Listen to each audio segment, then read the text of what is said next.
Welcome to Audiobooks and Movies. Subscribe, like, and share. Click the links of our partners in the description for cool products. Enjoy your time. Book 1, The Family, Section 1 of The Professor's House by Willa, Cather. The moving was over and done. Professor St. Peter was alone in the dismantled house, where he had lived ever since his marriage, where he had worked out his career and brought up his 2 daughters.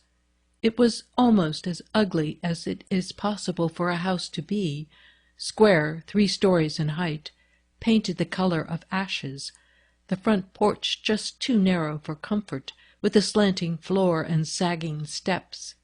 As he walked slowly about the empty, echoing rooms on that bright September morning, the professor regarded thoughtfully the needless inconveniences he had put up with for so long. The stairs that were too steep, the halls that were too cramped, the awkward oak mantels with thick round posts crowned by bumptious wooden balls over green tiled fireplaces. Certain wobbly stair treads, certain creaky boards in the upstairs hall had made him wince many times a day for 20-odd years, and they still creaked and wobbled. He had a deft hand with tools. He could easily have fixed them, but there were always so many things to fix, and there was not time enough to go round. He went into the kitchen, where he had carpentered under a succession of cooks, went up to the bathroom on the 2nd floor, where there was only a painted tin tub. The taps were so old that no plumber could ever screw them tight enough to stop the drip. The window could only be coaxed up and down by wriggling, and the doors of the linen closet didn't fit. He had sympathized with his daughter's dissatisfaction, though he could never quite agree with them that the bath should be the most attractive room in the house. He had spent the happiest years of his youth in a house at Versailles, where it distinctly was not, and he had known many charming people who had no bath at all. However, as his wife said, if your country has contributed one thing at least to civilization, why not have it? Many a night, after blowing out his study lamp, he had leaped into that tub, clad in his pajamas, to give it another coat of some one of the many paints that were advertised to behave like porcelain, and didn't. The professor in pajamas was not an unpleasant sight. For looks, the fewer clothes he had on, the better. Anything that clung to his body showed it to be built upon extremely good bones, with the slender hips and springy shoulders of a tireless swimmer. Though he was born on Lake Michigan, of mixed stock, Canadian-French on one side and American farmers on the other, St. Peter was commonly said to look like a Spaniard. That was possibly because he had been in Spain a good deal, and was an authority on certain phases of Spanish history. He had a long brown face, with an oval chin, over which he wore a closed, trimmed Van Dyke, like a tuft of shiny black fur. With his silky, very black hair, he had a tawny skin with gold lights in it, a hawk nose, and hawk-like eyes, brown and gold and green. They were set in ample cavities, with plenty of room to move about, under thick, curly black eyebrows that turned up sharply at the outer ends, like military mustaches. His wicked-looking eyebrows made his students call him Mephistopheles, and there was no evading the searching eyes underneath them, eyes that in a flash could pick out a friend or an unusual stranger from a throng. They had lost none of their fire, though just now the man behind them was feeling a diminution of ardor. His daughter Kathleen, who had done several successful studies of him in watercolor, had once said, "The thing that really makes Papa handsome is the modeling of his head between the top of his ear and his crown. It is quite the best thing about him." That part of his head was high, polished, hard as bronze, and the close-growing black hair threw off a streak of light along the rounded ridge where the skull was fullest. The mold of his head on the side was so individual and definite, so far from casual, that it was more like a statue's head than a man's. From one of the dismantled windows the professor happened to look out into his back garden, and at that cheerful sight he went quickly downstairs and escaped from the dusty air and brutal light of the empty rooms. His walled-in garden had been the comfort of his life, and it was the one thing his neighbors held against him. He started to make it soon after the birth of his first daughter, when his wife began to be unreasonable about his spending so much time at the lake and on the tennis court. In this undertaking he got help and encouragement from his landlord, a retired German farmer, good-natured and lenient about everything but spending money.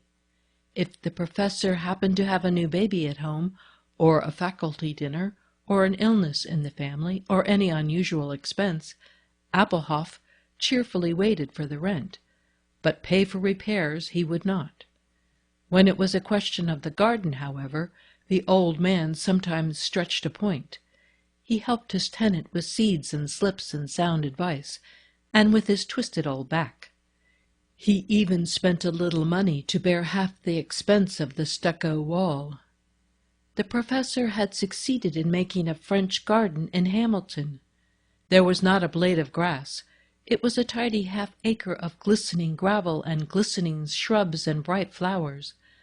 There were trees, of course, a spreading horse-chestnut, a row of slender Lombardy poplars at the back along the white wall, and in the middle 2 symmetrical round-topped linden trees. Masses of greenbrier grew in the corners, the prickly stems interwoven and clipped until they were like great bushes. There was a bed for salad herbs. Salmon-pink geraniums dripped over the wall. The French marigolds and dahlias were just now at their best, such dahlias as no one else in Hamilton could grow. St. Peter had tended this bit of ground for over 20 years and had got the upper hand of it. In the spring, when homesickness for other lands and the fret of things unaccomplished awoke, he worked off his discontent here. In the long hot summers, when he could not go abroad, he stayed at home with his garden, sending his wife and daughters to Colorado to escape the humid prairie heat, so nourishing to wheat and corn, so exhausting to human beings. In those months, when he was a bachelor again, he brought down his books and papers and worked in a deck chair under the linden trees, breakfasted and lunched, and had his tea in the garden, and it was there he and Tom Outland used to sit and talk half through the warm, soft nights. On this September morning, however, St. Peter knew that he could not evade the unpleasant effects of change by tarrying among his autumn flowers. He must plunge in like a man and get used to the feeling that under his workroom there was a dead, empty house. He broke off a geranium blossom, and with it still in his hand, went resolutely up 2 flights of stairs to the 3rd floor, where, under the slope of the mansard roof, there was one room still furnished. That is, if it had ever been furnished. The low ceiling sloped down on 3 sides, the slant being interrupted on the east by a single square window, swinging outward on hinges and held ajar by a hook in the sill. This was the sole opening for light and air. Walls and ceiling alike were covered with a yellow paper, which had once been very ugly, but had faded into inoffensive neutrality. The matting on the floor was worn and scratchy. Against the wall stood an old walnut table with 1 leaf up, holding piles of orderly papers. Before it was a caned-backed office chair that turned on a screw. This dark den had, for many years, been the professor's study. Downstairs, off the back parlor, he had a show study, with roomy shelves where his library was housed, and a proper desk at which he wrote letters. But it was a sham. This was the place where he worked, and not he alone. For 3 weeks in the fall, and again 3 in the spring, he shared his cuddy with Augusta, the sewing woman, niece of his old landlord, a reliable, methodical spinster, a German Catholic, and very devout. Since Augusta finished her day's work at 5 o'clock, and the professor on weekdays worked here only at night, they did not elbow each other too much. Besides, neither was devoid of consideration. Every evening before she left, Augusta swept up the scraps from the floor, rolled her patterns, closed the sewing machine, and picked ravelings off the box couch so that there would be no threads to stick to the professor's old smoking jacket if he should happen to lie down for a moment in working hours. St. Peter, in his turn, when he put out his lamp after midnight, was careful to brush away ashes and tobacco crumbs. Smoking was very distasteful to Augusta, and to open the hinged window back as far as it would go, on the second hook, so that the night wind might carry away the smell of his pipe as much as possible. The unfinished dresses which she left hanging on the forms, however, were often so saturated with smoke that he knew she found it a trial to work on them next morning. These forms were the subject of much banter between them. The one which Augusta called the bust stood in the darkest corner of the room upon a high wooden chest in which blankets and winter wraps were yearly stored. It was a headless, armless female torso, covered with strong black cotton, and so richly developed in the part for which it was named that the professor once explained to Augusta how, in calling it so, she followed a natural law of language, termed for convenience metonymy. Augusta enjoyed the professor when he was risque, since she was sure of his ultimate delicacy, though this figure looked so ample and billowy, as if you might lay your head upon its deep-breathing softness and rest safe forever. If you touched it, you suffered a severe shock, no matter how many times you had touched it before. It presented the most unsympathetic surface imaginable. Its hardness was not that of wood, which responds to concussion with living vibration and is stimulating to the hand, nor that of felt, which drinks something from the fingers. It was a dead, opaque, lumpy solidity, like chunks of putty or tightly packed sawdust, very disappointing to the tactile sense, yet somehow always fooling you again. For no matter how often you had bumped up against that torso, you could never believe that contact with it would be as bad as it was. The second form was more self-revelatory, a full-length female figure in a smart wire skirt, with a trim metal waistline. It had no legs, as one could see all too well, no viscera behind its glistening ribs, and its bosom resembled a strong wire birdcage.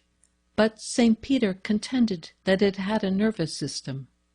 When Augusta left it clad for the night in a new party dress for Rosamond or Kathleen, it often took on a sprightly, tricky air, as if it were going out for the evening to make a great show of being harum-scarum, giddy, folle. It seemed just on the point of tripping downstairs or on tiptoe, waiting for the waltz to begin. At times the wire lady was most convincing in her pose as a woman of light behavior, but she never fooled St. Peter. He had his blind spots, but he had never been taken in by one of her kind. Augusta had somehow got it into her head that these forms were unsuitable companions for one engaged in scholarly pursuits, and she periodically apologized for their presence when she came to install herself and fulfill her time at the house. "Not at all, Augusta," the professor had often said. "If they were good enough for Monsieur Bergeret, they are certainly good enough for me." This morning, as St. Peter was sitting in his desk chair, looking musingly at the pile of papers before him, the door opened, and there stood Augusta herself. How astonishing that he had not heard her heavy, deliberate tread on the now uncarpeted stair. "Why, Professor St. Peter, I never thought of finding you here, or I'd have knocked. I guess we will have to do our moving together."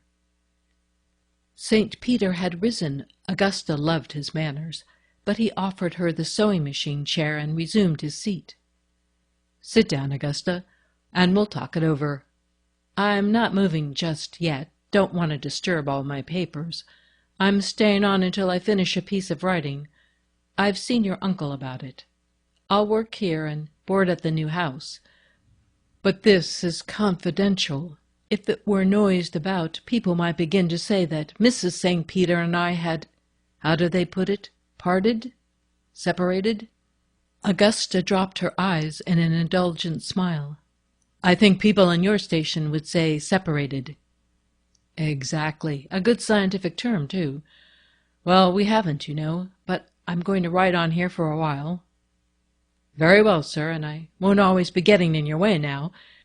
In the new house, you have a beautiful study downstairs, and I have a light, airy room on the 3rd floor. Where you won't smell smoke, eh? Oh, Professor, I never really minded. Augusta spoke with feeling. She rose and took up the black bust in her long arms. The professor also rose very quickly. What are you doing? She laughed. Oh, I'm not going to carry them through this street, Professor. The grocery boy is downstairs with his cart to wheel them over. Wheel them over? Why, yes, to the new house, Professor. I've come a week before my regular time to make curtains and hem linen for Mrs. St. Peter. I'll take everything over this morning except the sewing machine. That's too heavy for the cart, so the boy will come back for it with the delivery wagon. Would you just open the door for me, please? No, I won't. Not at all. You don't need her to make curtains. I can't have this room changed if I'm going to work here. He can take the sewing machine, yes, but put her back on the chest where she belongs, please. She does very well there. St. Peter had got to the door and stood with his back against it. Augusta rested her burden on the edge of the chest. But next week I'll be working on Mrs. St. Peter's clothes, and I'll need the forms. As the boy's here, he'll just wheel them over, she said soothingly. I'm damned if he will. They shan't be wheeled. They stay right there in their own place. You shan't take away my ladies. I never heard of such a thing. Augusta was vexed with him now, and a little ashamed of him. But, Professor, I can't work without my forms. They've been in your way all these years, and you've always complained of them, so don't be contrary, sir.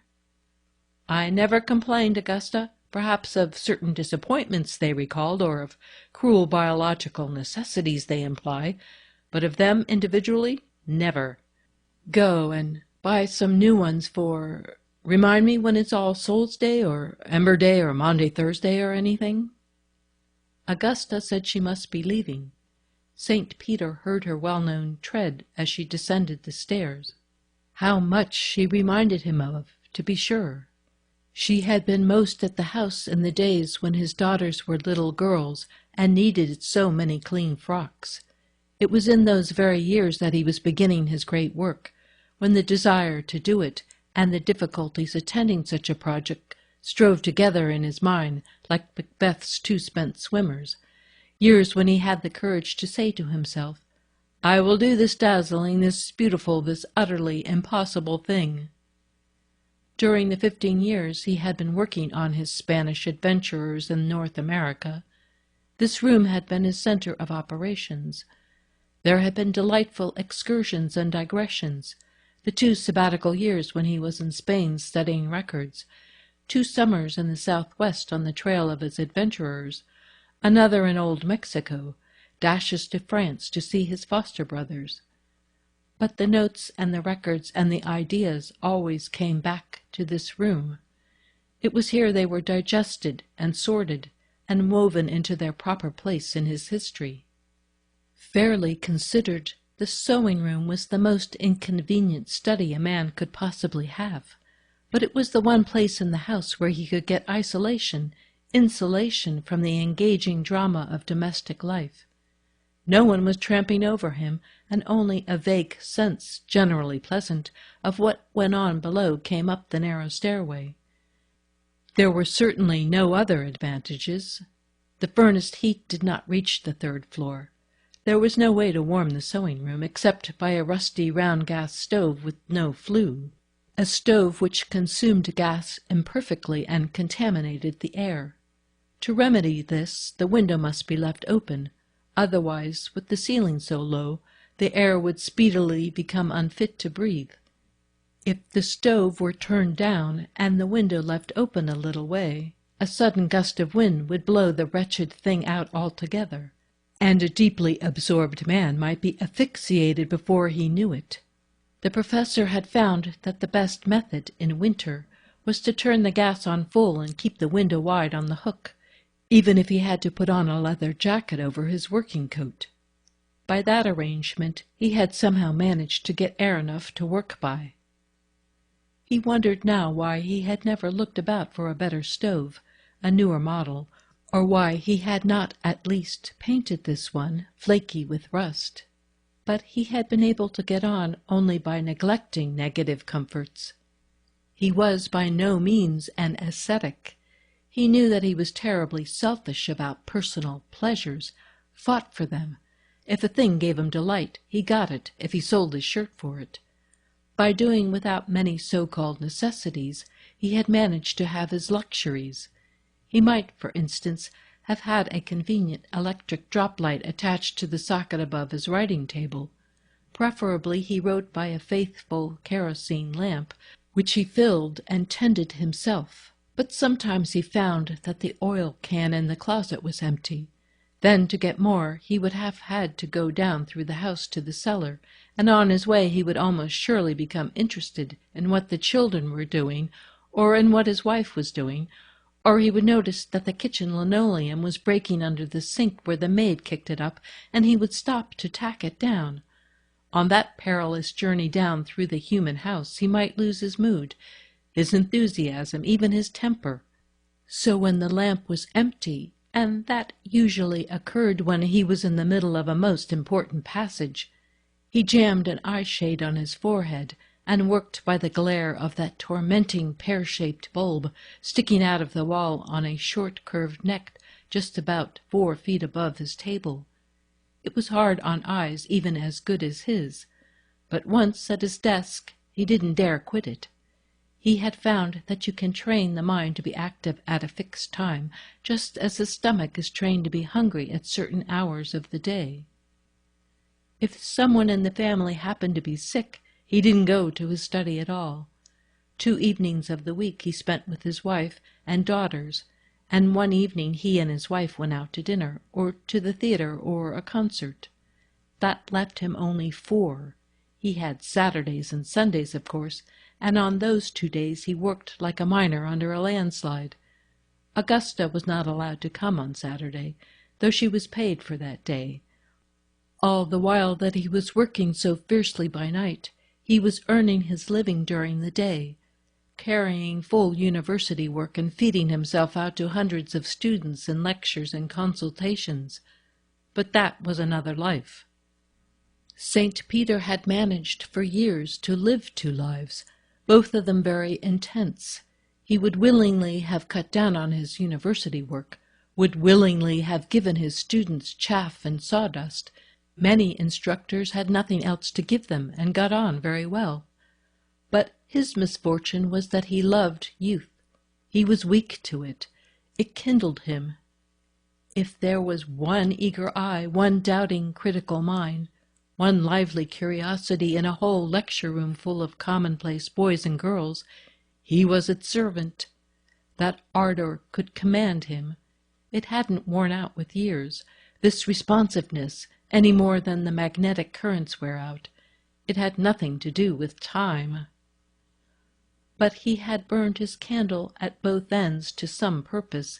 He had got what he wanted. By many petty economies of purse, he had managed to be extravagant with not a cent in the world but his professor's salary. He didn't, of course, touch his wife's small income from her father. By eliminations and combinations so many and subtle that it now made his head ache to think of them, he had done full justice to his university lectures, and at the same time carried on an engrossing piece of creative work. A man can do anything if he wishes to enough, St. Peter believed. Desire is creation, is the magical element in that process. If there were an instrument by which to measure desire, one could foretell achievement. He had been able to measure it roughly just once in his student Tom Outland, and he had foretold. There was one fine thing about this room that had been the scene of so many defeats and triumphs. From the window he could see, far away, just on the horizon, a long blue hazy smear. Lake Michigan, the inland sea of his childhood. Whenever he was tired and dull, when the white pages before him remained blank or were full of scratched-out sentences. Then he left his desk, took the train to a little station 12 miles away, and spent a day on the lake with his sailboat, jumping out to swim, floating on his back alongside, then climbing into his boat again. When he remembered his childhood, he remembered blue water.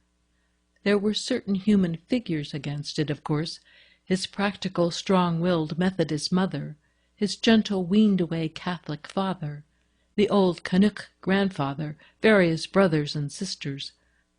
But the great fact in life, the always possible escape from dullness, was the lake. The sun rose out of it. The day began there. It was like an open door that nobody could shut.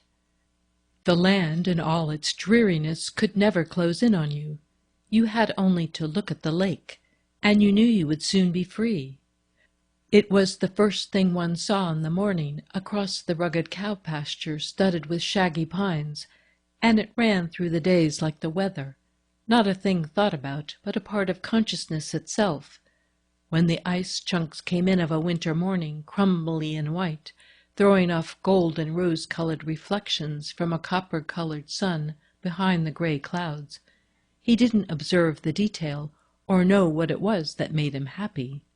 But now, 40 years later, he could recall all its aspects perfectly. They had made pictures in him when he was unwilling and unconscious, when his eyes were merely open wide. When he was 8 years old, his parents sold the lakeside farm and dragged him and his brothers and sisters out to the wheatlands of central Kansas. St. Peter nearly died of it. Never could he forget the few moments on the train when that sudden, innocent blue across the sand dunes was dying forever from his sight. It was like sinking for the 3rd time. No later anguish, and he had had his share, went so deep or seemed so final. Even in his long, happy student years with the Thériault family in France, that stretch of blue water was the one thing he was homesick for. In the summer he used to go with the Thériault boys to Brittany or to the Languedoc coast, but his lake was itself, as the Channel and the Mediterranean were themselves. No, he used to tell the boys, who were always asking him about Le Michigan, it is altogether different. It is a sea, and yet is not salt. It is blue, but quite another blue. Yes, there are clouds and mists and seagulls, but I don't know. Il est toujours plus naïf. Afterward, when St. Peter was looking for a professorship, because he was very much in love and must marry at once, out of the several positions offered him, he took the one at Hamilton, not because it was the best, but because it seemed to him that any place near the lake was a place where one could live. The sight of it from his study window these many years had been of more assistance than all the convenient things he had done without would have been. Just in that corner, under Augustus' archaic forms, he had always meant to put the filing cabinets he had never spared the time or money to buy. They would have held all his notes and pamphlets, and the spasmodic rough drafts of passages far ahead. But he had never got them, and now he really didn't need them. It would be like locking the stable after the horse is stolen. For the horse was gone. That was the thing he was feeling most just now. In spite of all he'd neglected, he had completed his Spanish adventurers in 8 volumes, without filing cabinets or money or a decent study or a decent stove, and without encouragement, heaven knew. For all the interest the first 3 volumes awoke in the world, he might as well have dropped them into Lake Michigan. They had been timidly reviewed by other professors of history in technical and educational journals. Nobody saw that he was trying to do something quite different. They merely thought he was trying to do the usual thing and had not succeeded very well. They recommended to him the more even and genial style of John Fiske. St. Peter hadn't, he could honestly say, cared a whoop. Not in those golden days. when the whole plan of his narrative was coming clearer and clearer all the time, when he could feel his hand growing easier with his material, when all the foolish conventions about that kind of writing were falling away, and his relation with his work was becoming every day more simple, natural, and happy. He cared as little as the Spanish adventurers themselves what Professor So-and-so thought about them. With the 4th volume he began to be aware that a few young men, scattered about the United States and England, were intensely interested in his experiment. With the 5th and 6th they began to express their interest in lectures and in print. The last 2 volumes brought him a certain international reputation, and what were called rewards, among them the Oxford Prize for History, with its £5,000, which had built him the new house into which he did not want to move. "Godfried," his wife had gravely said one day when she detected an ironical turn in some remark he made about the new house, "is there something you would rather have done with that money than to have built a house with it?" "Nothing, my dear, nothing. If with that check I could have bought back the fun I had writing my history, you'd never have got your house. But one couldn't get that for $20,000. The great pleasures don't come so cheap. There is nothing else, thank you." End of Book 1, The Family, Section 1.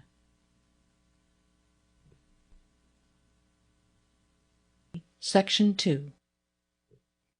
That evening St. Peter was in the new house, dressing for dinner. His 2 daughters and their husbands were dining with them, also an English visitor. Mrs. St. Peter heard the shower going as she passed his door. She entered his room and waited until he came out in his bathrobe, rubbing his wet, ink-black hair with a towel. "Surely you'll admit that you like having your own bath," she said, looking past him into the glittering white cubicle, flooded with electric light, which he had just quitted. "Whoever said I didn't? But more than anything else, I like my closets. I like having room for all my clothes, without hanging one coat on top of another, and not having to get down on my marrow bones and fumble in dark corners to find my shoes." "Of course you do, and it's much more dignified at your age to have a room of your own." "It's convenient, certainly, though I hope I'm not so old as to be personally repulsive." He glanced into the mirror and straightened his shoulders as if he were trying on a coat. Mrs. St. Peter laughed, a pleasant, easy laugh with genuine amusement in it. "No, you are very handsome, my dear, especially in your bathrobe. You grow better looking and more intolerant all the time." "Intolerant?"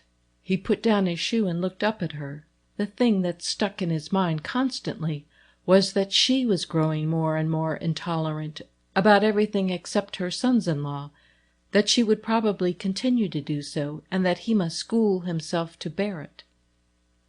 "I suppose it's a natural process," she went on, "but you ought to try seriously, I mean, to curb it where it affects the happiness of your daughters.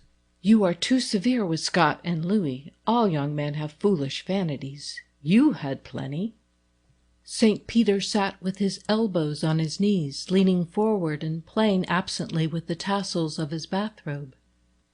"Why, Lillian, I have exercised the virtue of patience with those 2 young men more than with all the thousands of young ruffians who have gone through my classrooms. My forbearance is overstrained. It's gone flat. That's what's the matter with me." "Oh, Godfried, how can you be such a poor judge of your own behavior? But we won't argue about it now. You'll put on your dinner coat, and do try to be sympathetic and agreeable tonight." Half an hour later, Mr. and Mrs. Scott McGregor and Mr. and Mrs. Louis Marcellus arrived, and soon after them the English scholar, Sir Edgar Spilling, so anxious to do the usual thing in America that he wore a morning street suit. He was a gaunt, rugged, large-boned man of 50, with long legs and arms, a pear-shaped face, and a drooping pre-war mustache. His specialty was Spanish history, and he had come all the way to Hamilton from his cousin's place in Saskatchewan to inquire about some of Dr. St. Peter's sources. Introductions over, it was the professor's son-in-law, Louis Marcellus, who took Sir Edgar in hand. He remembered having met in China a Walter Spilling, who was, it turned out, a brother of Sir Edgar. Marcellus had also a brother there, engaged in the silk trade. They exchanged opinions on conditions in the Orient, while young MacGregor put on his horn-rimmed spectacles and roamed restlessly up and down the library. The two daughters sat near their mother, listening to the talk about China. Mrs. St. Peter was very fair, pink and gold, a pale gold, now that she was becoming a little grey. The tints of her face and hair and lashes were so soft that one did not realize, on first meeting her, how very definitely and decidedly her features were cut under the smiling infusion of colour. When she was annoyed or tired, the lines became severe. Rosamond, the elder daughter, resembled her mother in feature, though her face was heavier. Her colouring was altogether different. Dusky black hair, deep dark eyes, a soft white skin with rich brunette red in her cheeks and lips. Nearly everyone considered Rosamond brilliantly beautiful. Her father, though he was very proud of her, demurred from the general opinion. He thought her too tall, with a rather awkward carriage. She stooped a trifle, and was wide in the hips and shoulders. She had, he sometimes remarked to her mother, exactly the wide femur and flat shoulder-blade of his old slab-sided Canuck grandfather. For a tree-hewer they were an asset. But St. Peter was very critical. Most people saw only Rosamond's smooth black head and white throat, and the red of her curved lips, that was like the duskiness of dark, heavy-scented roses. Kathleen, the younger daughter, looked even younger than she was, had the slender, undeveloped figure then very much in vogue. She was pale, with light hazel eyes, and her hair was hazel-coloured, with distinctly green glints in it. To her father there was something very charming in the curious shadows her wide cheekbones cast over her cheeks, and in the spirited tilt of her head.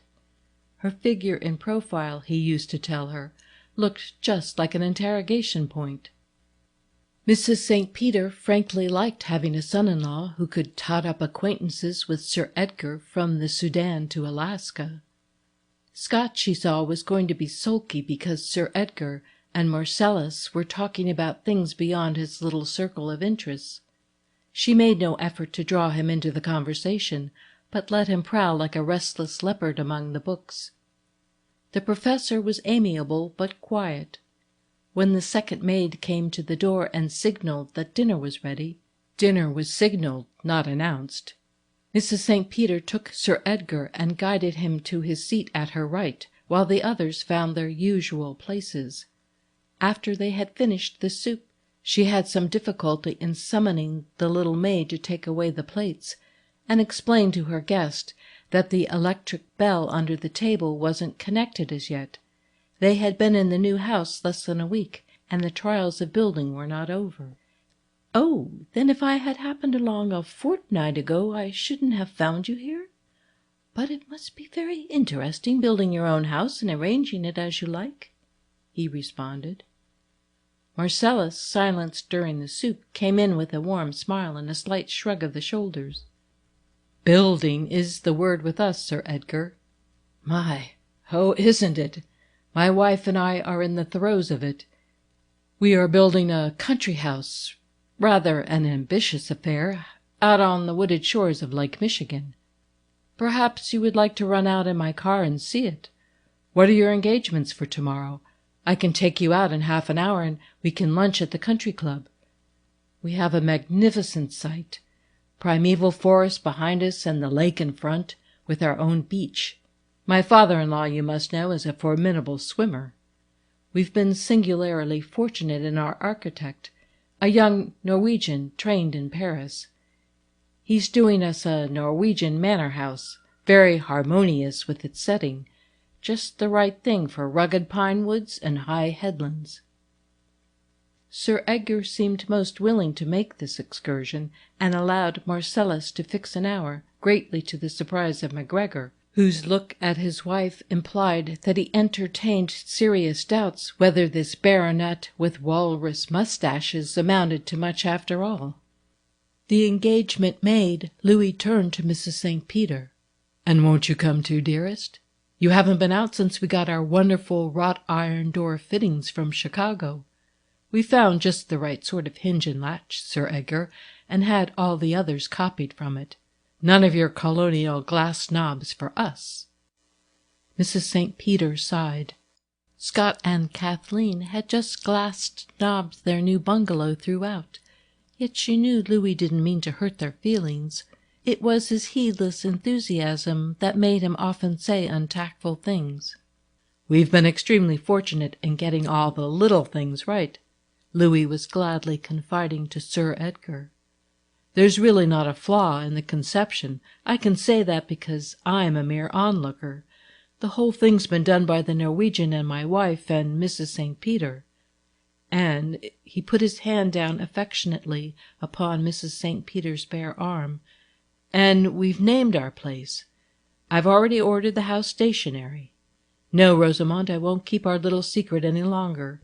It will please your father as well as your mother. We call our place Outland, Sir Edgar." He dropped the announcement and drew back. His mother-in-law rose to it. Spilling could scarcely be expected to understand. "How splendid, Louis! A real inspiration."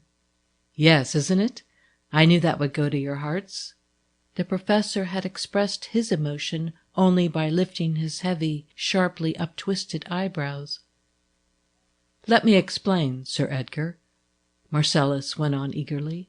"We have named our place for Tom Outland, a brilliant young American scientist and inventor who was killed in Flanders fighting with the Foreign Legion the second year of the war, when he was barely 30 years of age. Before he dashed off to the front, this youngster had discovered the principle of the Outland vacuum, worked out the construction of the Outland engine that is revolutionizing aviation. He not only invented it, but, curiously enough for such a hot-headed fellow, had taken pains to protect it by patent. He had no time to communicate his discovery or to commercialize it, simply bolted to the front and left the most important discovery of his time to take care of itself." Sir Edgar, fork arrested, looked a trifle dazed. "Am I to understand that you are referring to the inventor of the Outland engine?" Louis was delighted. "Exactly that. Of course, you would know all about it. My wife was young Outland's fiancée, is virtually his widow. Before he went to France he made a will in her favor. He had no living relatives, indeed. Toward the close of the war we began to sense the importance of what Outland had been doing in his laboratory.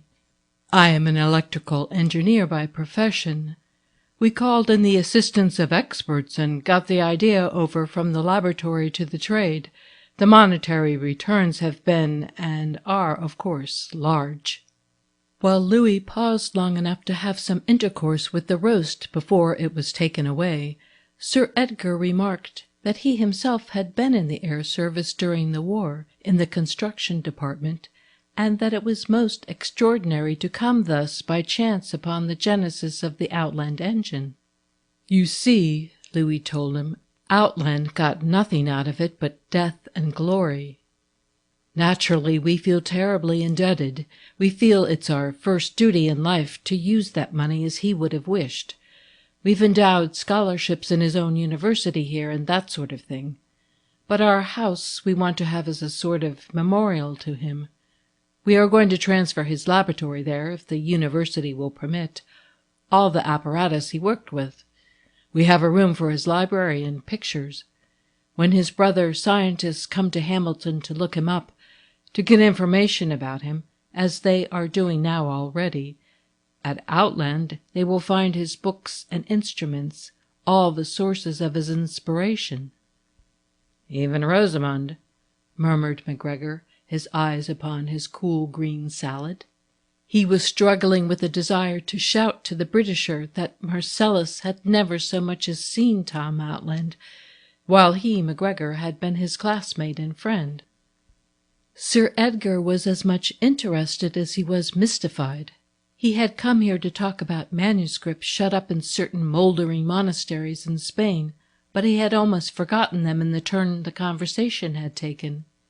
He was genuinely interested in aviation and all its problems. He asked few questions, and his comments were almost entirely limited to the single exclamation, "Oh!" But this from his lips could mean a great many things: indifference, sharp interrogation, sympathetic interest, the nervousness of a modest man on hearing disclosures of a delicately personal nature. MacGregor, before the others had finished dessert, drew a big cigar from his pocket and lit it at one of the table candles as the horridest thing he could think of to do. When they left the dining-room, St. Peter, who had scarcely spoken during dinner, took Sir Edgar's arm and said to his wife, "If you will excuse us, my dear, we have some technical matters to discuss." Leading his guest into the library, he shut the door. Marcellus looked distinctly disappointed. He stood gazing wistfully after them, like a little boy told to go to bed. Louis's eyes were vividly blue, like hot sapphires, but the rest of his face had little color. He was a rather mackerel-tinted man. Only his eyes and his quick, impetuous movements gave out the zest for life with which he was always bubbling. There was nothing Semitic about his countenance except his nose. That took the lead. It was not at all an unpleasing feature, but it grew out of his face with masterful strength, well rooted, like a vigorous oak tree growing out of a hillside. Mrs. St. Peter, always concerned for Louis, asked him to come and look at the new rug in her bedroom. This revived him. He took her arm, and they went upstairs together. MacGregor was left with the two sisters. "Outland, outlandish," he muttered, while he fumbled about for an ashtray. Rosamund pretended not to hear him, but the dusky red on her cheeks crept a little farther toward her ears. "Remember, we are leaving early, Scott," said Kathleen. "You have to finish your editorial tonight." "Surely you don't make him work at night too?" Rosamund asked. "Doesn't he have to rest his brains sometimes? Humor is always better if it's spontaneous." "Oh, that's the trouble with me," Scott assured her. "Unless I keep my nose to the grindstone, I'm too damned spontaneous and tell the truth, and the public won't stand for it. It's not an editorial I have to finish. It's the daily prose poem I do for the syndicate, for which I get 25 beans. This is the motif. When your pocket is under-moneyed and your fancy is over-girled, you'll have to admit while you're cursing it, it's a mighty darn good old world. Bang, bang." He threw his cigar end savagely into the fireplace. He knew that Rosamund detested his editorials and his jingles. She had fastidious taste in literature like her mother, though he didn't think she had half the general intelligence of his wife. She also, now that she was Tom Outland's heir, detested to hear sums of money mentioned, especially small sums. After the good nights were said and they were outside the front door, MacGregor seized his wife's elbow and rushed her down the walk to the gate where his Ford was parked, breaking out in her ear as they ran. "Now what the hell is a virtual widow? Does he mean a virtuous widow, or the reverserous? Bang, bang." End of Book 1, The Family, Section 2.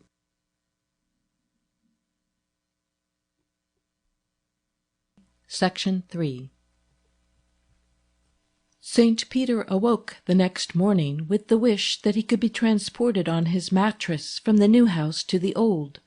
But it was Sunday, and on that day his wife always breakfasted with him. There was no way out. They would meet at Compt. When he reached the dining-room, Lillian was already at the table behind the percolator. "Good morning, Godfrey. I hope you had a good night." Her tone just faintly implied that he hadn't deserved one. "Excellent. And you?" "I had a good conscience." She smiled ruefully at him. "How can you let yourself be ungracious in your own house?" Oh dear, and I went to sleep happy in the belief that I hadn't said anything amiss the whole evening, nor anything aright that I heard. Your disapproving silence can kill the life of any company. It didn't seem to last night. You're entirely wrong about Marcellus. He doesn't notice. He's too polite to take notice, but he feels it. He's very sensitive under a well-schooled impersonal manner. St. Peter laughed. Nonsense, Lillian. If he were, he couldn't pick up a dinner party and walk off with it, as he almost always does. I don't mind when it's our dinner, but I hate seeing him do it in other people's houses. Be fair, Godfrey. You know that if you'd once begun to talk about your work in Spain, Louis would have followed it up with enthusiasm. Nobody is prouder of you than he. That's why I kept quiet. Support can be too able, certainly too fluent. There you are, the dog in the manger. You won't let him discuss your affairs, and you're annoyed when he talks about his own. I admit I can't bear it when he talks about Outland as his affair. I mean Tom, of course, not their confounded place. This calling it after him passes my comprehension, and Rosamond's standing for it. It's brazen impudence. Mrs. St. Peter frowned pensively. I knew you wouldn't like it, but they were so pleased about it, and their motives are so generous. Hang it! Outland doesn't need their generosity. They've got everything he ought to have had, and the least they can do is to be quiet about it, and not convert his very bones into a personal asset. It all comes down to this, my dear. One likes the florid style, or one doesn't. You yourself used not to like it. And will you give me some more coffee, please? She refilled his cup and handed it across the table. Nice hands, he murmured, looking critically at them as he took it. Always such nice hands. Thank you. I dislike floridity when it is beaten up to cover the lack of something, to take the place of something. I never disliked it when it came from exuberance. Then it isn't floridness, it's merely strong color. Very well. Some people don't care for strong color. It fatigues them. He folded his napkin. Now I must be off to my desk. Not quite yet. You never have time to talk to me. Just when did it begin, Godfrey, in the history of manners, that convention that if a man were pleased with his wife or his house or his success, he shouldn't say so frankly? Mrs. St. Peter spoke thoughtfully, as if she had considered this matter before. Oh, it goes back a long way. I rather think it began in the age of chivalry, King Arthur's knights. Whoever it was lived in that time. Some feeling grew up that a man should do fine deeds and not speak of them, and that he shouldn't speak the name of his lady, but sing of her as a Phyllis or a Nicolette. It's a nice idea. Reserve about one's deepest feelings. Keeps them fresh. The Oriental peoples didn't have an age of chivalry. They didn't need one, Lillian observed. And this reserve, it becomes in itself ostentatious, a vainglorious vanity. Oh, my dear, all is vanity. I don't dispute that. Now, I must really go, and I wish I could play the game as well as you do. I have no enthusiasm for being a father-in-law. It's you who keep the ball rolling. I fully appreciate that. Perhaps, mused his wife as he rose, it's because you didn't get the son-in-law you wanted. And yet he was highly colored too. The professor made no reply to this. Lillian had been fiercely jealous of Tom Outland. As he left the house, he was reflecting that people who are intensely in love when they marry, and who go on being in love, always meet with something which suddenly or gradually makes a difference. Sometimes it is the children, or the grubbiness of being poor, sometimes a second infatuation. In their own case it had been, curiously enough, his pupil, Tom Outland. St. Peter had met his wife in Paris when he was but 24 and studying for his doctorate. She too was studying there. French people thought her an English girl because of her gold hair and fair complexion. With her really radiant charm, she had a very interesting mind, but it was quite wrong to call it mind. The connotation was false. What she had was a richly endowed nature that responded strongly to life and art, and very vehement likes and dislikes, which were often quite out of all proportion to the trivial object or person that aroused them. Before his marriage, and for years afterward, Lillian's prejudices, her divinations about people and art, always instinctive and unexplained, but nearly always right, were the most interesting things in St. Peter's life. When he accepted almost the first position offered him in order to marry at once, and came to take the chair of European history at Hamilton, he was thrown upon his wife for mental companionship. Most of his colleagues were much older than he, but they were not his equals either in scholarship or in experience of the world. The only other man in the faculty who was carrying on important research work was Dr. Crane, the professor of physics. St. Peter saw a good deal of him, though outside his specialty he was uninteresting, a narrow-minded man, and painfully unattractive. Years ago Crane had begun to suffer from a malady which in time proved incurable, and which now sent him up for an operation periodically. St. Peter had had no friend in Hamilton of whom Lillian could possibly be jealous until Tom Outland came along, so well fitted by nature and early environment to help him with his work on the Spanish adventurers. When he had almost reached his old house and his study, the professor remembered that he really must have an understanding with his landlord, or the place would be rented over his head.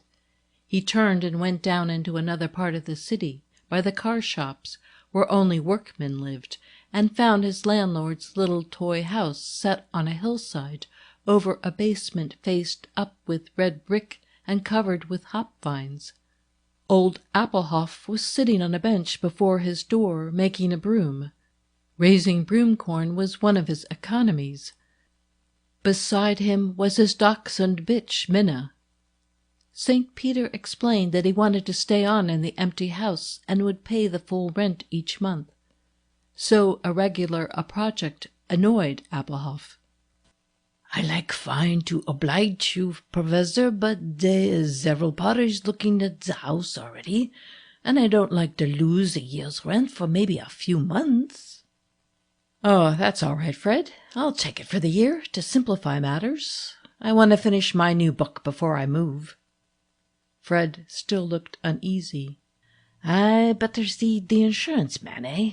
It says for purposes of domestic dwelling." "He won't object." "Let's have a look at your garden. What a fine crop of apples and sickle pears you have." "I don't like them trees what don't bear nothing," said the old man with sly humor, remembering the professor's glistening barren shrubs and the good ground wasted behind his stucco wall. "How about your linden trees?" "Oh, them flowers is awful good for the headache." "You don't look as if you were subject to it, Fred." "Not me, but my woman always had." "Pretty lonesome without her, Applehoff?" "I miss her, Professor, but I ain't just lonesome." The old man rubbed his bristly chin. "My Minna here is most like a person, and then I got so many things to think about." "Have you? Pleasant things, I hope?" "Well, all kinds. When I was young in the old country, I had it hard to get to my wife at all, and I never had time to think. When I come to this country, I had to work so terrible hard on that farm to make crops and pay debts that I was like a horse. Now I have it easy, and I take time to think about all them things." St. Peter laughed. "We all come to it, Applehoff. That's one thing I'm renting your house for, to have room to think. Good morning." Crossing the public park on his way back to the old house, he espied his professional rival and enemy, Professor Horace Langtry, taking a Sunday morning stroll, very well got up in English clothes he had brought back from his customary summer in London, with a bowler hat of unusual block and a horn-handled walking-stick. In 20 years the two men had scarcely had speech with each other beyond a stiff "good morning." When Langtry first came to the university he looked hardly more than a boy, with curly brown hair and such a fresh complexion that the students called him Lily Langtry. His round pink cheeks and round eyes and round chin made him look rather like a baby grown big. All these years had made little difference, except that his curls were now quite grey, his rosy cheeks even rosier, and his mouth dropped a little at the corners, so that he looked like a baby suddenly grown old and rather cross about it. Seeing St. Peter, the younger man turned abruptly into a side alley, but the professor overtook him. "Good morning, Langtry. These elms are becoming real trees at last. They've changed a good deal since we first came here." Dr. Langtry moved his rosy chin sideways over his high double collar. "Good morning, Dr. St. Peter. I really don't remember much about the trees. They seem to be doing well now." St. Peter stepped abreast of him. "There have been many changes, Langtry, and not all of them are good. Don't you notice a great difference in the student body as a whole? In the new crop that comes along every year now, how different they are from the ones of our early years here." The smooth chin turned again, and the other professor of European history blinked. "In just what respect?" "Oh, in the all-embracing respect of quality. We have hosts of students, but they're a common sort." "Perhaps. I can't say I've noticed it." The air between the two colleagues was not thawing out any. A church bell rang. Langtry started hopefully. "You must excuse me, Dr. St. Peter. I'm on my way to service." The professor gave it up with a shrug. All right, Langtry, as you will." "Quelle folie!"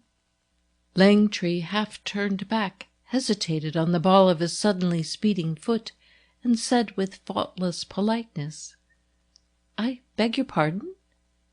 St. Peter waved his hand with a gesture of negation, and detained the church-goer no longer.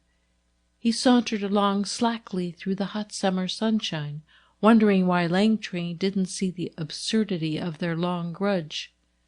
They had always been directly opposed in matters of university policy, until it had almost become a part of their professional duties to outwit and cramp each other.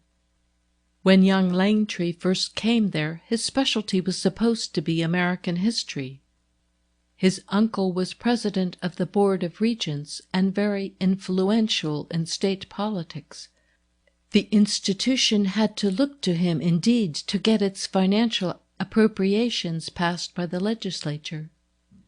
Langtry was a Tory in his point of view, and was considered very English in his tone and manner. His lectures were dull, and the students didn't like him. Every inducement was offered to make his courses popular. Liberal credits were given for collateral reading. A student could read almost anything that had ever been written in the United States and get credit for it in American history. He could charge up the time spent in perusing the Scarlet Letter to colonial history, and Tom Sawyer to the Missouri Compromise, it was said.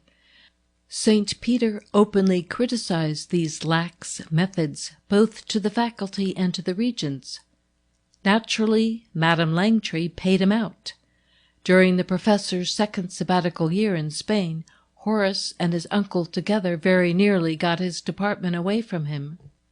They worked so quietly that it was only at the 11th hour that St. Peter's old students throughout the state got wind of what was going on, dropped their various businesses and professions for a few days, and came up to the capital in dozens and saved his place for him.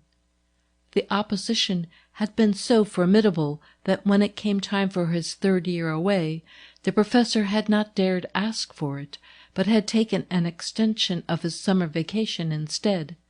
The fact that he was carrying on another line of work than his lectures, and was publishing books that weren't strictly textbooks, had been used against him by Langtry's uncle. As Langtry felt that the unpopularity of his course was due to his subject, a new chair was created for him. There couldn't be two heads in European history, so the Board of Regents made for him a chair of Renaissance history, or, as St. Peter said, a Renaissance chair of history. Of late years, for reasons that had not much to do with his lectures, Langtry had prospered better. To the new generations of country and village boys now pouring into the university in such large numbers, Langtry had become, in a curious way, an instructor in manners, what is called an influence. To the football-playing farmer boy who had a good allowance but didn't know how to dress or what to say, Langtry looked like a shortcut. He had several times taken parties of undergraduates to London for the summer, and they had come back wonderfully brushed up. He introduced a very popular fraternity into the university, and its members looked after his interests, as did its affiliated sorority. His standing on the faculty was now quite as good as St. Peter's own, and the professor wondered what Langtry still had to be sore about. What was the use of keeping up the feud? They had both come there young men, fighting for their places and their lives. Now they were not very young any more. They would neither of them probably ever hold a better position. Couldn't Langtry see it was a draw, that they had both been beaten? End of Book 1, The Family, Section 3.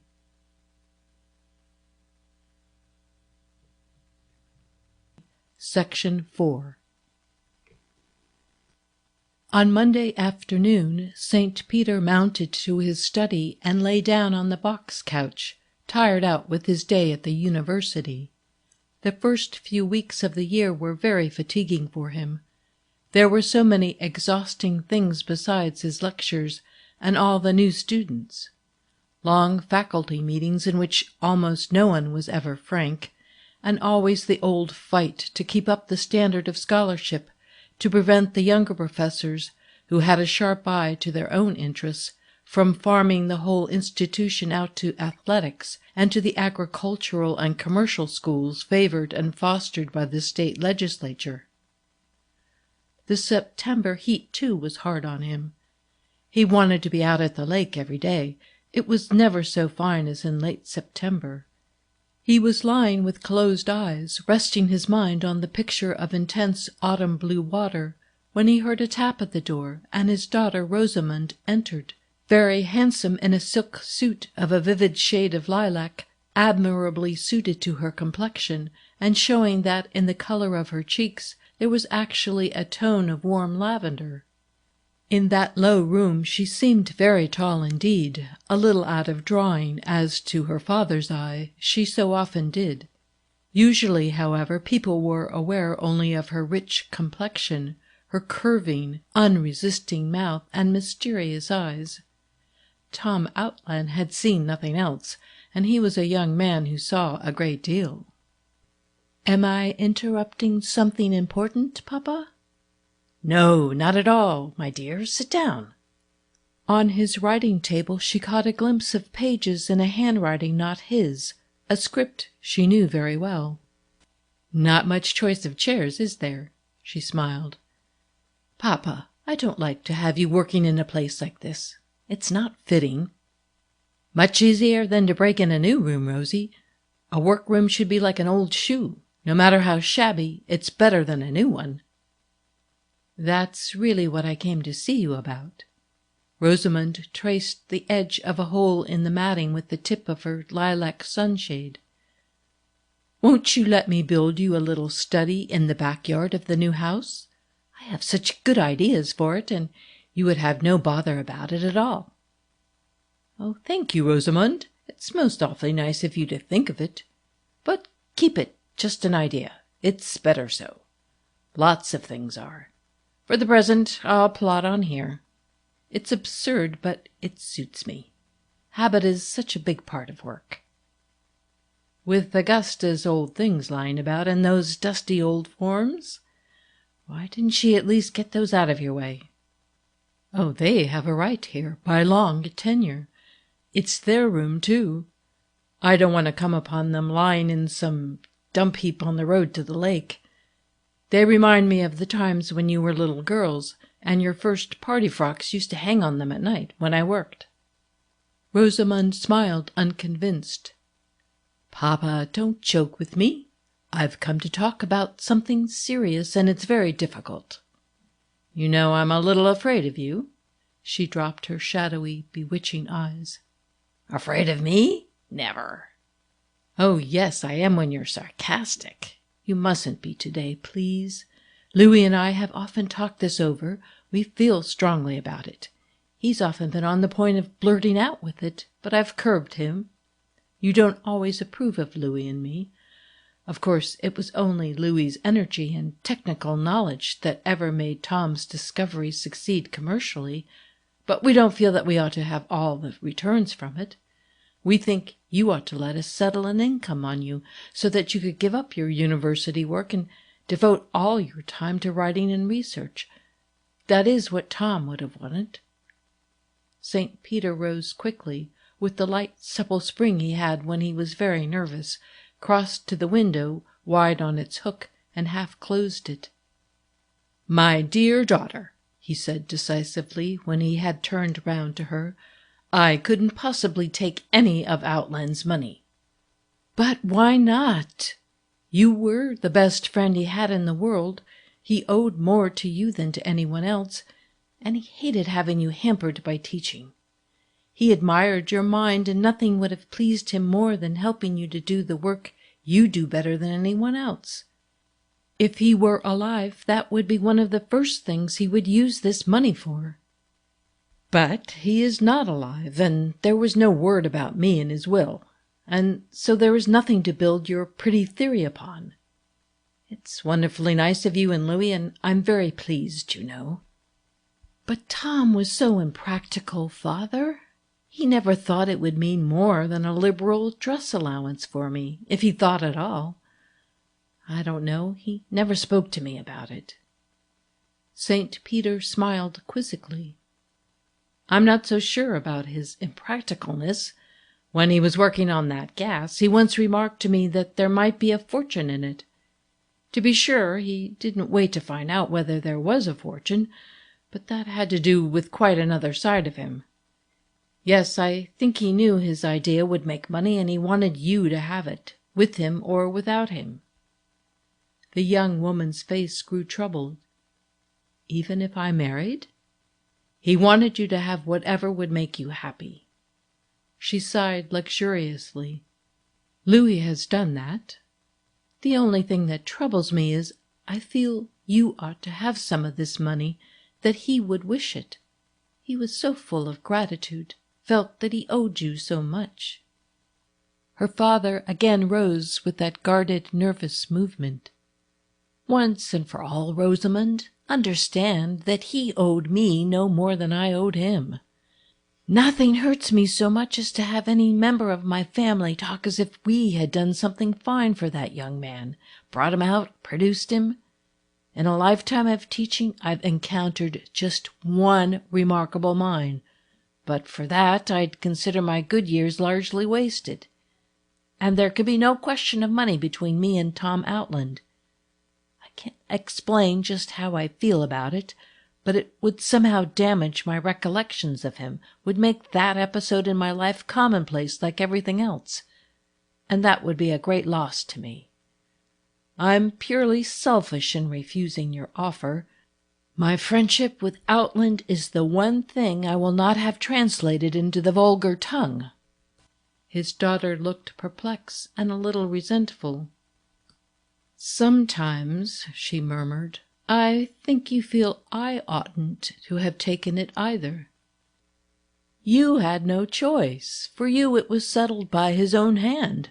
Your bond with him was social, and it follows the laws of society, and they are based on property.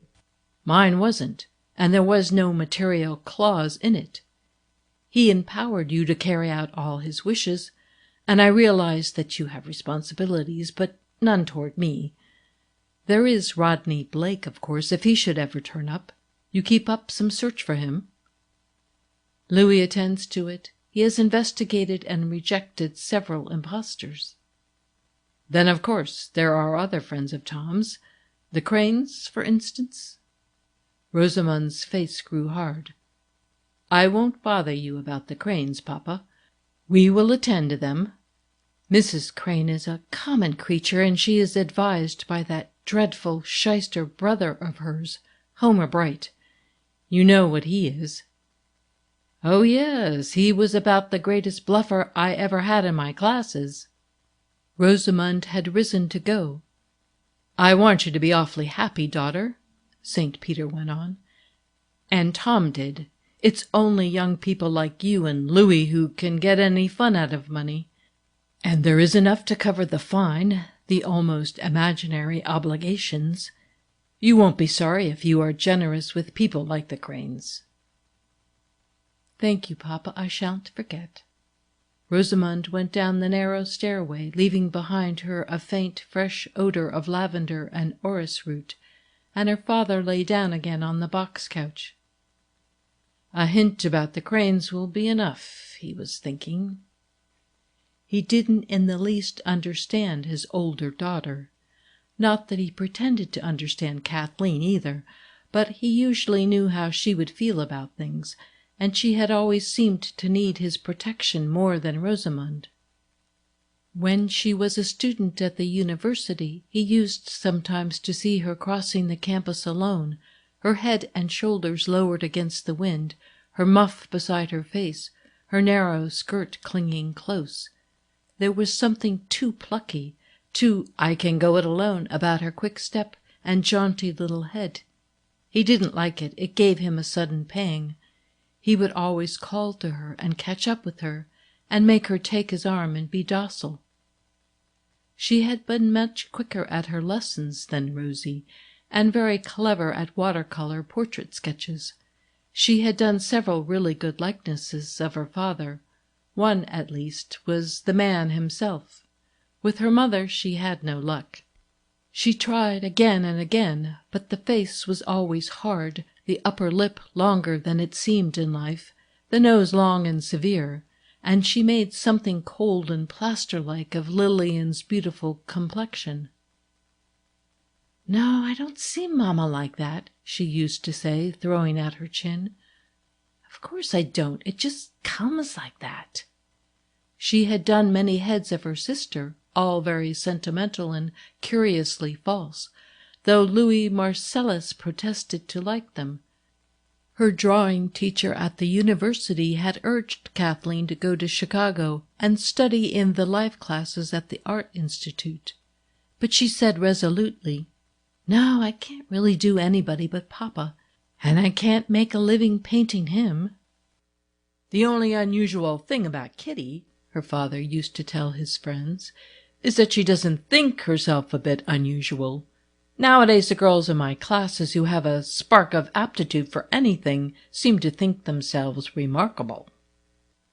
Though wilfulness was implied in the line of her figure, in the way she sometimes threw out her chin, Kathleen had never been deaf to reasoning, deaf to her father but once, and that was when, shortly after Rosamond's engagement to Tom, she announced that she was going to marry Scott McGregor. Scott was young, was just getting a start as a journalist, and his salary was not large enough for two people to live upon. That fact, the St. Peters thought, would act as a brake upon the impetuous young couple, but soon after they were engaged, Scott began to do his daily prose poem for a newspaper syndicate. It was a success from the start, and increased his earnings enough to enable him to marry. The professor had expected a better match for Kitty. He was no snob, and he liked Scott and trusted him, but he knew that Scott had a usual sort of mind, and Kitty had flashes of something quite different. Her father thought a more interesting man would make her happier. There was no holding her back, however, and the curious part of it was that after the very first, her mother supported her. St. Peter had a vague suspicion that this was somehow on Rosamond's account more than on Kathleen's. Lillian always worked things out for Rosamond, yet at the time he couldn't see how Kathleen's marriage would benefit Rosie. "Rosie is like your second self," he once declared to his wife. "But you never pampered yourself at her age as you do her." End of Book 1, The Family, Section 4.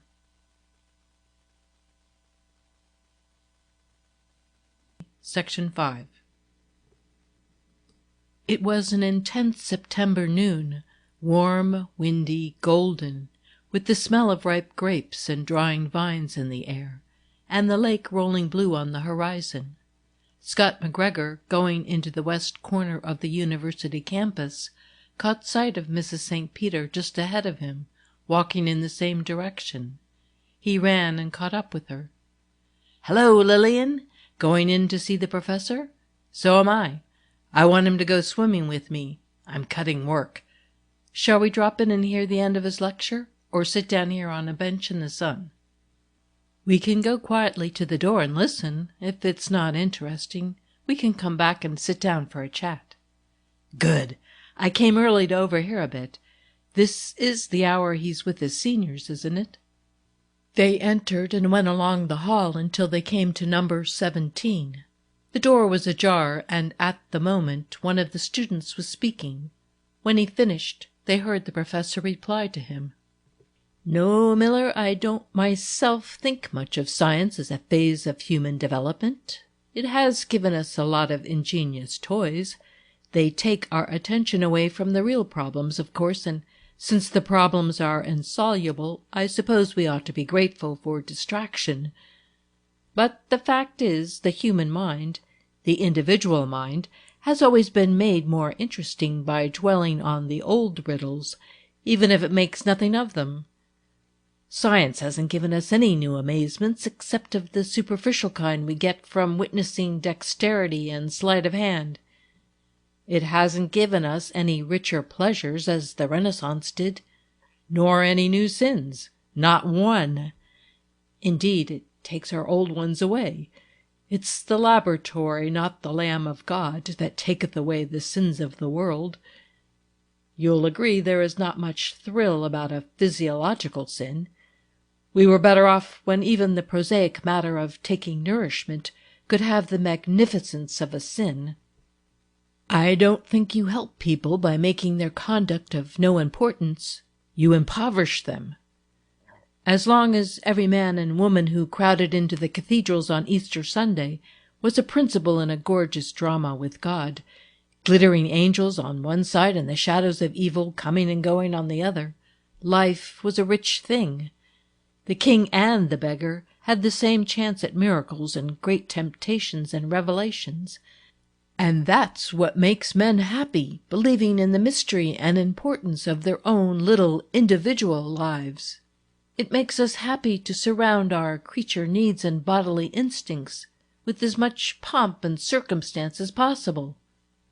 Art and religion, they are the same thing in the end, of course, have given man the only happiness he has ever had. Moses learned the importance of that in the Egyptian court, and when he wanted to make a population of slaves into an independent people in the shortest possible time, he invented elaborate ceremonials to give them a feeling of dignity and purpose. Every act had some imaginative end. The cutting of the fingernails was a religious observance. The Christian theologians went over the books of the law like great artists, getting splendid effects by excision. They reset the stage with more space and mystery, throwing all the light upon a few sins of great dramatic value. Only 7, you remember, and of those only 3 that are perpetually enthralling. With the theologians came the cathedral builders, the sculptors and glassworkers and painters. They might, without sacrilege, have changed the prayer a little and said, "Thy will be done in art as it is in heaven." How can it be done anywhere else as it is in heaven? but I think the hour is up.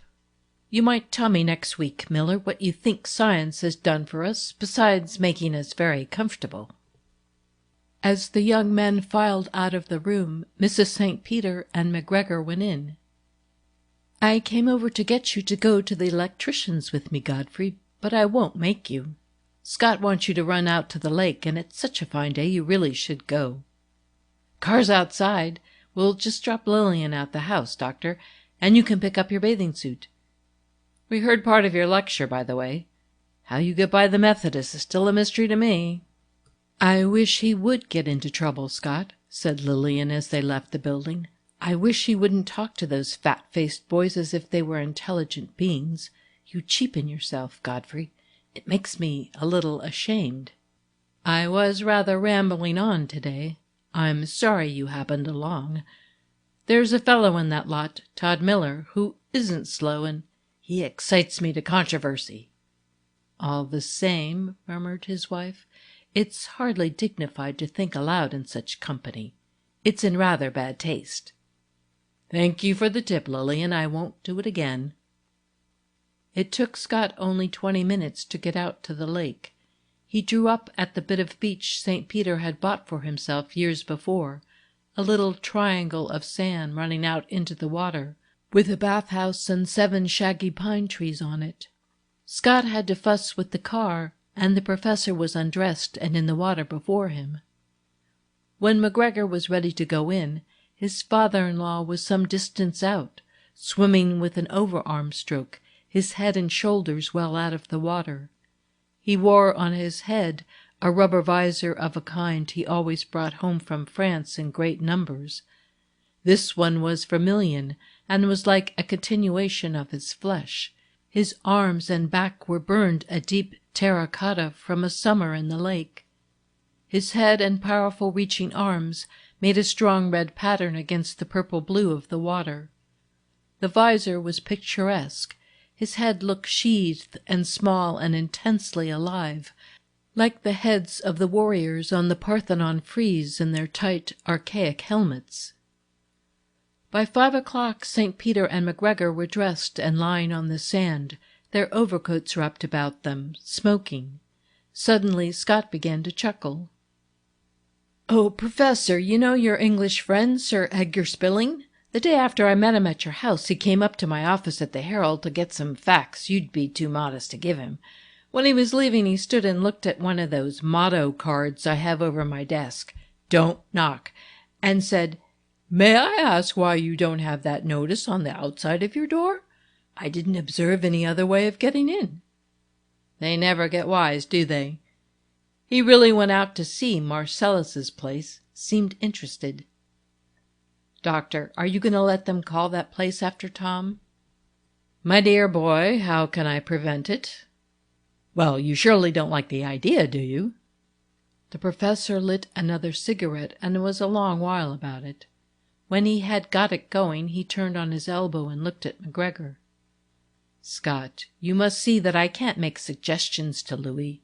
He's perfectly consistent. He is a great deal more generous and public-spirited than I am, and my preferences would be enigmatical to him. I can't either very gracefully express myself to you about his affairs." "I get you. Sorry, he riles me so. I always say it shan't occur the next time, but it does." Scott took out his pipe and lay silent for a time, looking at the gold glow burning on the water and on the wings of the gulls as they flew by. His expression was wistful, rather mournful.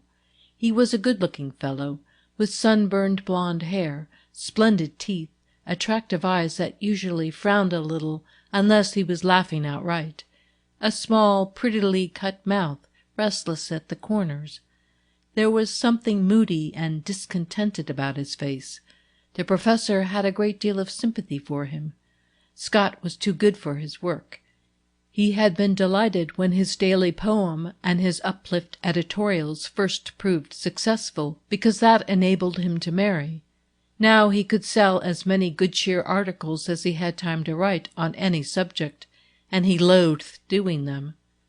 Scott had early picked himself out to do something very fine, and he felt that he was wasting his life and his talents. The new group of poets made him angry. When a new novel was discussed seriously by his friends, he was perfectly miserable. St. Peter knew that the poor boy had seasons of desperate unhappiness. His disappointed vanity ate away at his vitals, like the Spartan boy's wolf, and only the deep lines in his young forehead and the twitching at the corners of his mouth showed that he suffered. Not long ago, when the students were giving an historical pageant to commemorate the deeds of an early French explorer among the Great Lakes, they asked St. Peter to do a picture for them, and he had arranged one which amused him very much, though it had nothing to do with the subject. He posed his two sons-in-law in a tapestry-hung tent for a conference between Richard Plantagenet and the Saladin before the walls of Jerusalem. Marcellus, in a green dressing-gown and turban, was seated at a table with a chart, his hands extended in reasonable, patient argument. The Plantagenet was standing, his plumed helmet in his hand, his square yellow head haughtily erect, his unthoughtful brows fiercely frowning, his lips curled and his fresh face full of arrogance. The tableau had received no special notice, and Mrs. St. Peter had said dryly that she was afraid nobody saw his little joke. But the professor liked his picture, and he thought it quite fair to both the young men. End of Book 1, The Family, Section 5.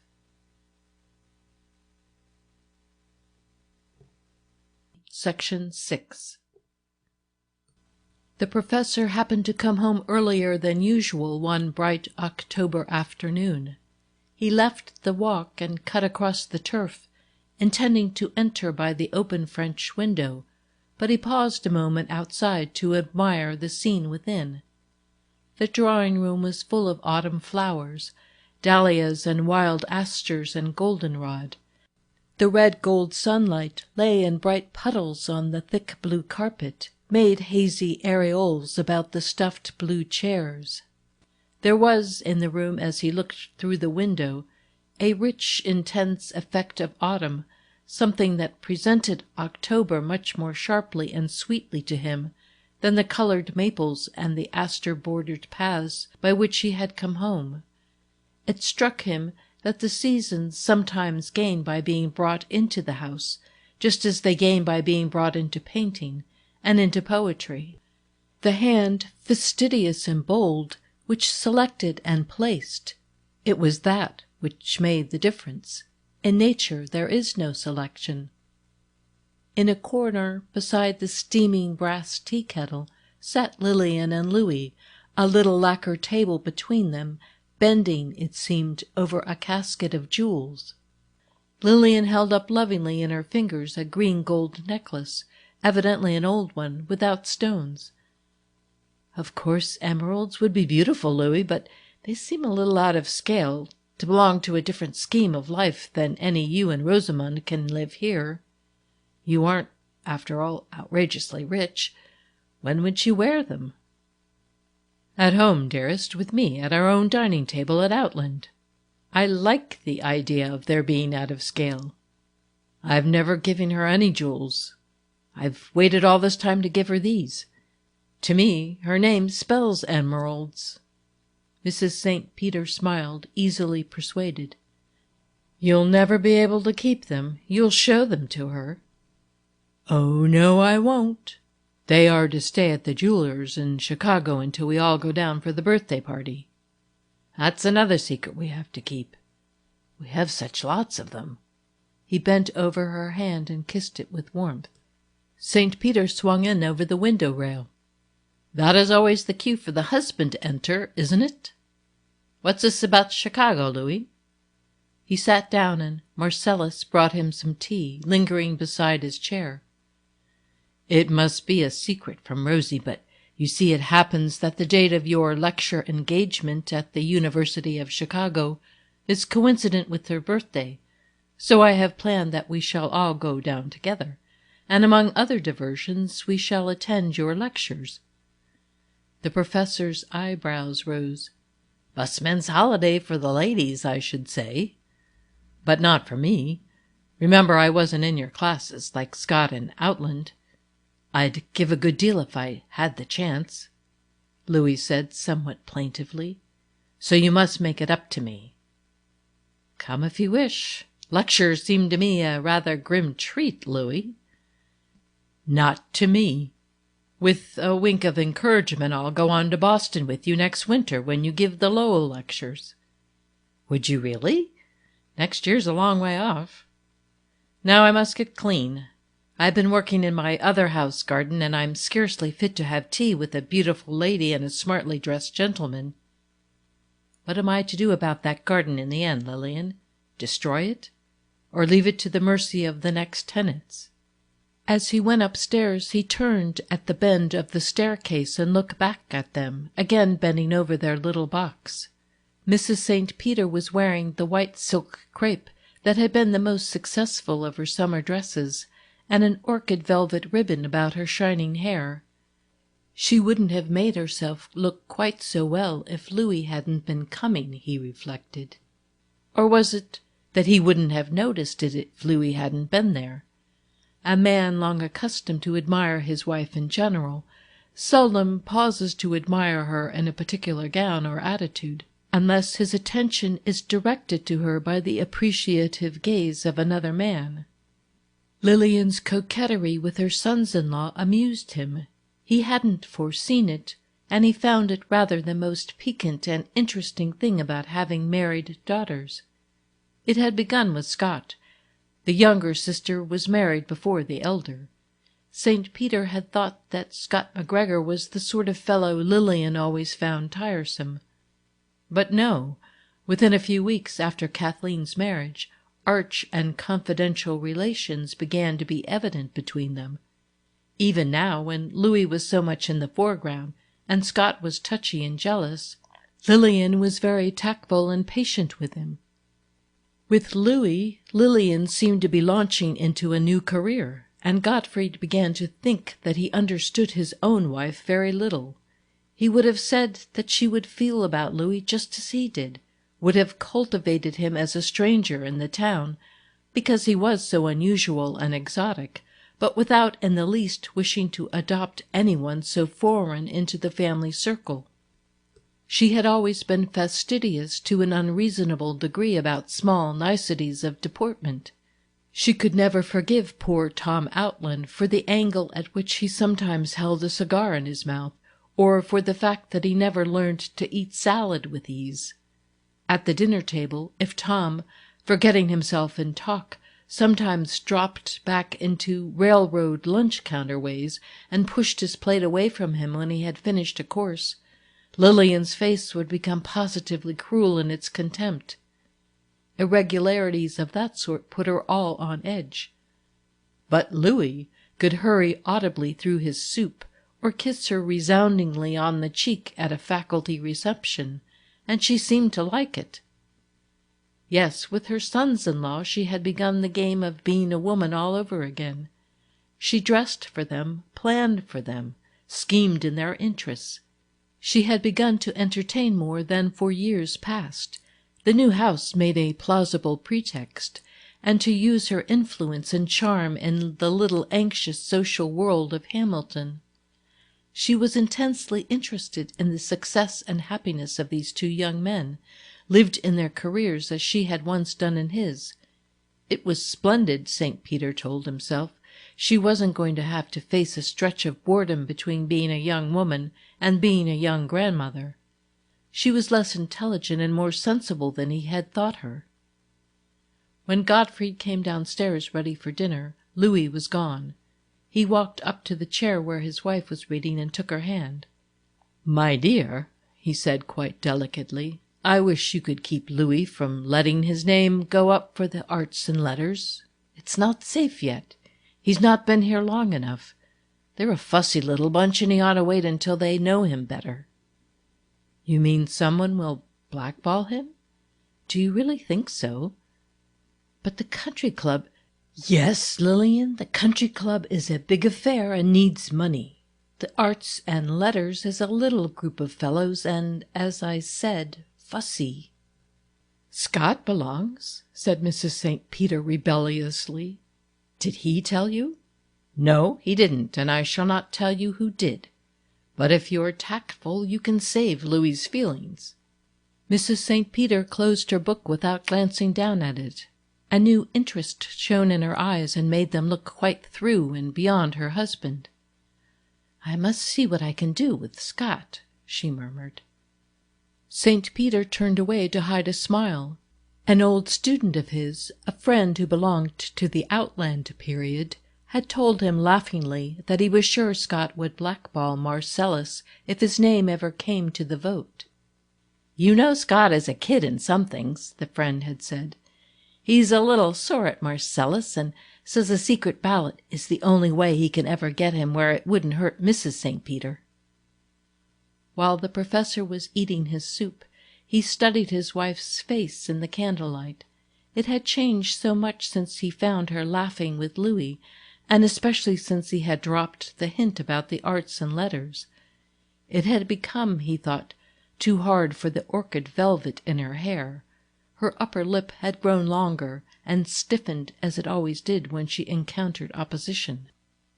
"Well," he reflected, "it will be interesting to see what she can do with Scott.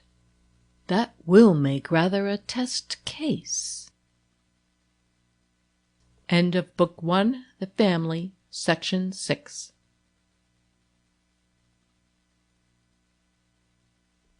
Section 7. Early in November there was a picturesque snowstorm, and that day Kathleen telephoned her father at the university, asking him to stop on his way home in the afternoon and help her to decide upon some new furs. As he approached McGregor's spick-and-span bungalow at 4 o'clock, he saw Louise, Pierce Arrow, standing in front, with Ned, the chauffeur and gardener, in the driver's seat. Just then Rosamond came out of the bungalow alone, and down the path to the sidewalk, without seeing her father. He noticed a singularly haughty expression on her face, her brows drawn together over her nose. The curl of her lips was handsome but terrifying. He observed also something he had not seen before, a coat of soft purple-gray fur that quite disguised the wide, slightly stooping shoulders he regretted in his truly beautiful daughter. He called to her, very much interested. "Wait a minute, Rosie. I've not seen that before. It's extraordinarily becoming." He stroked his daughter's sleeve with evident pleasure. "You know these things with a kind of lurking purple and lavender in them are splendid for you. They make your color prettier than ever. It's only lately you've begun to wear them. Louis's taste, I suppose?" "Of course. He selects all my things for me," said Rosamond proudly. "Well, he does a good job. He knows what's right for you." St. Peter continued to look her up and down with satisfaction. "And Kathleen is getting new furs. You were advising her?" "She didn't mention it to me," Rosamond replied in a guarded voice. "No? And what do you call this? What beast?" he asked ingenuously, again stroking the fur with his bare hand. "It's taupe." "Oh, moleskin." He drew back a little. "Couldn't be better for your complexion. And is it warm?" "Very warm, and so light." I see. He took Rosamond's arm and escorted her to her car. "Give Louis my compliments on his choice." The motor glided away. He wished he could escape as quickly and noiselessly, for he was a coward, but he had a feeling that Kathleen was watching him from behind the sash curtains. He went up to the door and made a long and thorough use of the foot-scraper before he tapped on the glass. Kathleen let him in. She was very pale. Even her lips, which were always pink, like the inside of a white shell, were without color. Neither of them mentioned the just-departed guest. "Have you been out in the park, Kitty? This is a pretty little storm.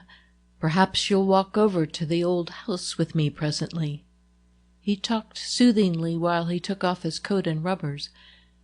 "And now for the furs." Kathleen went slowly into her bedroom. She was gone a great while, perhaps 10 actual minutes. When she came back, the rims of her eyes were red. She carried 4 large pasteboard boxes, tied together with twine. St. Peter sprang up, took the parcel, and began untying the string. He opened the first and pulled out a brown stole. "What is it? Mink?" "No, it's Hudson Bay sable." "Very pretty." He put the collar round her neck and drew back to look at it. But after a sharp struggle, Kathleen broke down. She threw off the fur and buried her face in a fresh handkerchief.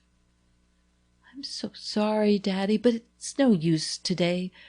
I don't want any furs, really. She spoils everything for me." "Oh, my dear, you hurt me terribly." St. Peter put his hands tenderly on her soft hazel-colored hair. "Face it squarely, Kitty. You must not, you cannot be envious. It's self-destruction." "I can't help it, Father. I'm envious. I don't think I would be if she let me alone, but she comes here with her magnificence and takes the life out of all our poor little things. Everybody knows she's rich. Why does she have to keep rubbing it in?" "But, Kitty dear, you wouldn't have her go home and change her coat before coming to see you." "Oh, it's not that, Father. It's everything. You know we were never jealous of each other at home. I was always proud of her good looks and good taste. It's not her clothes. It's a feeling she has inside her. When she comes toward me, I feel hate coming toward me like a snake's hate." St. Peter wiped his moist forehead. He was suffering with her, as if she had been in physical anguish. "We can't, dear, we can't in this world let ourselves think of things, of comparisons like that. We are all too susceptible to ugly suggestions. If Rosamond has a grievance, it's because you've been untactful about Louis." "Even if I have, why should she be so revengeful? Does she think nobody else calls him a Jew? Does she think it's a secret? I don't mind being called a Gentile." "It's all in the way it's done, you know, Kitty, and you've shown that you are a little bored with all their new things now, haven't you?" "I've shown that I don't like the way she overdresses, I suppose. I would never have believed that Rosie could do anything in such bad taste. While she is here among her old friends, she ought to dress like the rest of us." "But doesn't she? It seems to me her things look about like yours." "Oh, Father, you're so simple, and Mother is very careful not to enlighten you. We go to the guild to sew for the mission fund, and Rosie comes in a handmade French frock that costs more than all our dresses put together." "But if hers are no prettier, what does it matter how much they cost?" He was watching Kathleen fearfully. Her pale skin had taken on a greenish tinge. There was no doubt about it. He had never happened to see that change occur in a face before, and he had never realized to what an ugly, painful transformation the common phrase "green with envy" referred. "Oh, foolish! They are prettier, though you may not see it. It's not just the clothes." She looked at him intently, and her eyes in their reddened rims expanded and cleared. "It's everything. When we were at home, Rosamond was a kind of ideal to me. What she thought about everything decided it for me. But she's entirely changed. She's become Louis. Indeed, she's worse than Louis.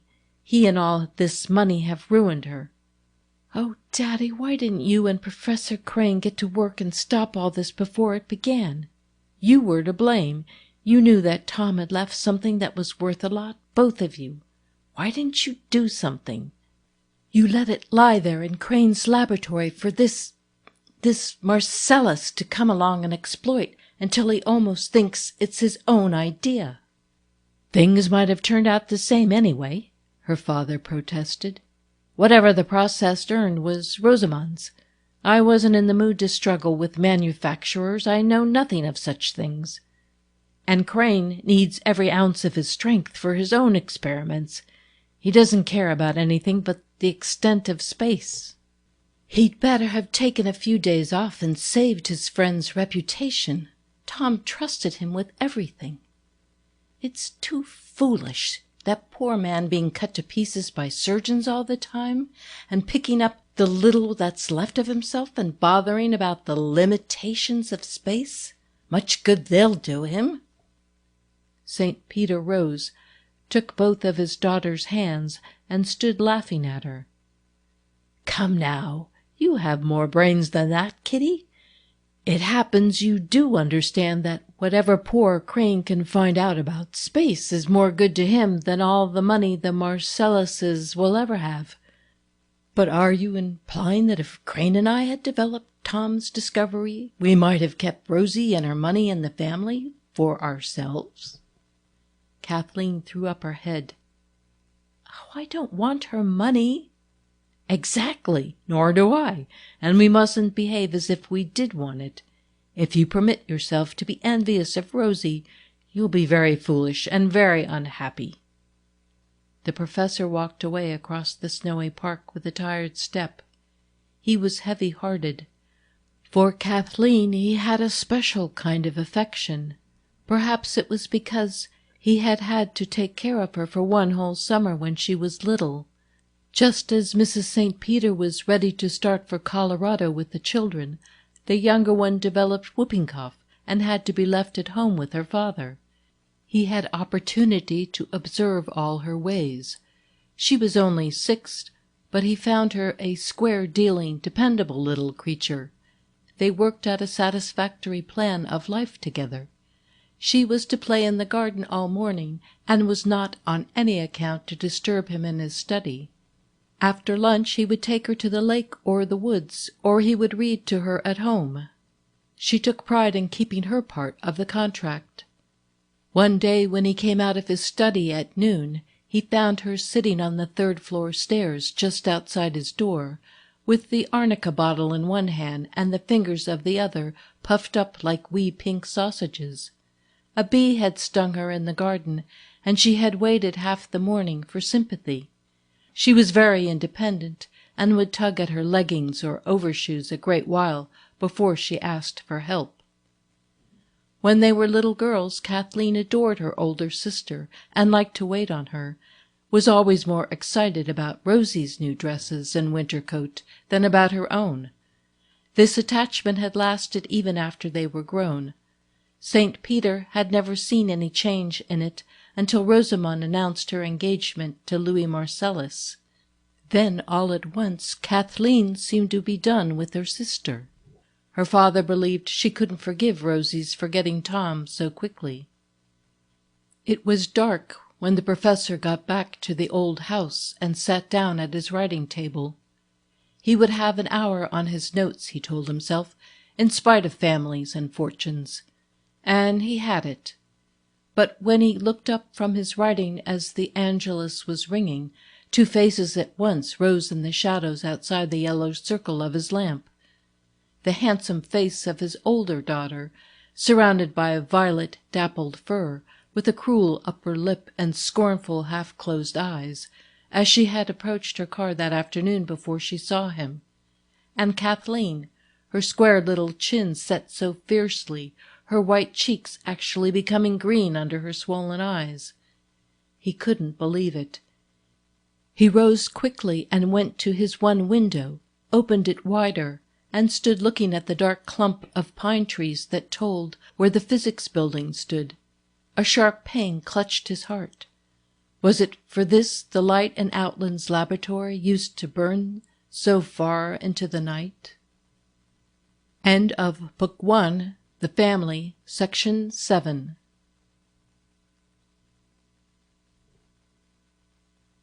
Section 8. The following week, St. Peter went to Chicago to give his lectures. He had engaged rooms for himself and Lillian at a quiet hotel near the university. The Marcelluses went down by the same train, and they all alighted at the station together in a raging snowstorm. The St. Peters were to have tea with Louis at the Blackstone before going to their own quarters.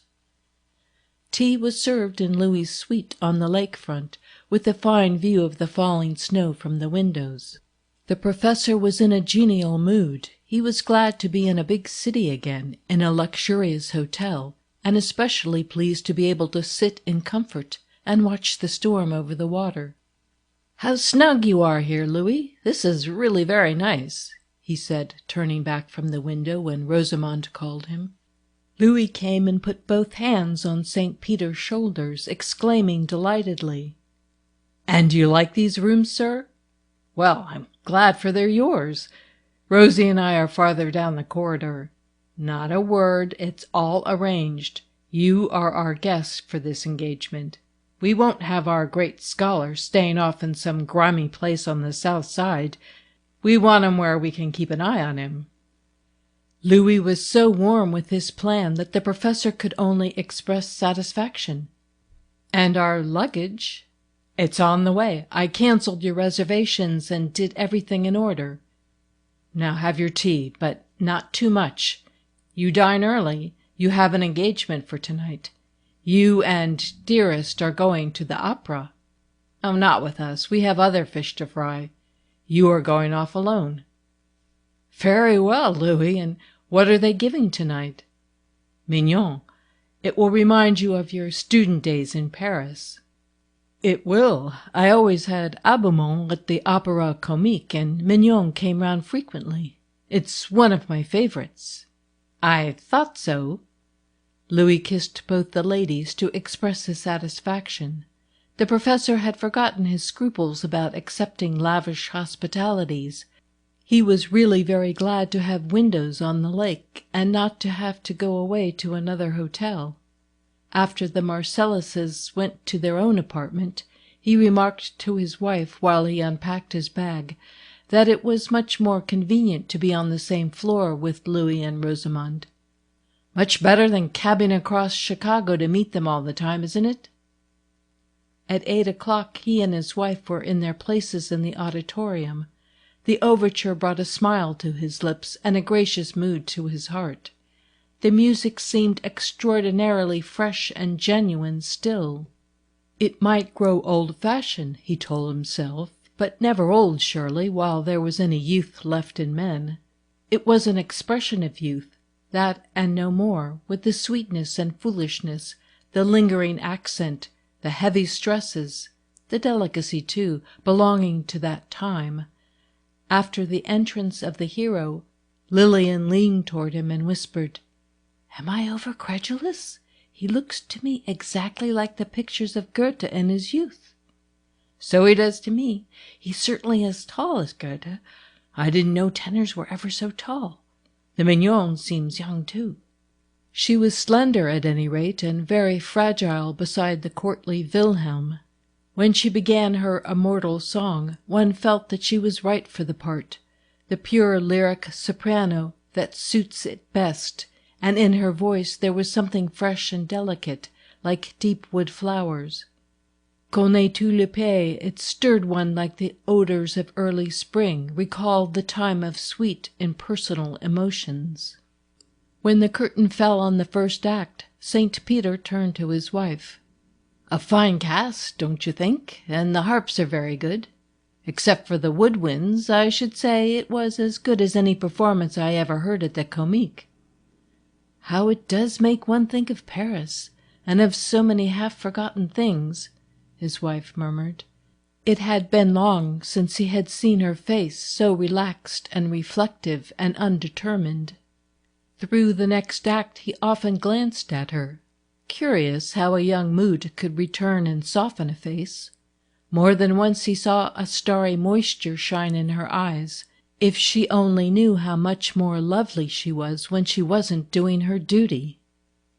"My dear," he sighed when the lights were turned on and they both looked older, "it's been a mistake, our having a family and writing histories and getting middle-aged. We should have been picturesquely shipwrecked together when we were young." "How often I've thought that," she replied with a faint melancholy smile. "You? But you're so occupied with the future. You adapt yourself so readily," he murmured in astonishment. "One must go on living, Godfrey. But it wasn't the children who came between us." There was something lonely and forgiving in her voice, something that spoke of an old wound, healed and hardened and hopeless. You too?" he breathed in amazement. He took up one of her gloves and began drawing it out through his fingers. She said nothing, but he saw her lip quiver, and she turned away and began looking at the house through the glasses. He likewise began to examine the audience. He wished he knew just how it seemed to her. He had been mistaken, he felt. The heart of another is a dark forest always, no matter how close it has been to one's own. Presently the melting music of the tenor's last aria brought their eyes together in a smile not altogether sad. That night, after he was in bed, among unaccustomed surroundings and a little wakeful, St. Peter still played with his idea of a picturesque shipwreck, and he cast about for the particular occasion he would have chosen for such a finale. Before he went to sleep he found the very day, but his wife was not in it. Indeed, nobody was in it but himself and a weather-dried little sea-captain from the Hautes-Pyrénées, half a dozen spry seamen, and a line of gleaming snow-peaks, agonizingly high and sharp along the southern coast of Spain. Louis arranged the birthday dinner in the public dining-room of the hotel, and 3 of the professor's colleagues dined with them on that occasion. Louis had gone out to the university to hear St. Peter lecture, had met some of the faculty, and immediately invited them to dinner. They accepted. When was a professor known to refuse a good dinner? Rosamond was presented with her emeralds, and, as St. Peter afterward observed to his wife, practically all the guests in the dining-room were participants in the happy event. Lillian was doubtless right when she told him that, all the same, his fellow professors went away from the Blackstone that night respecting Godfrey St. Peter more than they had ever done before, and if they had marriageable daughters, they were certainly envying him his luck. "That," her husband replied, "is my chief objection to public magnificence. It seems to show everybody up in the worst possible light. I'm not finding fault with anyone but myself, understand. When I consented to occupy an apartment I couldn't afford, I let myself in for whatever might follow." They got back to Hamilton in bitter weather. The lake winds were scourging the town, and Scott had laryngitis and was writing prose poems about the pleasures of tending your own furnace when the thermometer is 20 below. "Godfrey," said Mrs. St. Peter when he set off for his classroom on the morning after their return, "surely you're not going to the old house this afternoon? It will be like a refrigerating plant. There's no way of heating your study except by that miserable little stove." "There never was, my dear. I got along a good many years." "It was very different when the house below was heated. That stove isn't safe when you keep the window open. A gust of wind might blow it out at any moment, and if you were at work you'd never notice until you were half poisoned by gas. You'll get a fine headache one of these days." "I've got headaches that way before and survived them," he said stubbornly. "How can you be so perverse? You know things are different now, and you ought to take more care of your health." "Why so? It's not worth half so much as it was then." His wife disregarded this. "And don't you think it's a foolish extravagance to go on paying the rent of an entire house in order to spend a few hours a day in one very uncomfortable room of it?" The professor's dark skin reddened, and the ends of his formidable eyebrows ascended toward his black hair. "It's almost my only extravagance," he muttered fiercely. "How irritable and unreasonable he is becoming," his wife reflected as she heard him putting on his overshoes in the hall. End of Book 1, The Family, Section 8.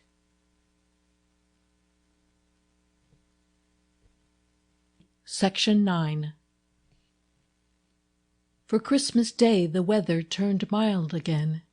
There would be a family dinner in the evening, but St. Peter was going to have the whole day to himself in the old house. He asked his wife to put him up some sandwiches so that he needn't come back for lunch. He kept a few bottles of sherry in his study, in the old chest under the forms. Fortunately, he had brought back a great deal of it from his last trip to Spain. It wasn't foresight. Prohibition was then unthinkable, but a lucky accident. He had gone with his innkeeper to an auction and bought in a dozen dozens of a sherry that went very cheap. He came home by the City of Mexico and got the wine through without duty. As he was crossing the park with his sandwiches, he met Augusta coming back from Mass. "Are you still going to the old house, Professor?" she asked reproachfully, her face smiling at him between her stiff black fur collar and her stiff black hat. "Oh, yes, Augusta, but it's not the same. I miss you. There are never any new dresses on my ladies in the evening now. Won't you come in sometime and deck them out as a surprise for me?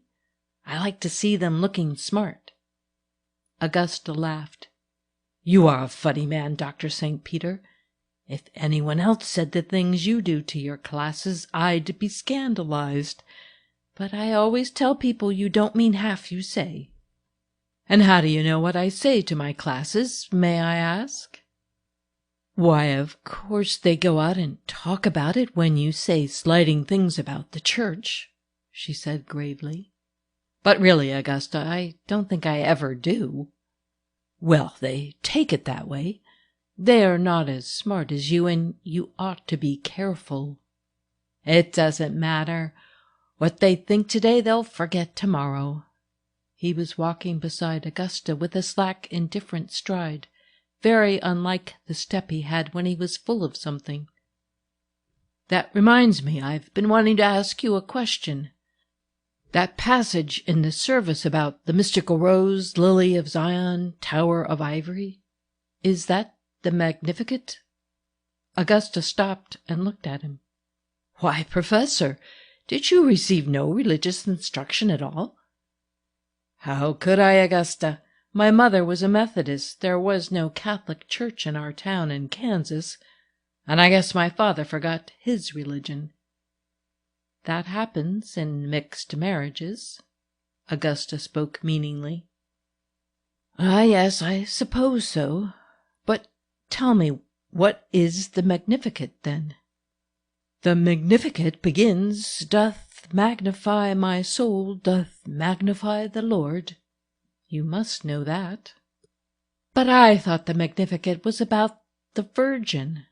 "Oh, no, Professor, the Blessed Virgin composed the Magnificat."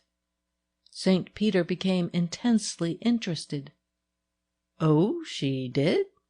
Augusta spoke gently, as if she were prompting him, and did not wish to rebuke his ignorance too sharply.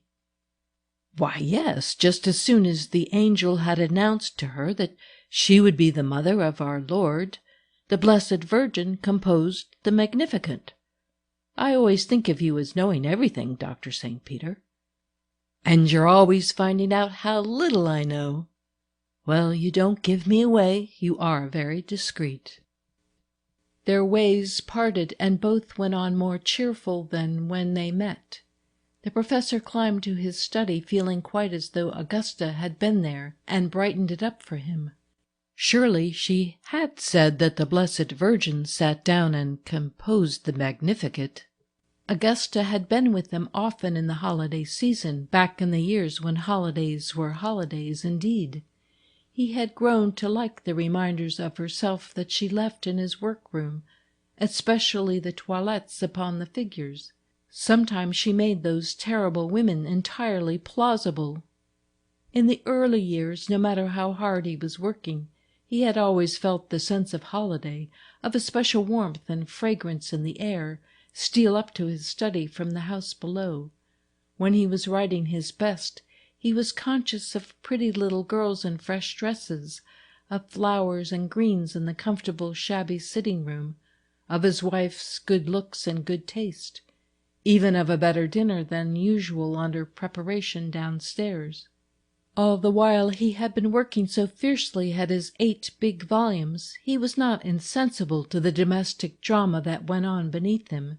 His mind had played delightedly with all those incidents, just as when Queen Mathilde was doing the long tapestry now shown at Bayeux, working her chronicle of the deeds of knights and heroes. Alongside the big pattern of dramatic action, she and her women carried the little playful pattern of birds and beasts that are a story in themselves.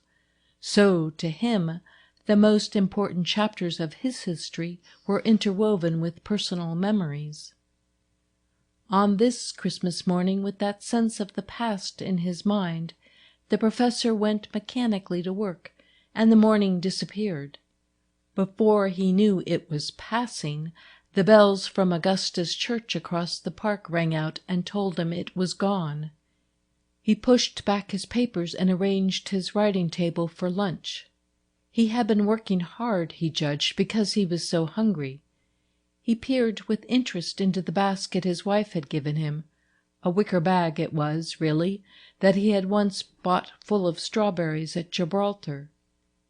Chicken sandwiches with lettuce leaves, red California grapes, and 2 shapely long-necked russet pears. That would do very well, and Lillian had thoughtfully put in one of her best dinner napkins, knowing he hated ugly linen.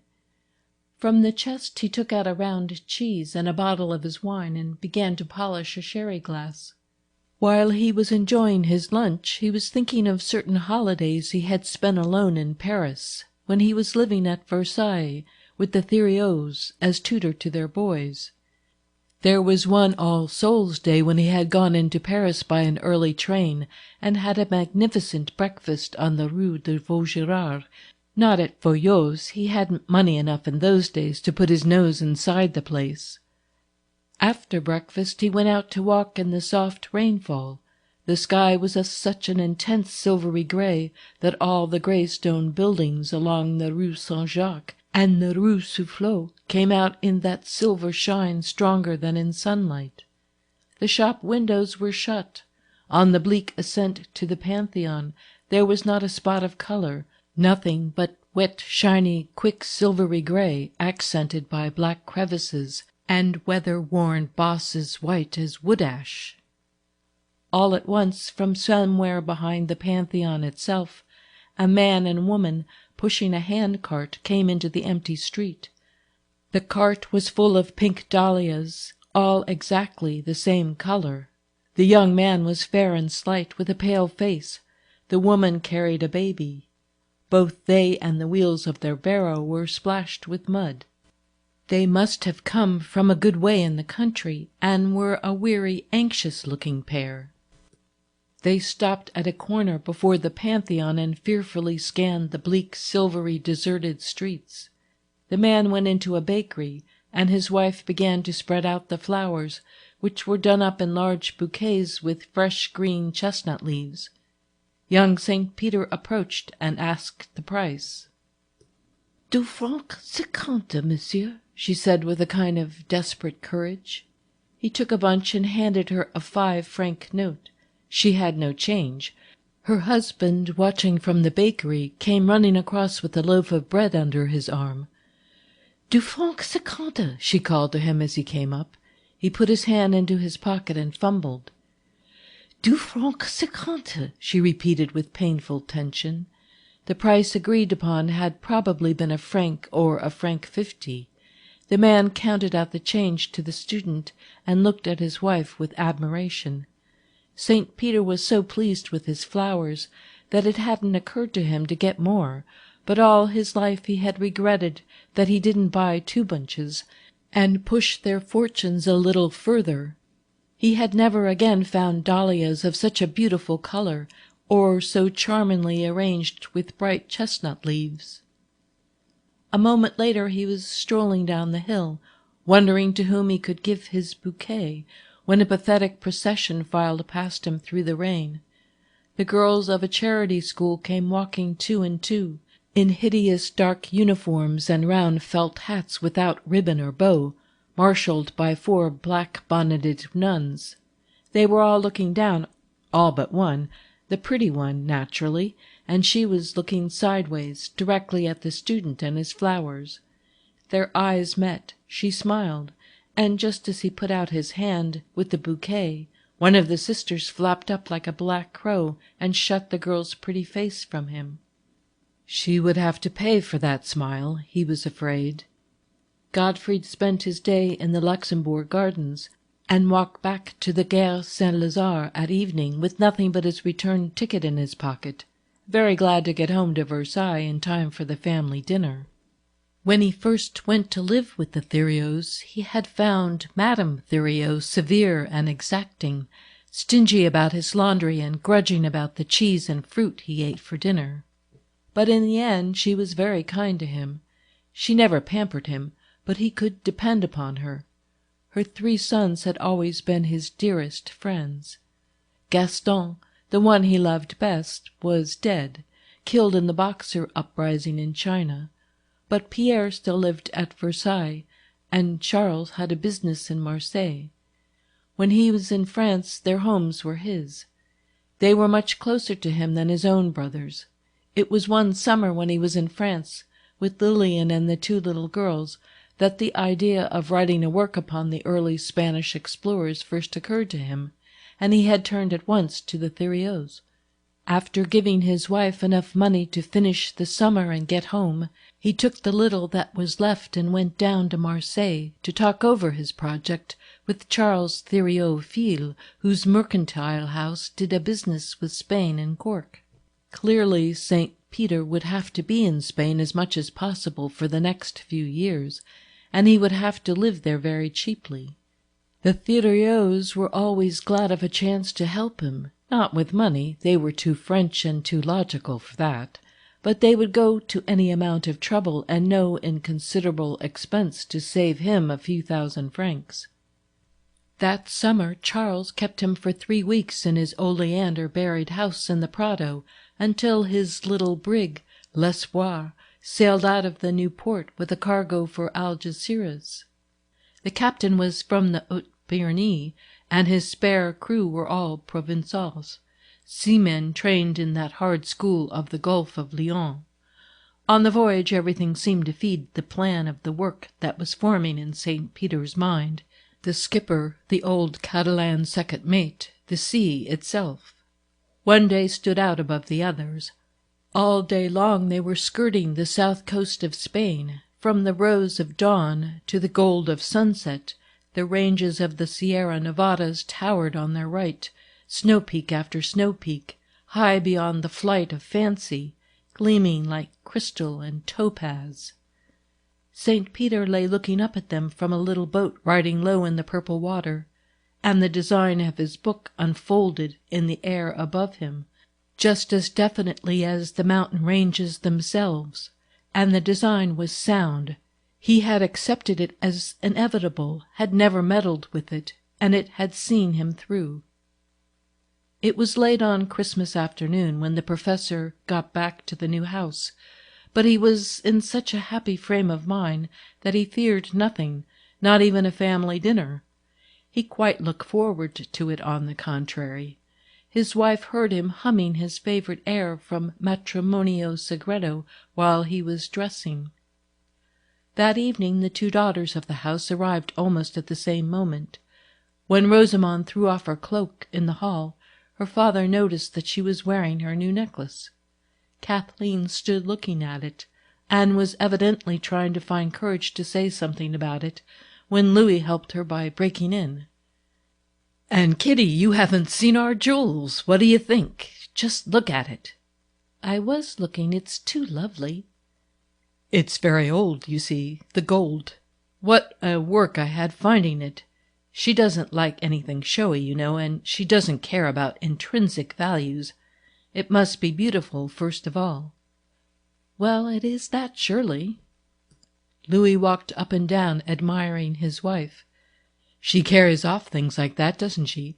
And yet, you know, I like her in simple things, too." He dropped into reflection, just as if he were alone and talking to himself. I always remember a little bracelet she wore the night I first met her. A turquoise set in silver, wasn't it? Yes, a turquoise set in dull silver. Have you it yet, Rosie? I think so. There was a shade of displeasure in Rosamond's voice, and she turned back into the hall to look for something. Where are the violets you brought for Mamma? Mrs. St. Peter came in, followed by the maid and the cocktails. Scott began the usual prohibition lament. "Why don't you journalists tell the truth about it in print?" Louis asked him. "It's a case where you could do something." "And lose my job? Not much. This country's split in two socially, and I don't know if it's ever coming together. It's not so hard on me. I can drink hard liquor. But you and the professor like wine and fancy stuff." "Oh, it's nothing to us. We're going to France for the summer." Louis put his arm round his wife and rubbed his cheek against hers, saying caressingly, "And drink Burgundy, Burgundy, Burgundy." "Please take me with you, Louis," Mrs. St. Peter pleaded, to distract him from his wife. Nothing made the McGregors so uncomfortable and so wrathful as the tender moments which sometimes overtook the Marcelluses in public. "We are going to take you, and Papa too. That's our plan. I take him for safety. If I travelled on the continent alone with two such handsome women, it wouldn't be tolerated. There would be a trumped-up quarrel and a stiletto, and then somebody would be a widow," turning again to his wife. "Come here, Louis." Mrs. St. Peter beckoned him. "I have a confession to make. I'm afraid there's no dinner for you tonight." "No dinner for me?" "No, there's nothing either you or Godfrey will like. It's Scott's dinner tonight. Your tastes are so different I can't compromise. And this is his, from the cream soup to the frozen pudding." "But who said I didn't like cream soup and frozen pudding?" Louis held out his hands to show their guiltlessness. "And are there haricots verts in cream sauce?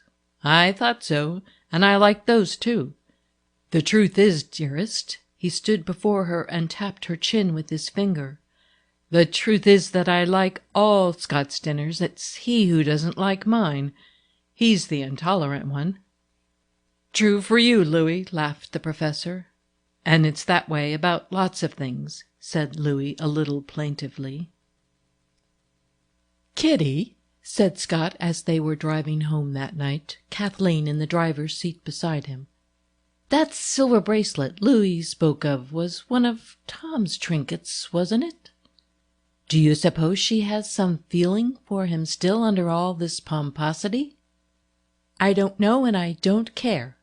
But, oh, Scott, I do love you very much," she cried vehemently. He pinched off his driving glove between his knees and snuggled his hand over hers, inside her muff. "Sure?" he muttered.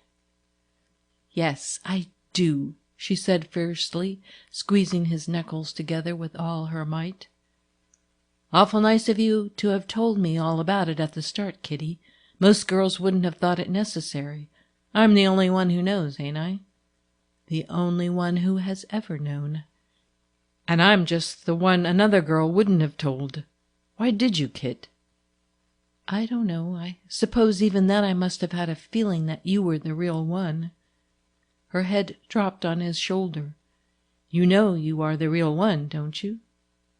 "I guess." End of Book 1, The Family, Section 9.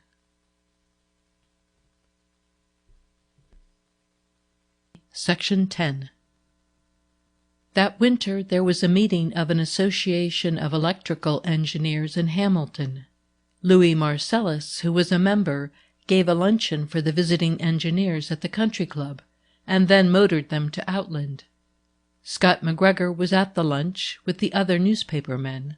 On his return he stopped at the university and picked up his father-in-law. "I'll run you over home. Which house, the old? How did you get out of Louis's party?" "I had classes."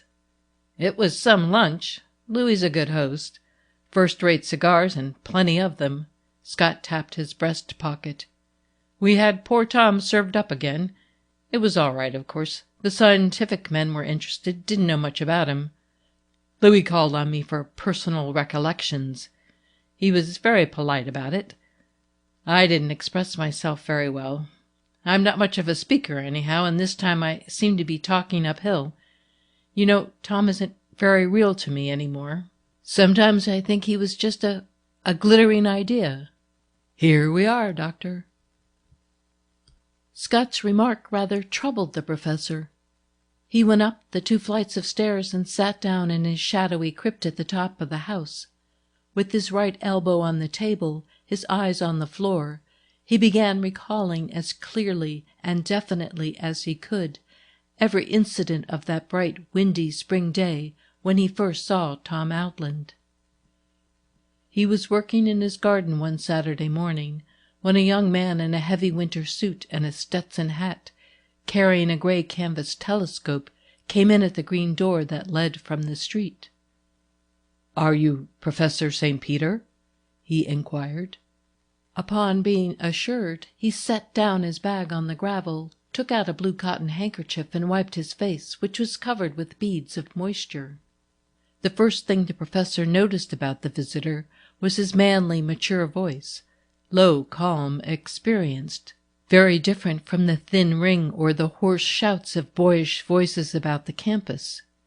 The next thing he observed was the strong line of contrast below the young man's sandy hair, the very fair forehead which had been protected by his hat, and the reddish-brown of his face, which had evidently been exposed to a stronger sun than the spring sun of Hamilton. The boy was fine-looking, he saw, tall and presumably well-built, though the shoulders of his stiff, heavy coat were so preposterously padded that the upper part of him seemed shut up in a case. "I want to go to school here, Professor St. Peter, and I've come to ask your advice. I don't know anybody in the town." "You want to enter the university, I take it. What high school are you from?" "I've never been to high school, sir. That's the trouble." "Why, yes, I hardly see how you can enter the university. Where are you from?" "New Mexico. I haven't been to school, but I've studied. I read Latin with the priest down there." St. Peter smiled incredulously. "How much Latin?" "I read Caesar and Virgil, the Aeneid." "How many books?" "We went right through."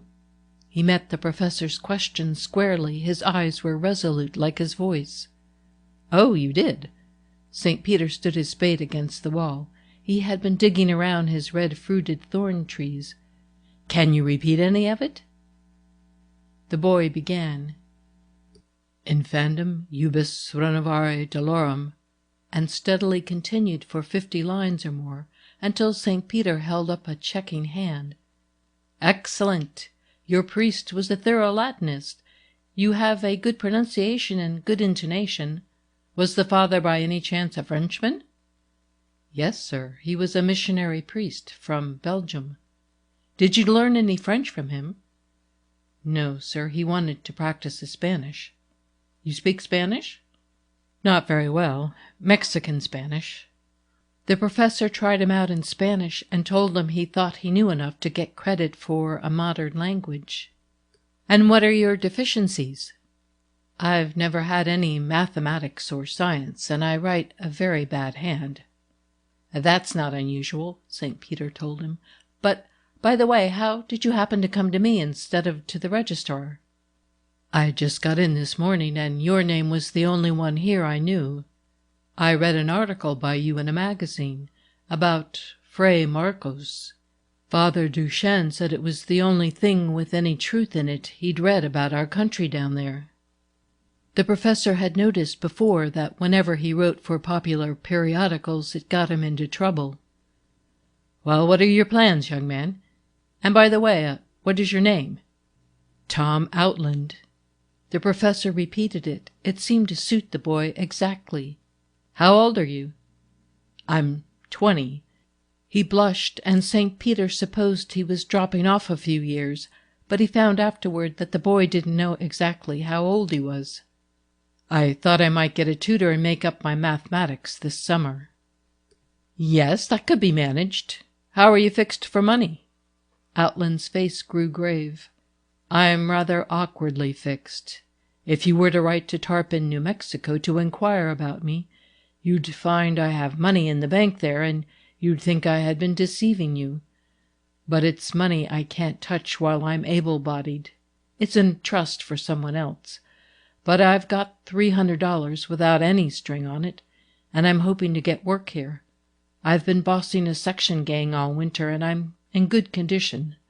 I'll do anything but wait table. I won't do that." On this point he seemed to feel strongly. The professor learned some of his story that morning. His parents, he said, were mover people, and both died when they were crossing southern Kansas in a prairie schooner. He was a baby and had been informally adopted by some kind people who took care of his mother in her last hours, a locomotive engineer named O'Brien and his wife. This engineer was transferred to New Mexico and took the foundling boy along with his own children. As soon as Tom was old enough to work, he got a job as call-boy and did his share toward supporting the family. "What's a call-boy, a messenger boy?" "No, sir, it's a more responsible position. Our town was an important freight division on the Santa Fe, and a lot of trainmen lived there. The freight schedule is always changing because it's a single-track road and the dispatcher has to get the freights through when he can. Suppose you're a brakeman and your train is due out at 2 a.m. Well, like as not, it will be changed to midnight or to 4 in the morning. You go to bed as if you were going to sleep all night with nothing on your mind. The call boy watches the schedule board, and half an hour before your train goes out, he comes and taps on your window and gets you up in time to make it. The call boy has to be on to things in the town. He must know when there's a poker game on and how to slip in easy. You can't tell when there's a spotter about, and if a man's reported for gambling, he's fired. Sometimes you have to get a man when he isn't where he ought to be. I found there was usually a reason at home for that." The boy spoke with gravity, as if he had reflected deeply upon irregular behavior. Just then Mrs. St. Peter came out into the garden and asked her husband if he wouldn't bring his young friend in to lunch. Outland started and looked with panic toward the door by which he had come in, but the professor wouldn't hear of his going and picked up his telescope to prevent his escape. As he carried it into the house and put it down in the hall, he noticed that it was strangely light for its bulk. Mrs. St. Peter introduced the guest to her 2 little girls and asked him if he didn't want to go upstairs to wash his hands. He disappeared. As he came back, something disconcerting happened. The front hall and the front staircase were the only hard wood in the house, but as Tom came down the waxed steps, his heavy new shoes shot out from under him, and he sat down on the end of his spine with a thump. Little Kathleen burst into a giggle, and her elder sister looked at her reprovingly. Mrs. St. Peter apologized for the stairs. "I'm not much used to stairs, living mostly in daub houses," Tom explained as he picked himself up. At luncheon the boy was very silent at first. He sat looking admiringly at Mrs. St. Peter and the little girls. The day had grown warm, and the professor thought this was the hottest boy he had ever seen. His stiff white collar began to melt, and his handkerchief, as he kept wiping his face with it, became a rag. "I didn't know it would be so warm up here, or I'd have picked a lighter suit," he said, embarrassed by the activity of his skin. "We would like to hear more about your life in the Southwest," said his host. "How long were you a call-boy?" 2 years. Then I had pneumonia, and the doctor said I ought to go on the range, so I went to work for a big cattle firm." Mrs. St. Peter began to question him about the Indian pueblos. He was reticent at first, but he presently warmed up in defense of Indian housewifery. He forgot his shyness so far, indeed, that having made a neat heap of mashed potato beside his chop, he conveyed it to his mouth on the blade of his knife, at which sight the little girls were not able to conceal their astonishment. Mrs. St. Peter went on quietly talking about Indian pottery and asking him where they made the best. "I think the very best is the cliff-dweller pottery," he said. "Do you take an interest in pottery, ma'am? Maybe you'd like to see some I have brought along." As they rose from the table, he went to his telescope underneath the hat rack, knelt beside it, and undid the straps. When he lifted the cover, it seemed full of bulky objects wrapped in newspapers. After feeling among them, he unwrapped one and displayed an earthen water jar, shaped like those common in Greek sculpture, and ornamented with a geometric pattern in black and white. "That's one of the real old ones. I know, for I got it out myself. I don't know just how old, but there's pinyon trees 300 years old by their rings, growing up in the stone trail that leads to the ruins where I got it." "Stone trail? Pinyons?" she asked. "Yes, deep narrow trails in white rock, worn by their moccasined feet coming and going for generations. And these old pinyon trees have come up in the trails since the race died off. You can tell something about how long ago it was by them." He showed her a coating of black on the underside of the jar. "That's not from the firing. See, I can scratch it off. It's soot, from when it was on the cook fire last, and that was before Columbus landed, I guess. Nothing makes these people seem so real to me as their old pots, with the fire black on them." As she gave it back to him, he shook his head. "That one's for you, ma'am, if you like it." "Oh, I couldn't think of letting you give it to me. You must keep it for yourself or put it in a museum." But that seemed to touch a sore spot. "Museums," he said bitterly. "They don't care about our things. They want something that came from Crete or Egypt. I'd break my jars sooner than they should get them. But I'd like this one to have a good home among your nice things." He looked about appreciatively. "I've no place to keep them. They're in my way, especially that big one. My trunk is at the station, but I was afraid to leave the pottery. You don't get them out whole like that very often." "But get them out of what? From where? I want to know all about it." "Maybe some day, ma'am, I can tell you," he said, wiping his sooty fingers on his handkerchief. His reply was courteous but final. He strapped his bag and picked up his hat, then hesitated and smiled. Taking a buckskin bag from his pocket, he walked over to the window seat where the children were and held out his hand to them, saying, "These I would like to give to the little girls." In his palm lay 2 lumps of soft blue stone, the color of robin's eggs or of the sea on halcyon days of summer. The children marveled. "Oh, what are they?" "Turquoises, just the way they come out of the mine before the jewelers have tampered with them and made them look green. The Indians like them this way." Again Mrs. St. Peter demurred. She told him very kindly that she couldn't let him give his stones to the children. "They are worth a lot of money." "I'd never sell them. They were given to me by a friend. I have a lot, and they're of no use to me, but they'll make pretty playthings for little girls." His voice was so wistful and winning that there was nothing to do. "Hold them still a moment," said the professor, looking down not at the turquoises but at the hand that held them. The muscular, many-lined palm, the long, strong fingers with soft ends, the straight little finger, the flexible, beautifully shaped thumb that curved back from the rest of the hand, as if it were its own master. What a hand! He could see it yet, with the blue stones lying in it. In a moment the stranger was gone, and the St. Peter family sat down and looked at one another. He remembered just what his wife had said on that occasion. "Well, this is something new in students, Godfrey. We ask a poor, perspiring tramp boy to lunch to save his pennies, and he departs leaving princely gifts." Yes, the professor reflected, after all these years, that was still true. Fellows like Outland don't carry much luggage, yet one of the things you know them by is their sumptuous generosity, and when they are gone, all you can say of them is that they departed leaving princely gifts. With a good tutor, young Outland had no difficulty in making up 3 years' mathematics in 4 months. Latin, he owned, had been hard for him, but in mathematics he didn't have to work. He had merely to give his attention.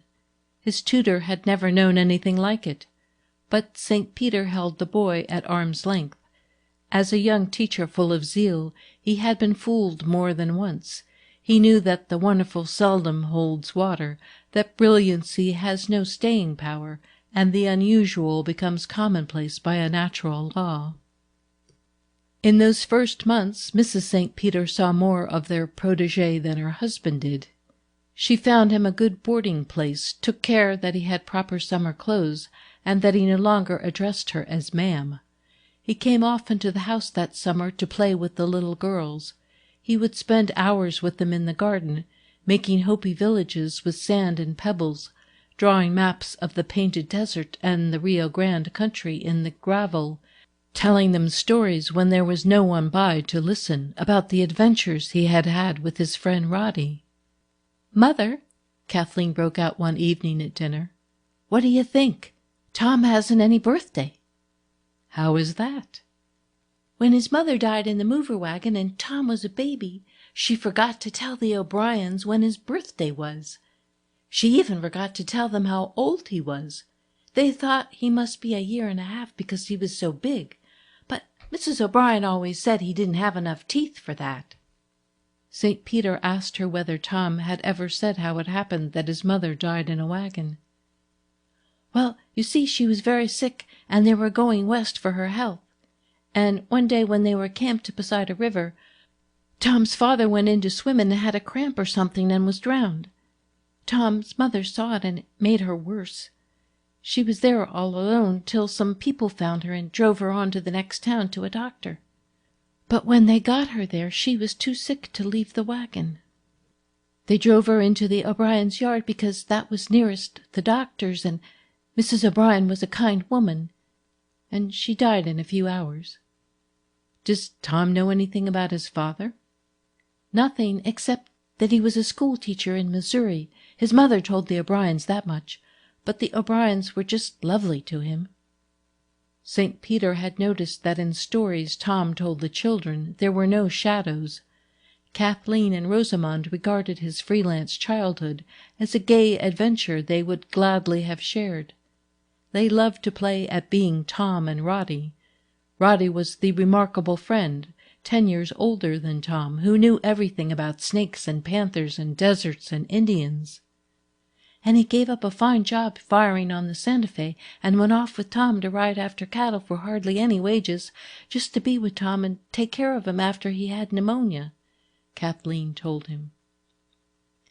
"That wasn't the only reason," Rosamond added dreamily.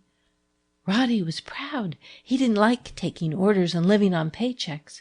He liked to be free and to sit in his saddle all day and use it for a pillow at night. You know Tom said that, Kitty." "Anyhow, he was noble. He was always noble. Noble Roddy," Kathleen finished it off. After the first day when he had walked into the garden and introduced himself, Tom never took up the story of his own life again, either with the professor or Mrs. St. Peter, though he was often encouraged to do so.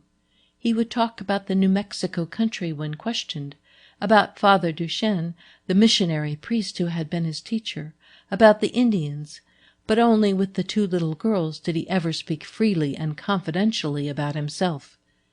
St. Peter used to wonder how the boy could afford to spend so much time with the children. All through that summer and fall he used to come in the afternoon and join them in the garden. In the winter he dropped in 2 or 3 evenings a week to play 500 or to take a dancing lesson. There was evidently something enchanting about the atmosphere of the house to a boy who had always lived a rough life.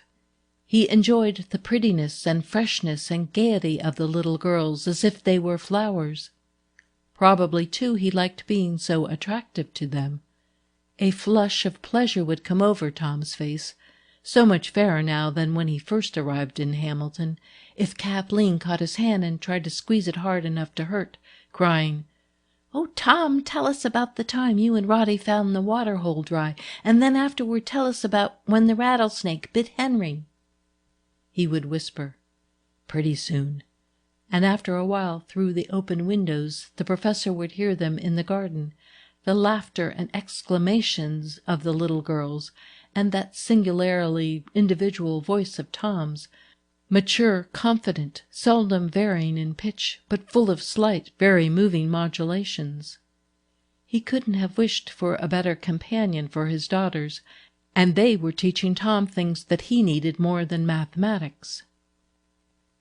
Sitting thus in his study long afterward, St. Peter reflected that those first years, before Outland had done anything remarkable, were really the best of all. He liked to remember the charming groups of three he was always coming upon, in the hammock swung between the linden trees, in the window-seat, or before the dining-room fire. Oh, there had been fine times in this old house then, family festivals and hospitalities, little girls dancing in and out, Augusta coming and going, gay dresses hanging in his study at night, Christmas shopping and secrets and smothered laughter on the stairs. When a man had lovely children in his house, fragrant and happy, full of pretty fancies and generous impulses, why couldn't he keep them? Was there no way but Medea's, he wondered? End of Book 1, The Family, Section 10.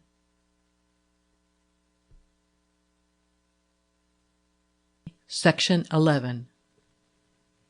St. Peter had come in late from an afternoon lecture, and had just lighted his kerosene lamp to go to work, when he heard a light foot ascending the stairs.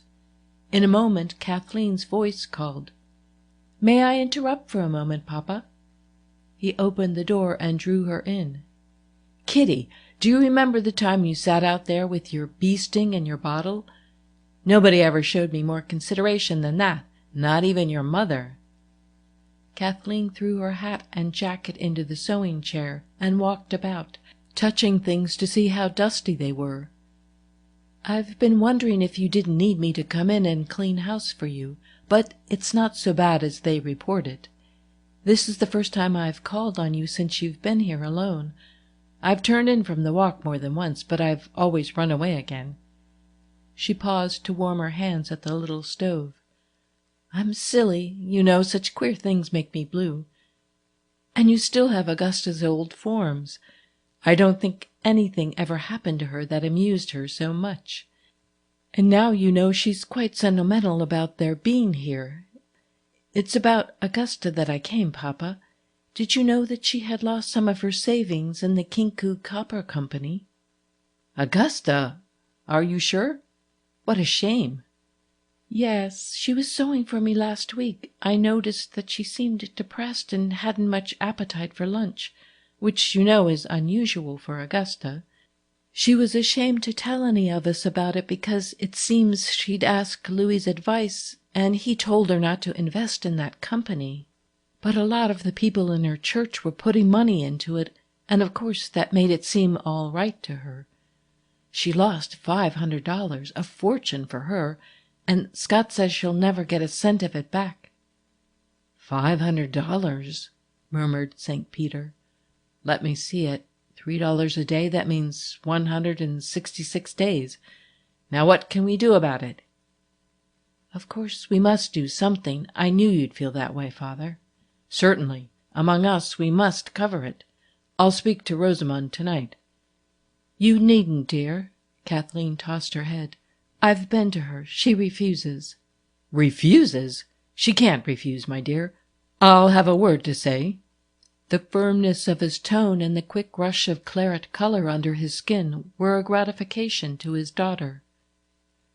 "She says that Louis took the trouble to speak to his banker and to several copper men before he advised Augusta, and that if she doesn't learn her lesson this time, she will do the same thing over again.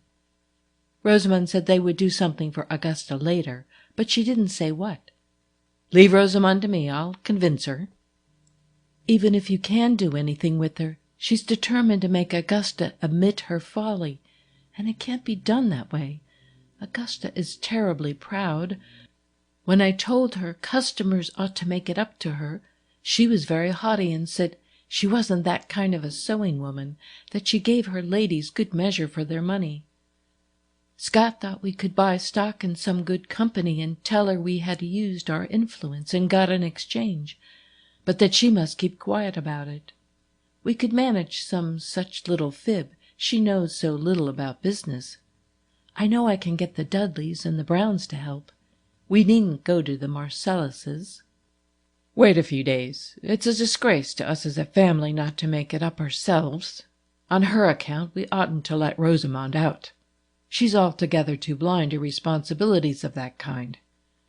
In a world full of blunderers, why should Augusta have to pay scrupulously for her mistakes?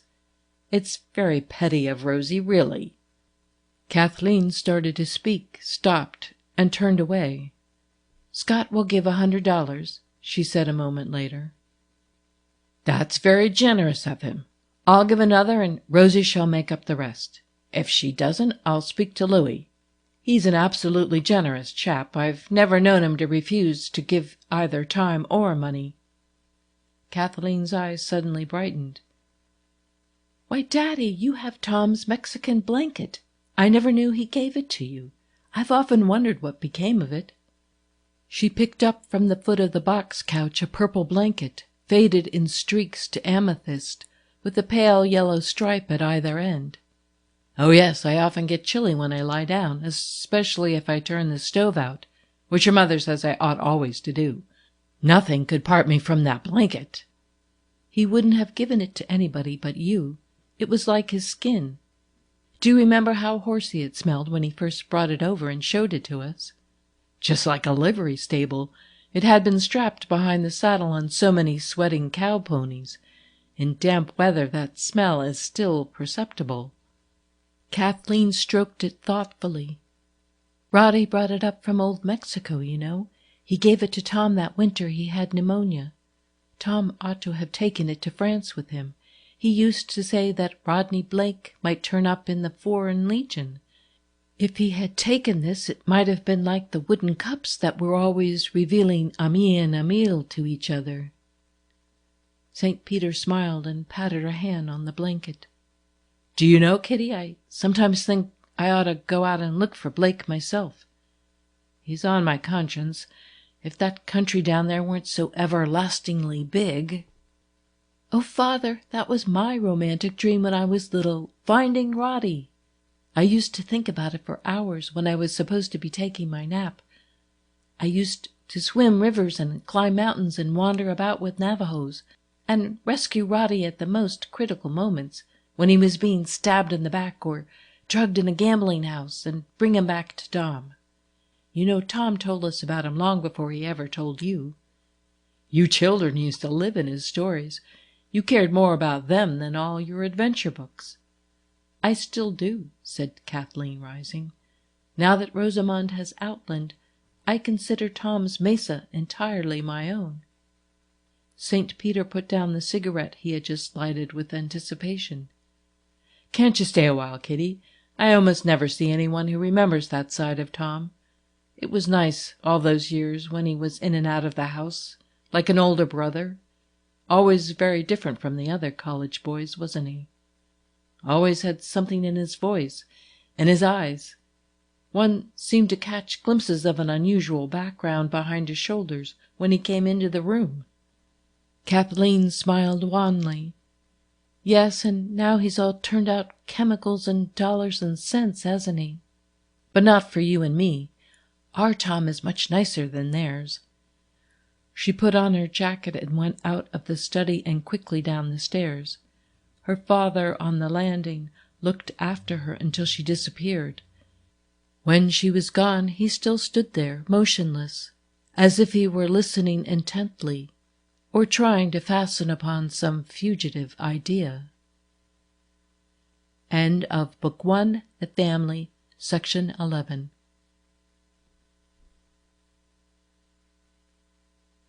Section 12. St. Peter was breakfasting at 6:30, alone, reading last night's letters, while he waited for the coffee to percolate. It had been long since he had had an 8 o'clock class, but this year the schedule committee had slyly put him down for one. "He can afford to take a taxi over now," the dean remarked. After breakfast he went upstairs and into his wife's room. "I have a rendezvous with a lady," he said, tossing an envelope upon her counterpane. She read a note from Mrs. Crane, the least attractive of the faculty ladies, requesting an interview with the professor at his earliest convenience. As she wished to see him quite alone, might she come to his study in the old house, where she understood he still worked? "Poor Gottfried," murmured his wife. One ought not to joke about it. St. Peter went into his own room to get a handkerchief and came back, taking up his suspended sentence. "I'm afraid it means poor Crane is coming up for another operation, or, worse still, that the surgeons tell her another would be useless. It's like the pit and the pendulum. I feel as if the poor fellow were strapped down on a revolving disc that comes around under the knife just so often." Mrs. St. Peter looked judicially at the letter, then at her husband's back. She didn't believe that surgery would be the subject of discussion when they met. Mrs. Crane had been behaving very strangely of late. Dr. Crane had married a girl whom no other man ever thought of courting, a girl of whom people always said, "Oh, she's so good," chiefly because she was so homely. They had 3 very plain daughters, and only Crane's salary to live upon. Doctors and surgeons kept them poor enough. St. Peter kissed his wife and went forth quite unconscious of what was going on in her mind. During the morning he telephoned Mrs. Crane and arranged a meeting with her at 5 o'clock. As the bell in the old house didn't work now, he waited downstairs on the front porch to receive his visitor and conduct her up to his study.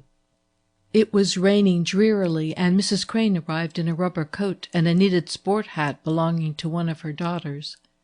St. Peter took her wet umbrella and led her up the 2 flights of stairs. "I'm not very well appointed to receive ladies, Mrs. Crane. This was the sewing room, you know. There's Augusta's chair, which she insisted was comfortable." "Thank you." Mrs. Crane sat down, took off her gloves, and tucked wisps of damp hair up under her crocheted hat. Her bleak, plain face wore an expression of grievance. "I've come without my husband's knowledge, Dr. St. Peter, to ask you what you think can be done about our rights in the Outland patent. You know how my husband's health has crippled us financially, and we never know when his trouble may come on worse again. Myself, I've never doubted that you would see it as only right to share with us." St. Peter looked at her in amazement. "But, my dear Mrs. Crane, how can I share with you what I haven't got? Tom willed his estate and royalties in a perfectly regular way. The fact that he named my daughter as his sole beneficiary doesn't affect me any more than if he had named some relative of his own. I tell you frankly, I've never received $1 from the Outland patent." "It's all the same if it goes to your family, Dr. St. Peter. My husband must be considered in this matter. He spent days and nights working with Outland. Tom never could have worked his theory out without Robert's help. He said so more than once, in my presence and in the presence of others." "Oh, I believe that, Mrs. Crane. But the difficulty is that Tom didn't make any recognition of that assistance in his will." Mrs. Crane had set her head and advanced her long chin with meek determination. "Well, this is how it was, Professor. Mr. Marcellus came here a stranger to put in the Edison power plant just at the time the city was stirred up about Outland's being killed at the front. Everybody was wanting to do something in recognition of the young man. You brought Mr. Marcellus to our house and introduced him. After that he came alone, again and again, and he got round my husband. Robert thought he was disinterested and was only taking a scientific interest, and he told him a great deal about what he and Outland had been working on. Then Rosamond's lawyers came for the papers. Tom Outland had no laboratory of his own. He was allowed the use of a room in the physics building at my husband's request. He wanted to be there because he constantly needed Robert's help. The first thing we knew, your daughter's engagement to Marcellus was announced, and then we heard that all Outland's papers had been given over to him." Here St. Peter anticipated her. "But, Mrs. Crane, your husband couldn't and wouldn't have kept Tom's papers. They had to be given over to his executor, who was my daughter's attorney." "Well, I could have kept them if he couldn't," Mrs. Crane threw up her head as if to show that the worm had turned at last. "Kept them until justice was done us, and some recognition had been made of my husband's part in all that research work. If he had taken the papers to court then, with all the evidence we have, we could easily have got an equity. But Mr. Marcellus is very smooth. He flattered Robert and got everything there was." "But he didn't get anything from your husband. Outland's papers and apparatus were delivered to his executor, as was inevitable." "That was a poor subterfuge," said Mrs. Crane with deep meaning. "You know how unworldly Robert is, and as an old friend you might have warned us." "Of what, Mrs. Crane?" "Why, that Marcellus saw there was a fortune in the gas my husband and his pupil had made, and we could have asked for our equity before we gave your son-in-law a free hand with everything." St. Peter felt very unhappy. He began walking up and down the little room. "Heaven knows I'd like to see Crane get something out of it. But how?" "How? I've thought a great deal about this matter, and I've blamed Tom for making that kind of will. I don't think it occurred to the boy that the will would ever be probated. He expected to come back from the war and develop the thing himself. I doubt whether Robert, with all his superior knowledge, would have known the twists and turns by which the patent could be commercialized. It took a great deal of work and a special kind of ability to do that." "A salesman's ability?" Mrs. Crane was becoming nasty. "If you like, but certainly Robert would have been no man to convince manufacturers and machinists any more than I would. A great deal of money was put into it, too, before any came back. Every cent Marcellus had, and all he could borrow. He took heavy chances. Crane and I together could never have raised 100th part of the capital that was necessary to get the thing started. Without capital to make it go, Tom's idea was merely a formula written out on paper. It had lain for 2 years in your husband's laboratory, and it would have lain there for years more before he or I would have done anything about it." Mrs. Crane's dreary face took on more animation than he had supposed it capable of. "It had lain there because it belonged there and was made there. My husband was done out of it by an adventurer, and his friendship for you tied his hands. I must say you've shown very little consideration for him. You might have warned us never to let those papers go. You see Robert getting weaker all the time and having those terrible operations, and our girls going shabby and teaching in the ward schools, and Rosamond riding about in a limousine and building country houses, and you do nothing about it. You take your honors, you've deserved them, we never forget that, and move into your new house, and you don't remember what it is to be in straitened circumstances." St. Peter drew his chair nearer to Mrs. Crane and addressed her patiently. "Mrs. Crane, if you had any legal rights in the patent, I'd defend them against Rosamond as soon as against anyone else. I think she ought to recognize Dr. Crane's long friendship and helpfulness to Tom in some way. I don't see just how it can be done, but I feel it should be. And if you wish, I'll tell Rosamond how I feel. Why don't you put this matter before her?" "I don't care to ask anything of Mrs. Marcellus. I wrote her some time ago, and she replied to me through her lawyer, saying that all claims against the Outland patent would be considered in due order. It's not worthy of a man in Robert's position to accept hush money from the Marcelluses. We want justice, and my brother is confident the court will give it to us."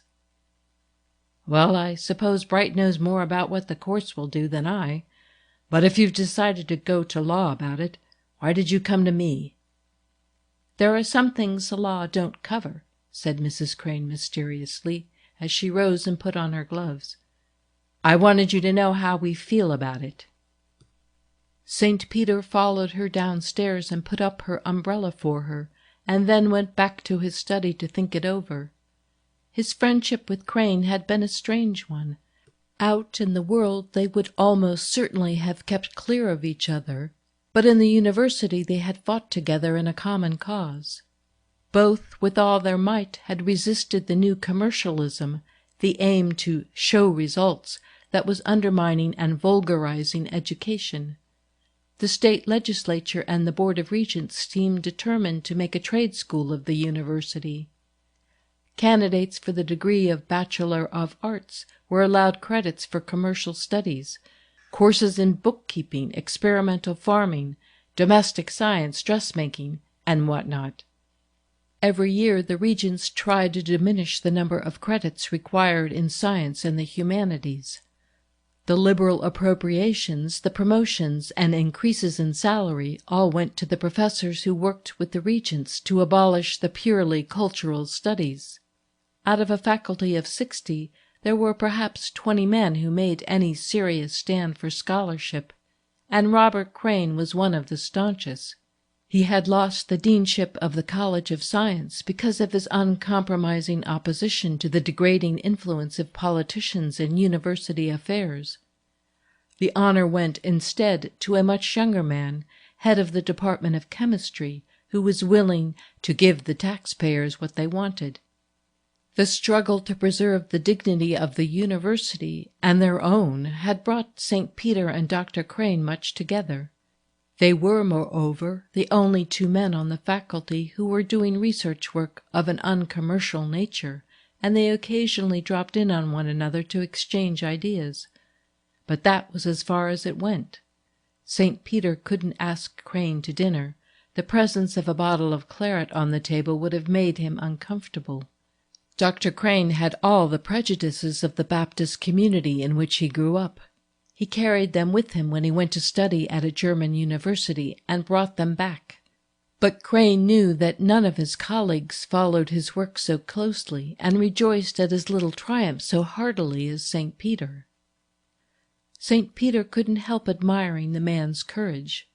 Poor, ill, overworked, held by his conscience to a generous discharge of his duties as a teacher, he was all the while carrying on these tedious and delicate experiments that had to do with determining the extent of space. Fortunately, Crane seemed to have no social needs or impulses. He never went anywhere, except once or twice a year, to a dinner at the president's house. Music disturbed him too much. Dancing shocked him. He couldn't see why it was permitted among the students. Once, after Mrs. St. Peter had sat next to him at the president's dinner table, she said to her husband, "The man is too dreary. All evening his heavy underwear kept coming down below his cuffs, and he kept poking it back with his forefinger. I believe he thinks it's wicked to live with even so plain a woman as Mrs. Crane." After Tom Outland graduated from the university, he and Dr. Crane worked side by side in the physics building for several years. The older man had been of great assistance to the younger, without doubt, though that kind of help, the result of criticism and suggestion, is not easily reckoned in percentages. Still, St. Peter thought Crane ought to get something out of the patent. He resolved to see Louis about it.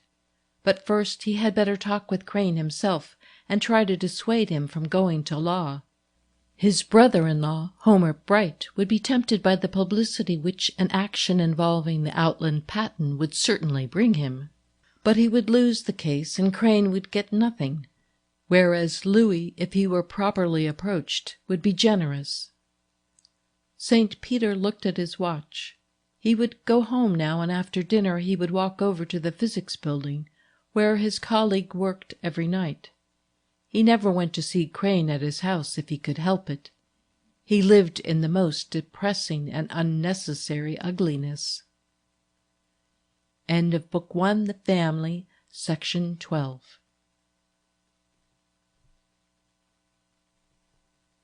Section 13. At dinner, Lillian asked him no questions about his interview with Mrs. Crane, and he volunteered no information. She was not surprised, however, when he said he would not stop for a cigar, as he was going over to the physics laboratory. He walked through the park, past the old house, and across the north end of the campus, to a building that stood off by itself in a grove of pine trees.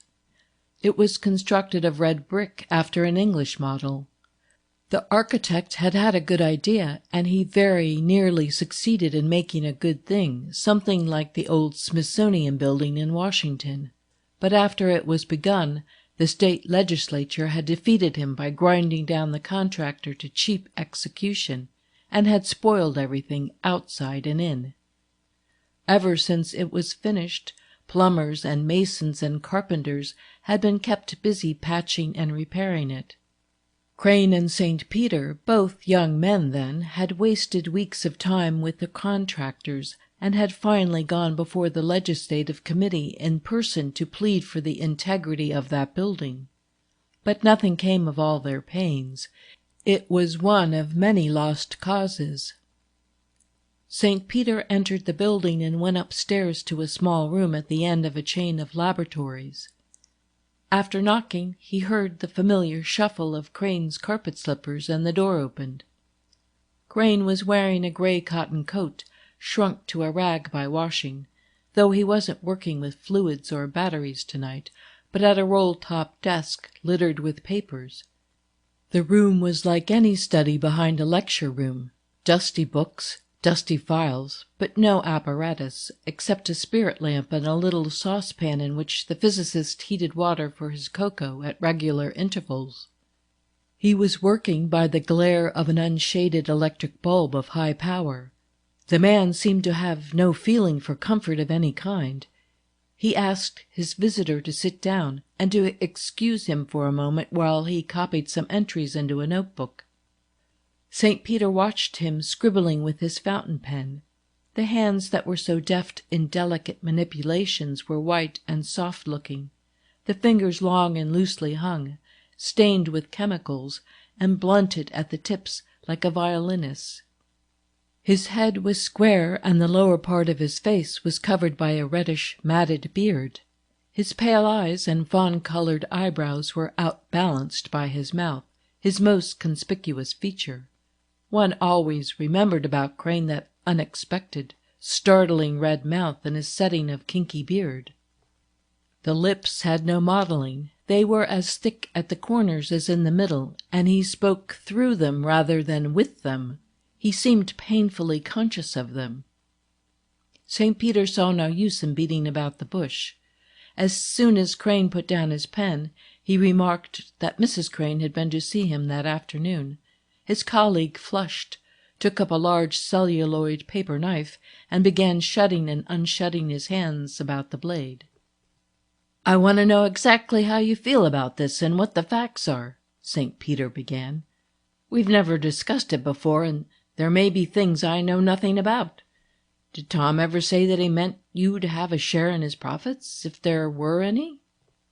"No, not exactly that." Dr. Crane moved his shoulders about in his tight coat and looked embarrassed and unhappy. "More than once he said in a general way that he hoped it would go on my account as well as on his own, and that we would use the income for further experiments." "Did he talk much about the possible commercial value of the gas while he was trying to make it?" "Not much. No, very seldom. Perhaps not more than half a dozen times in the 3 years he was working in my laboratory. But whenever he did, he spoke as if there would be something in it for both of us if our gas became remunerative." "Just how much was it, our gas, Crane?" "Strictly speaking, of course, it wasn't. The idea was Outland's. He benefited by my criticism, and I often helped him with his experiments. He never acquired a nice laboratory technique. He would fail repeatedly in some perfectly sound experiment because of careless procedure." "Do you think he would have arrived at his results without your help?" Dr. Crane was clenching the paper knife with both hands. "That I cannot say. He was impatient. He might have got discouraged and turned to something else. He would have been much slower in getting his results, at any rate. His conception was right, but very delicate manipulation was necessary, and he was a careless experimenter." St. Peter felt that this was becoming nothing less than cross-examination. He tried to change the tone of it. I want to see you get recognition and compensation for whatever part you had in his experiments, if there's any way to get it. But you've been neglectful, Crane. You haven't taken the proper steps. Why in the world didn't you have some understanding with Tom when he was getting his patent? You knew all about it." "It didn't occur to me then. We'd finished the experiments and I put them out of my mind. I was trying to concentrate on my own work. His results weren't as interesting scientifically as I'd expected them to be." "While his manuscripts and formula were lying here those 2 years, did you ever make the gas or give any study to its behavior?" "No, of course not. It's off my own line and didn't interest me." "Then it's only since this patent has begun to make money that it does interest you?" Dr. Crane twisted his shoulders. "Yes, it's the money. Heaven knows I'd like to see you get some of it, but why did you put it off so long? Why didn't you make some claim when you delivered the papers to his executor, since you hadn't done so before? Why didn't you bring the matter up to me then, and let me make a claim against the estate for you?" Dr. Crane could endure his chair no longer. He began to walk softly about in his slippers, looking at nothing, but as he talked, picking up objects here and there, drawing tools, his cocoa cup, a china cream pitcher, turning them round and carefully putting them down again, just as he often absently handled pieces of apparatus when he was lecturing. "I know," he said, "appearances are against me, but you must understand my negligence. You know how little opportunity a man has to carry on his own line of investigation here. You know how much time I give to any of my students who are doing honest work. Outland was, of course, the most brilliant pupil I ever had, and I gave him time and thought without stint. Gladly, of course. If he were reaping the rewards of his discovery himself, I'd have nothing to say, though I've not the least doubt he would compensate me liberally. But it does not seem right that a stranger should profit, and not those who helped him. You, of course, do profit, indirectly, if not directly. You cannot shut your eyes to the fact that this money, coming into your family, has strengthened your credit and your general security. That's as it should be. But your claim was less definite than mine. I spent time and strength I could ill afford to spare on the very series of experiments that led to this result. Marcellus gets the benefit of my work, as well as of Outland's. I have certainly been ill-used, and as you say, it's difficult to get recompense when I ask for it so late. It's not to my discredit, certainly, that I didn't take measures to protect my interests. I never thought of my students' work in terms of money. There were others who did, and I was not considered," he concluded bitterly. "Why don't you put in a claim to Marcellus for your time and expert advice? I think he'd honor it. He is going to live here. He probably doesn't wish to be more unpopular than a suddenly prosperous man is bound to be, and you have many friends. I believe I can convince him that it would be poor policy to disregard any reasonable demand." "I had thought of that, but my wife's brother advises a different course." Yes, Mrs. Crane said something of that sort. Well, Crane, if you're going to law about it, I hope you'll consult a sound lawyer, and you know as well as I that Homer Bright is not one." Dr. Crane colored and bridled. "I'm sure you are disinterested, St. Peter, but frankly, I think your judgment has been warped by events. You don't realize how clear the matter is to unprejudiced minds. Though I'm such an unpractical man, I have evidence to rest my claims upon." "The more the better, if you are going to depend on such a windbag as Bright. If you go to law, I'd like to see you win your case." St. Peter said good night, went down the stairs and out through the dark pine trees. "Evidence," Crane said. Probably letters Tom had written him during the winter he was working at Johns Hopkins. Well, there was nothing to be done unless he could get old Dr. Hutchins to persuade Crane to employ an intelligent lawyer. Homer Bright's rhetoric might influence a jury in a rape or bigamy case, but it would antagonize a judge in an equity court. The professor took a turn in the park before going home. The interview had depressed him, and he was afraid he might be wakeful. He had never seen his colleague in such an unbecoming light before. Crane was narrow, but he was straight, a man you could count on in the shifty game of college politics. He had never been out to get anything for himself. St. Peter would have said that nothing about the vulgar success of Outland's idea could possibly matter to Crane, beyond gratifying his pride as a teacher and friend. The park was deserted. The arc lights were turned off. The leafless trees stood quite motionless in the light of the clear stars. The world was sad to St. Peter as he looked about him. The lakeshore country flat and heavy, Hamilton small and tight and airless. The university, his new house, his old house, everything around him seemed insupportable, as the boat on which he is imprisoned seems to a seasick man. Yes, it was possible that the little world on its voyage among all the stars might become like that, a boat on which one could travel no longer, from which one could no longer look up and confront those bright rings or revolution. He brought himself back with a jerk. Ah, yes, Crane, that was the trouble. If Outland were here tonight, he might say with Mark Antony, "My fortunes have corrupted honest men." End of Book 1, The Family, Section 13.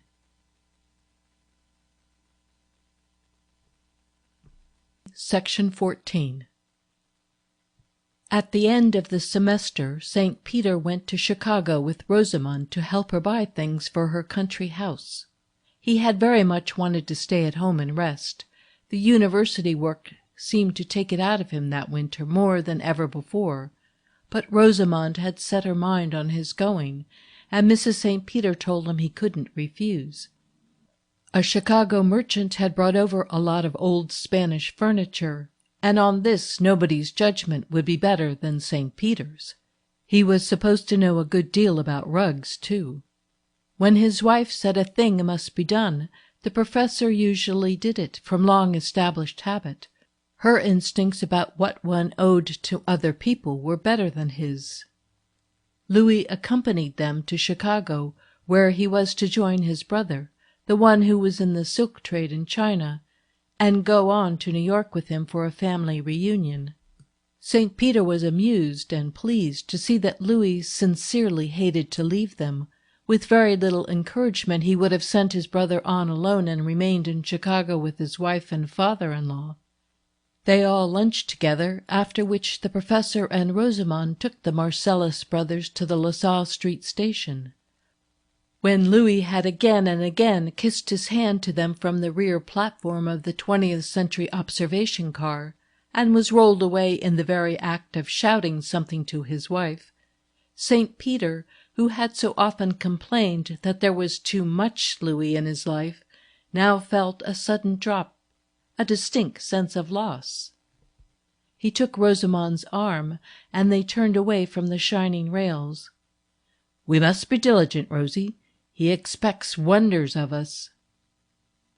Scott McGregor got on the Bluebird Express one afternoon, returning from a business trip for his paper. On entering the smoking car, he came upon his father-in-law lying back in a leather chair, his clothes covered with dust, his eyes closed, a dead cigar hanging between the relaxed fingers of his dark, muscular hand. It gave Scott a start. He thought the professor didn't look well. "Hello, Doctor.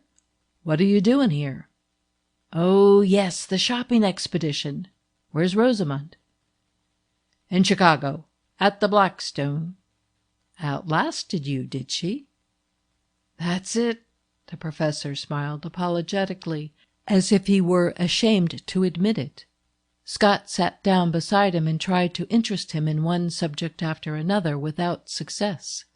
It occurred to him that he had never before seen the professor when he seemed absolutely flattened out and listless. That was a bad sign. He was glad they were only half an hour from Hamilton. "The old chap needs rest," he reflected. "Rosamund's run him to death in Chicago. He oughtn't to be used as a courier, anyhow. I'm going to tell Kitty that we must look out for her father a little. The Marcelluses have no mercy, and Lillian has always taken it for granted that he was as strong as 3 men." That evening Mrs. St. Peter was standing by the French windows in the drawing-room, watching somewhat anxiously for her husband. The Chicago train was usually punctual, and surely he would have taken a cab from the station, for it was a raw February night with a freezing wind blowing off the lake. St. Peter arrived on foot, however. As he came through the gate, she could see by his walk and the set of his shoulders that he was very tired. She hurried to open the front door and asked him why he hadn't come up in a taxi. "Didn't think of it, really. I'm a creature of habit, and that's one of the things I never used to do." "And in your lightest overcoat. I thought you only wore this one because you were going to buy a new fur coat in Chicago." "Well, I didn't," he said rather shortly. "Let's omit the verb to buy in all forms for a time. Keep dinner back a little, will you, Lillian? I want to take a warm bath and dress. I did get rather chilled coming up." Mrs. St. Peter went to the kitchen, and after a discreet interval followed her husband upstairs and into his room. "I know you're tired, but tell me one thing. Did you find the painted Spanish bedroom set?" "Oh, dear, yes, several of them." "And were they pretty?" "Very. At least, I think I'd found them so if I'd come upon them without so many other things. Too much is certainly worse than too little of anything. It turned out to be rather an orgy of acquisition." "Rosamund lost her head?" "Oh, no, perfectly cool. I should say she had a faultless purchasing manner. Wonder where a girl who grew up in that old house of ours ever got it. She was like Napoleon looting the Italian palaces." "Don't be harsh. You had a nice little vacation at any rate." "A very expensive one for a poor professor, and not much rest." A look of sharp anxiety came into Mrs. St. Peter's face. "You mean," she breathed in a hushed voice, "that she let you—" He cut in sharply. "I mean that I paid my way, as I hope always to be able to do. Any suggestion to the contrary may have been very graceful, but it would have been rejected. I am quite ready to permit myself a little extravagance to be of service to the women of my family. Any other arrangement is humiliating." "Then that was why you didn't get your fur coat?" "That may have been one reason. I was not much in the humor for it." Mrs. St. Peter went swiftly downstairs to make him a cocktail. She sensed an unusual weariness in him, and felt, as it were, the bitter taste on his tongue. A man, she knew, could get from his daughter a peculiar kind of hurt, one of the cruellest that flesh is heir to. Her heart ached for Godfrey. When the professor had been warmed and comforted by a good dinner, he lit a cigar and sat down before the hearth to read. After a while his wife saw that the book had slid to his knees, and he was looking into the fire. Studying his dark profile, she noticed that the corners of his funny eyebrows rose, as if he were amused by something. "What are you thinking about, Godfrey?" she said presently. "Just then you were smiling quite agreeably." "I was thinking," he answered absently, "about Euripides. How when he was an old man he went and lived in a cave by the sea, and it was thought queer at the time. It seems that houses had become insupportable to him.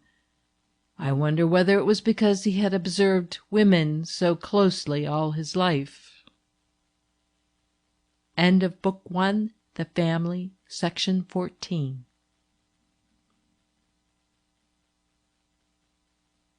Section 15. The month of March was the dreariest and bleakest of the year in Hamilton, and Louis strove to brighten it by opening a discussion of plans for the summer. He had been hinting for some time that he had a very attractive project up his sleeve. and though he had not succeeded in keeping it from Mrs. St. Peter, he said nothing to the professor until one night when they were dining at the Marcelluses. All through dinner Louis kept reminding them of the specialties of this and that Paris restaurant, so that St. Peter was not altogether unprepared. As they left the dining-room, Louis burst out with it. He and Rosamond were to take Dr. and Mrs. St. Peter to France for the summer. Louis had decided upon the dates, the boat, the itinerary. He was intoxicated with the pleasure of planning. "Understand," he said, "it is to be our excursion from Hamilton back to Hamilton. We'll travel in the most ample comfort, but not in magnificence. We'll go down to Biarritz for a little fashionable life, and stop at Marseille to see your foster brother, Charles Theroux. The rest of the summer will lead a scholarly life in Paris. I have my own reasons for wishing you to go along, Professor. The pleasure of your company would be quite enough, but I have also other reasons. I want to see the intellectual side of Paris, and to meet some of the savants and men of letters whom you know. What a shame Gaston Paris is not living. We could very nicely make up a little party at La Perouse for him, but there are others." Mrs. St. Peter developed the argument. "Yes, Louis, you and Gottfried can lunch with the scholars while Rosamond and I are shopping." Marcellus looked alarmed. "Not at all, dearest. It's to be understood that I always shop with you. I adore the shops in Paris. Besides, we shall want you with us when we lunch with celebrities. When was a savant, and a Frenchman, not eager for the company of two charming ladies at déjeuner? And you may have too much of the society of your sposi. Very nice for you to have variety. You must keep a little engagement book. Lundi, déjeuner, Monsieur Émile Faguet. Mercredi, dîner, Monsieur Anatole France, and so on." St. Peter chuckled. "I am afraid you exaggerate the circumference of my social circle, Louis. I haven't the pleasure of knowing Anatole France. No matter, we can have Monsieur Paul Bourget for Wednesday." "You can help us, too, about finding things for the house, Papa," said Rosamond. "We expect to pick up a good many things. The Theroux's ought to know good shops down in the south where prices have not gone up." "I am afraid the antiquaries are centralized in Paris. I never saw anything very interesting in Lyon or the Midi. However, they may exist." "Charles Theroux is still interested in a shipping line that runs to the City of Mexico, isn't he? He could perfectly well send our purchases from Marseille to the City of Mexico for us. They would go in without duty, and Louis thinks he can get them across the border as household goods." "That sounds practicable, Rosie. It might be managed." Marcellus laughed and patted his wife's hand. "Oh ho, cher papa, you haven't begun to find how practical we can be." "Well, Louis, it's a tempting idea, and I'll think it over. I'll see whether I can arrange my work." St. Peter knew at that moment that he would never be one of this light-hearted expedition, and he hated himself for the ungracious drawing back that he felt in the region of his diaphragm. The family discussed their summer plans all evening. Louis wanted to write at once for rooms at the Meurice, but Mrs. St. Peter ruled it out as too expensive. That night, after he was in bed, St. Peter tried in vain to justify himself in his inevitable refusal. He liked Paris, and he liked Louis, but one couldn't do one's own things in another person's way. Selfish or not, that was the truth. Besides, he would not be needed. He could trust Louis to take every care of Lillian, and nobody could please her more than her son-in-law. Beaux filles, apparently, were meant by Providence to take the husband's place when husbands had ceased to be lovers. Marcellus never forgot one of the 100 foolish little attentions that Lillian loved. Best of all, he admired her extravagantly, Her distinction was priceless to him. Many people admired her, but Louis more than most. That worldliness, that willingness to get the most out of occasions and people, which had developed so strongly in Lillian in the last few years, seemed to Louis as natural and proper as it seemed unnatural to Godfrey. It was an element that had always been in Lillian, and as long as it resulted in mere fastidiousness, was not a means to an end, St. Peter had liked it too. He knew it was due to this worldliness, even more than to the fact that his wife had a little money of her own, that she and his daughters had never been drab and a little pathetic, like some of the faculty women. They hadn't much, but they were never absurd. They never made shabby compromises. If they couldn't get the right thing, they went without. Usually they had the right thing and it got paid for somehow. He couldn't say they were extravagant. The old house had been funny and bare enough, but there were no ugly things in it. Since Rosamond's marriage to Marcellus, both she and her mother had changed bewilderingly in some respects, changed and hardened. But Louis, who had done the damage, had not damaged himself. It was to him that one appealed, for Augusta, for Professor Crane, for the bruised feelings of people less fortunate. It was less because of Louis than for any other reason that he would refuse this princely invitation. He could get out of it without hurting anybody, though he knew Louis would be sorry. He could simply insist that he must work, and that he couldn't work away from his old study. There were some advantages about being a writer of histories. The desk was a shelter one could hide behind. It was a hole one could creep into.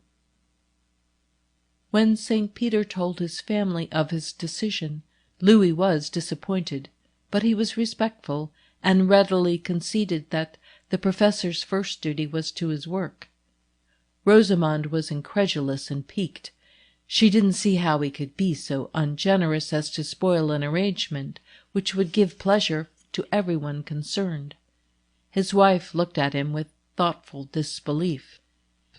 When they were alone together, she approached the matter more directly than was her wont nowadays.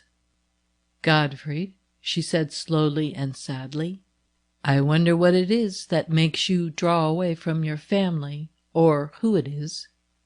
My dear, are you going to be jealous? I wish I were going to be. I'd rather see you foolish about some woman than becoming lonely and inhuman." "Well, the habit of living with ideas grows on one, I suppose, just as inevitably as the more cheerful habit of living with various ladies.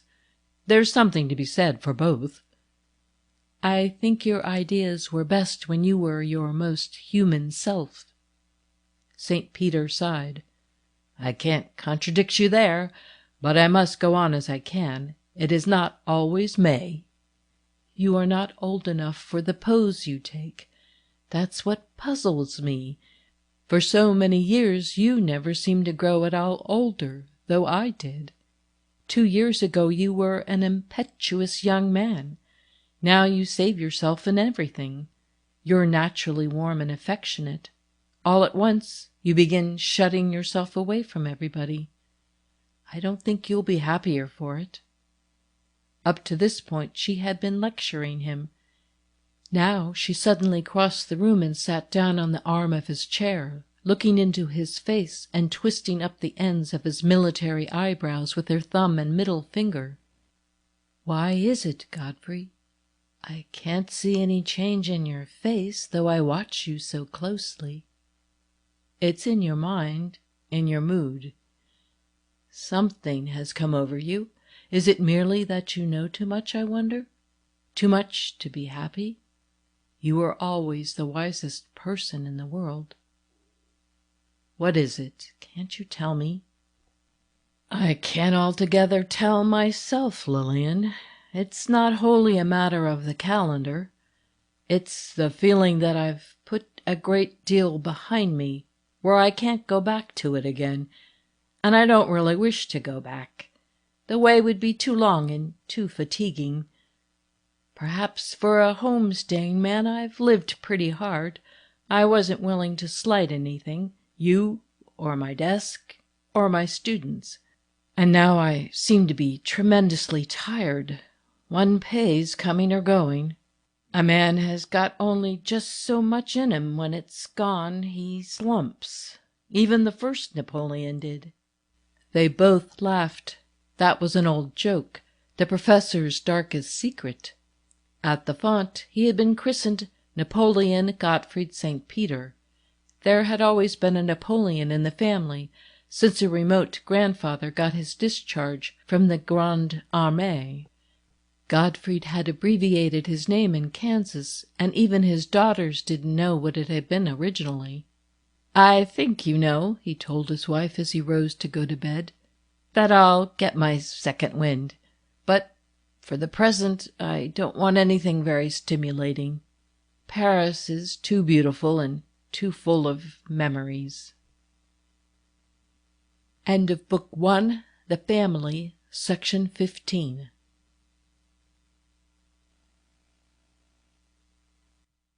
Section 16. One Saturday morning in the spring, when the professor was at work in the old house, he heard energetic footsteps running up the uncarpeted stairway. Louis's voice called, "Cher papa, shall I disturb you too much?" St. Peter rose and opened to him. Louis was wearing his golf stockings and a purple jacket with a fur collar. "No, I'm not going golfing. I changed my mind, but didn't have time to change my clothes. I want you to take a run out along the lake shore with us. Rosie is going to lunch with some friends at the country club. We'll have a drive with her and then drop her there. It's a glorious day." Louis's keen, interested eye ran about the shabby little room. He chuckled. "The old bear, he just likes his old den, doesn't he? I can readily understand. Your children were born here. Not your daughters, your sons, your splendid Spanish adventurer sons. I'm proud to be related to them, even by marriage. And your blanket, surely that's a Spanish touch." Louis pounced upon the purple blanket, threw it across his chest, and moving aside the wire lady, studied himself in Augusta's glass. And a very proper dressing gown it would make for Louis, wouldn't it? It was Outland's, a precious possession. His lost chum brought it up from Mexico. Was it Outland's, indeed? Louis stroked it and regarded it in the glass with increased admiration. "I can never forgive destiny that I hadn't the chance to know that splendid fellow." The professor's eyebrows rose in puzzled interrogation. "It might have been awkward about Rosie, you know." "I never think of him as a rival," said Louis, throwing back the blanket with a wide gesture. "I think of him as a brother, an adored and gifted brother." Half an hour later they were spinning along through the country, just coming green, Rosamond and her father on the back seat, Louis facing them. It struck the professor that Louis had something on his mind. His restless bright eyes watched his wife narrowly, as if to seize an opportune moment. "You know, Doctor," he said presently, "we've decided to give up our house before we go abroad and cut off the rent. We'll move the books and pictures up to Outland, and our wedding presents, of course, and the silver we'll put in the bank. There won't be much of our present furniture that we'll need. I wonder if you could use any of it. And it has just occurred to me, Rosie," here he leaned forward and tapped her knee, "that we might ask Scott and Kathleen to come round and select anything they like. No use bothering to sell it, we get so little." Rosamond looked at him in astonishment. It was very evident they had not discussed anything of this sort before. "Don't be foolish, Louis," she said quietly. "They wouldn't want your things." "But why not?" he persisted playfully. "They are very nice things. Not right for Outland, but perfectly right for a little house. We chose them with care, and we don't want them going into some dirty second-hand shop." "They won't have to. We can store them in the attic at Outland. Heaven knows it's big enough. You don't have to do anything with them just now." "It seems a pity when somebody might be getting the good of them." I know Scott could do very well with that chiffonier of mine. He admired it greatly, I remember, and said he never had one with proper drawers for his shirts. Rosamond's lip curled. Don't look like that, Rosie. It's naughty. Stop it. Louis reached forward and shook her gently by the elbows. And how can you be sure the McGregors wouldn't like our things when you've never asked them? What positive ideas she does get into her head. They wouldn't want them because they're ours, yours and mine, if you will have it, she said coldly, drawing away from him. Louis sank back into his seat and gave it up. Why do you think such naughty things? I don't believe it, you know. You are so touchy.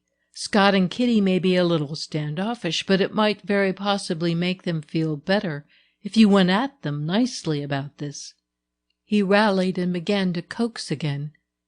She's got it into her head that the McGregors have a grudge, Doctor. There's nothing to it. Rosamond had grown quite pale. Her upper lip, that was so like her mother's when she was affable, so much harder when she was not, came down like a steel curtain. I happen to know, Louis, that Scott blackballed you for the arts and letters. You can call that a grudge or not, as you please. Marcellus was visibly shaken. He looked sad. Well, if he did, it wasn't very nice of him, certainly. But are you sure, Rosie? Rumors do go about, and people like to stir up family differences. It isn't people, and it's not rumor. I know it positively. Kathleen's best friend told me. Louis lay back and shook with laughter. Oh, the ladies, what they do to each other, Professor. St. Peter was very uncomfortable. I don't think I'd accept such evidence, Rosamond. I don't believe it of Scott, and I think Louis has the right idea. People are like children, and Scott's poor and proud. I think Louis' chiffonier would go to his heart if Louis offered it to him. I'm afraid you wouldn't do it very graciously. Professor, I'll go to McGregor's office and put it up to him. If he scorns it, so much the worse for him. He'll lose a very handy piece of furniture. Rosamond's paleness changed to red. Fortunately, they were spinning over the gravel loops that led through shaven turf to the country club. You can do as you like with your own things, Louis, but I don't want any of mine in the McGregor's bungalow. I know Scott's brand of humor too well, and the kind of jokes that would be made about them. The car stopped. Louis sprang out and gave his arm to his wife. He walked up the steps to the door with her, and his back expressed such patient, protecting kindness that the professor bit his lower lip with indignation. Louis came back looking quite grey and tired, and sank into the seat beside the professor with a sadder and wiser smile. Louis, St. Peter spoke with deep feeling, do you happen to have read a novel of Henry James, the American? There's a rather nice scene in it, in which a young Frenchman, hurt in a duel, apologizes for the behavior of his family. I'd like to do something of the sort. I apologize to you for Rosamond and for Scott, if he has done such a mean thing. Louis's downcast face brightened at once. He squeezed the professor's arm warmly. Oh, that's all right, sir. As for Scott, I can understand. He was the first son of the family, and he was the whole thing. Then I came along, a stranger, and carried off Rosie. And this patent began to pay so well. It's enough to make any man jealous, and he a Scotchman. But I think Scott will come around in the end. People usually do if you treat them well, and I mean to. I like the fellow. As for Rosamond, you mustn't give that a thought. I love her when she's naughty. She's a bit unreasonable sometimes, but I'm always hoping for a period of fantastic unreasonableness, which will be the beginning of a great happiness for us all. Louis, you are magnanimous and magnificent, murmured his vanquished father-in-law. End of Book 1, The Family, Section 16.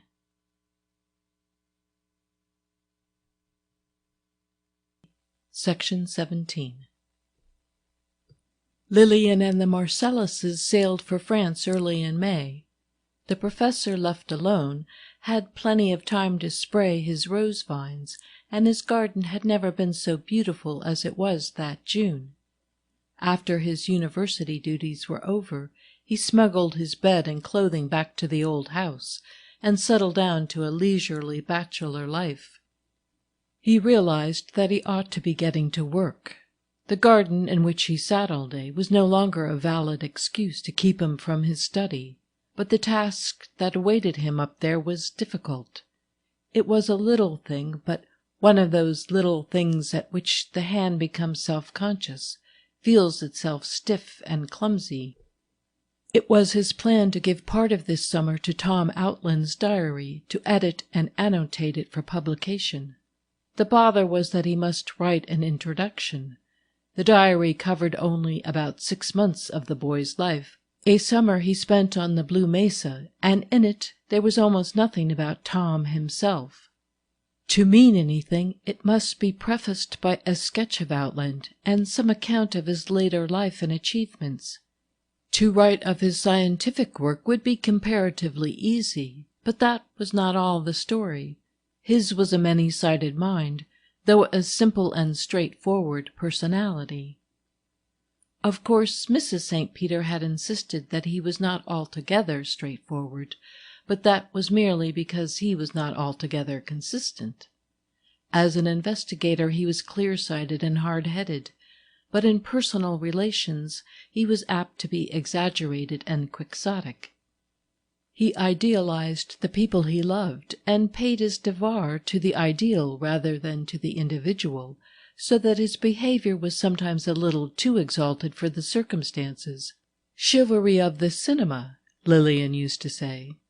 One of his sentimental superstitions was that he must never on any account owe any material advantage to his friends, that he must keep affection and advancement far apart, as if they were chemicals that would disintegrate each other. St. Peter thought this the logical result of Tom's strange bringing up and his early associations. There is, he knew, this dream of self-sacrificing friendship and disinterested love down among the day laborers, the men who run the railroad trains and boats and reapers and thrashers and mine drills of the world. And Tom had brought it along to the university, where advancement through personal influence was considered honorable. It was not until Outland was a senior that Lillian began to be jealous of him. He had been almost a member of the family for 2 years, and she had never found fault with the boy. But after the professor began to take Tom up to the study and talk over his work with him, began to make a companion of him, then Mrs. St. Peter withdrew her favor. She could change like that. Friendship was not a matter of habit with her. And when she was through with anyone, she of course found reasons for her fickleness. Tom, she reminded her husband, was far from frank, though he had such an open manner. He had been consistently reserved about his own affairs, and she could not believe the facts he withheld were altogether creditable. They had always known he had a secret, something to do with the mysterious Rodney Blake and the bank account in New Mexico, upon which he was not at liberty to draw. The young man must have felt the change in her, for he began that winter to make his work a pretext for coming to the house less often. He and St. Peter now met in the alcove behind the professor's lecture room at the university. One Sunday, shortly before Tom's commencement, he came to the house to ask Rosamond to go to the senior dance with him. The family were having tea in the garden. A few days of intensely warm weather had come on and hurried the roses into bloom. Rosamond happened to ask Tom, who sat in his white flannels, fanning himself with his straw hat, if spring in the southwest was as warm as this. "Oh, no," he replied. "May is usually chilly down there. Bright sun, but a kind of edge in the wind, and cool nights. Last night reminded me of smothery May nights in Washington." Mrs. St. Peter glanced up. "You mean Washington City? I didn't know you had ever been so far east." There was no denying that the young man looked uncomfortable. He frowned and said in a low voice, Yes, I've been there. I suppose I don't speak of it because I haven't very pleasant recollections of it." "How long were you there?" his hostess asked. "A winter and spring, more than 6 months. Long enough to get very homesick." He went away almost at once, as if he were afraid of being questioned further.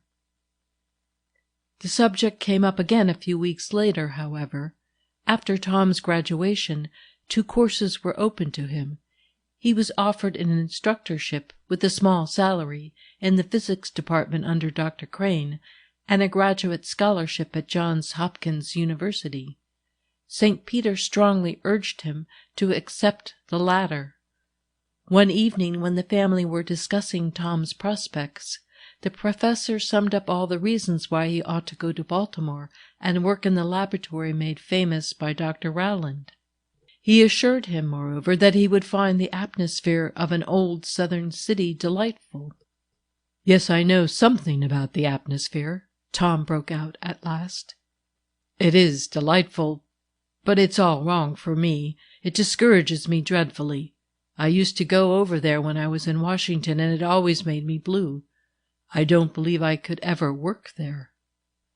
"But can you trust a child's impressions to guide you now in such an important decision?"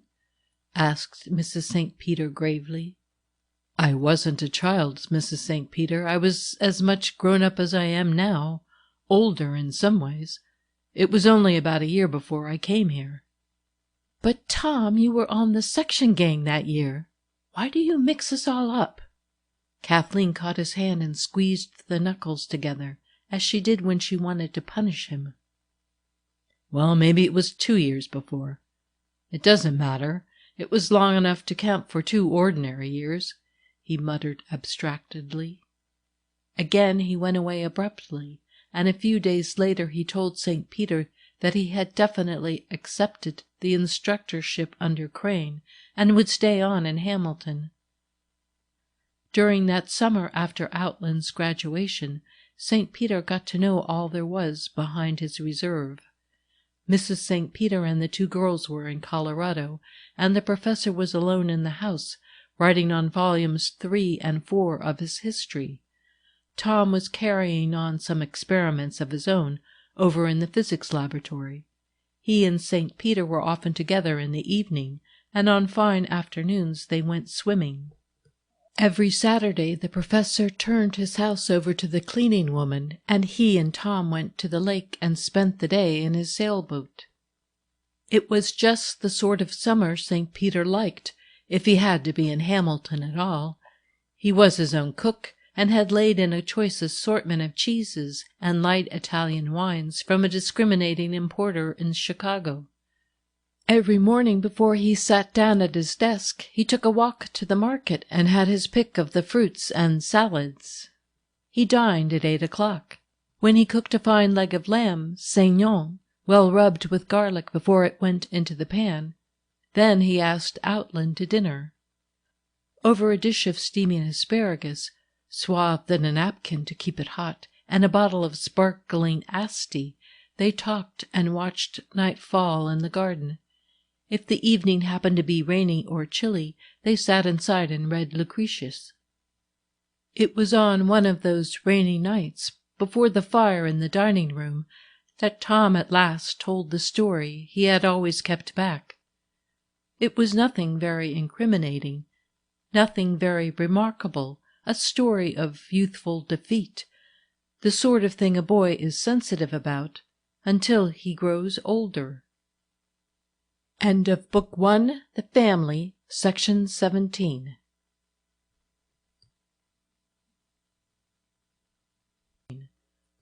Book 2, Tom Outland's Story, Section 1. The thing that sidetracked me and made me so late coming to college was a somewhat unusual accident, or string of accidents. It began with a poker game when I was a callboy in Pardee, New Mexico. One cold, clear night in the fall, I started out to hunt up a freight crew that was to go out soon after midnight. It was just after payday, and one of the fellows had tipped me off that there would be a poker game going on in the card room behind the Ruby Light Saloon. I knew most of my crew would be there, except Conductor Willis, who had a sick baby at home. The front windows were dark, of course. I went up the back alley, through a tumble-down ice house and a court, into a daub room that didn't open into the saloon proper at all. It was crowded and hot and stuffy enough. There were 6 or 7 in the game, and a crowd of fellows were standing about the walls, rubbing the whitewash off onto their coat shoulders. There was a bird cage hanging in one window, covered with an old flannel shirt, but the canary had wakened up and was singing away for dear life. He was a beautiful singer. An old Mexican had trained him, and he was one of the attractions of the place. I happened along when a jackpot was running. 2 of the fellows I'd come for were in it, and they naturally wanted to finish the hand. I stood by the door with my watch, keeping time for them. Among the players I saw 2 sheepmen who always liked a lively game, and one of the bystanders told me you had to buy $100 worth of chips to get in that night. The crowd was fussing about one fellow, Rodney Blake, who had come in from his engine without cleaning up. That wasn't customary. The minute a man got in from his run, he took a bath, put on citizen's clothes, and went to a barber. This Blake was a new fireman on our division. He'd come uptown in his greasy overalls and sweaty blue shirt, with his face streaked up with smoke. He'd been drinking, he smelled of it, and his eyes were out of focus. All the other men were clean and freshly shaved, and they were sore at Blake, said his hands were so greasy they marked the cards. Some of them wanted to put him out of the game, but he was a big, heavy-built fellow, and nobody wanted to be the man to do it. It didn't please them any better when he took the jackpot. I got my 2 men and hurried them out, and 2 others from the row along the wall took their places. One of the chaps who left with me asked me to go up to his house and get his grip with his work clothes. He'd lost every cent of his paycheck and didn't want to face his wife. I asked him who was winning. Blake. The dirty boomer's been taking everything. But the fellows will clean him out before morning. About 2 o'clock, when my work for the night was over and I was going home to sleep, I just dropped in at the card room to see how things had come out. The game was breaking up. Since I left them at midnight, they had changed to stud poker, and Blake, the fireman, had cleaned everybody out. He was cashing in his chips when I came in. The bank was a little short, but Blake made no fuss about it. He had something over $1,600 lying on the table before him in bank notes and gold. Some of the crowd were insulting him, trying to get him into a fight and loot him. He paid no attention and began to put the money away, not looking at anybody. The bills he folded and put inside the band of his hat. He filled his overalls pockets with the gold and swept the rest of it into his big red neckerchief.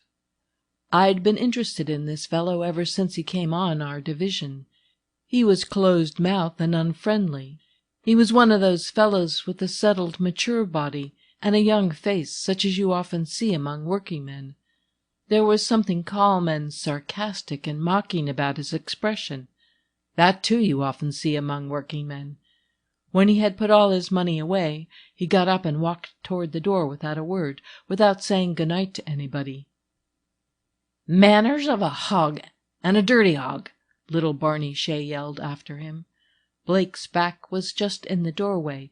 He hitched up one shoulder, but didn't turn or make a sound. I slipped out after him and followed him down the street. His walk was unsteady, and the gold in his baggy overalls pockets clinked with every step he took. I ran a little way and caught up with him. "What are you going to do with all that money, Blake?" I asked him. "Lose it tomorrow night. I'm no hog for money. Damned barber pole dudes." I thought I'd better follow him home. I knew he lodged with an old Mexican woman in the yellow quarter, behind the roundhouse. His room opened on to the street by a sky-blue door. He went in, didn't strike a light or make a stab at undressing, but threw himself just as he was on the bed and went to sleep. His hat stuck between the iron rods of the bedhead. The gold ran out of his pockets and rolled over the bare floor in the dark. I struck a match and lit a candle. The bed took up half the room. On the dresser was a grip with his clean clothes in it, just as he'd brought it in from his run. I took out the clothes and began picking up the money, got the bills out of his hat, emptied his pockets, and collected the coins that lay in the hollow of the bed about his hips, and put it all into the grip. Then I blew out the light and sat down to listen. I trusted all the boys who were at the Ruby Light that night, except Barney Shea. He might try to pull something off on a stranger down in Mexican town. We had a quiet night, however, and a cold one. I found Blake's winter overcoat hanging on the wall and wrapped up in it. I wasn't a bit sorry when the roosters began to crow and the dogs began barking all over Mexican town. At last the sun came up and turned the desert and the daubed town red in a minute. I began to shake the man on the bed. Waking men who didn't want to get up was part of my job, and I didn't let up on him until I had him on his feet. "Hello, kid. Come to call me?" I told him I'd come to call him to a Harvey House breakfast. "You owe me a good one. I brought you home last night." "Sure, I'm glad to have company. Wait till I wash up a bit." He took his soap and towel and comb and went out into the patio, a neat little sanded square with flowers and vines all around, and washed at the trough under the pump. Then he called me to come and pump water on his head. After he'd stood the gush of cold water for a few seconds, he straightened up with his teeth chattering. "That ought to get the whiskey out of a fellow's head, oughtn't it? Felt good, Tom." Presently he began feeling his side pockets. "Was I dreaming something, or did I take a string of jackpots last night?" "The money's in your grip," I told him. "You don't deserve it, for you were too drunk to take care of it. I had to come after you and pick it up out of the mud." "All right, I'll go halvers. Easy come, easy go."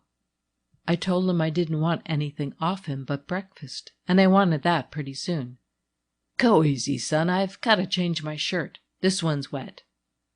"It's worse than wet. You oughtn't to go uptown without changing.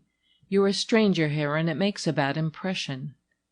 He shrugged his shoulders and looked superior. He had a square-built, honest face and steady eyes that didn't carry a cynical expression very well. I knew he was a decent chap, though he'd been drinking and acting ugly ever since he'd been on our division. After breakfast we went out and sat in the sun at a place where the wooden sidewalk ran over a sand gully and made a sort of bridge. I had a long talk with him. I was carrying the grip with his winnings in it, and I finally persuaded him to go with me to the bank. We put every cent of it into a savings account that he couldn't touch for a year. From that night Blake and I were fast friends. He was the sort of fellow who can do anything for somebody else and nothing for himself. There are lots like that among working men. They aren't trained by success to a sort of systematic selfishness. Rodney had been unlucky in personal relations.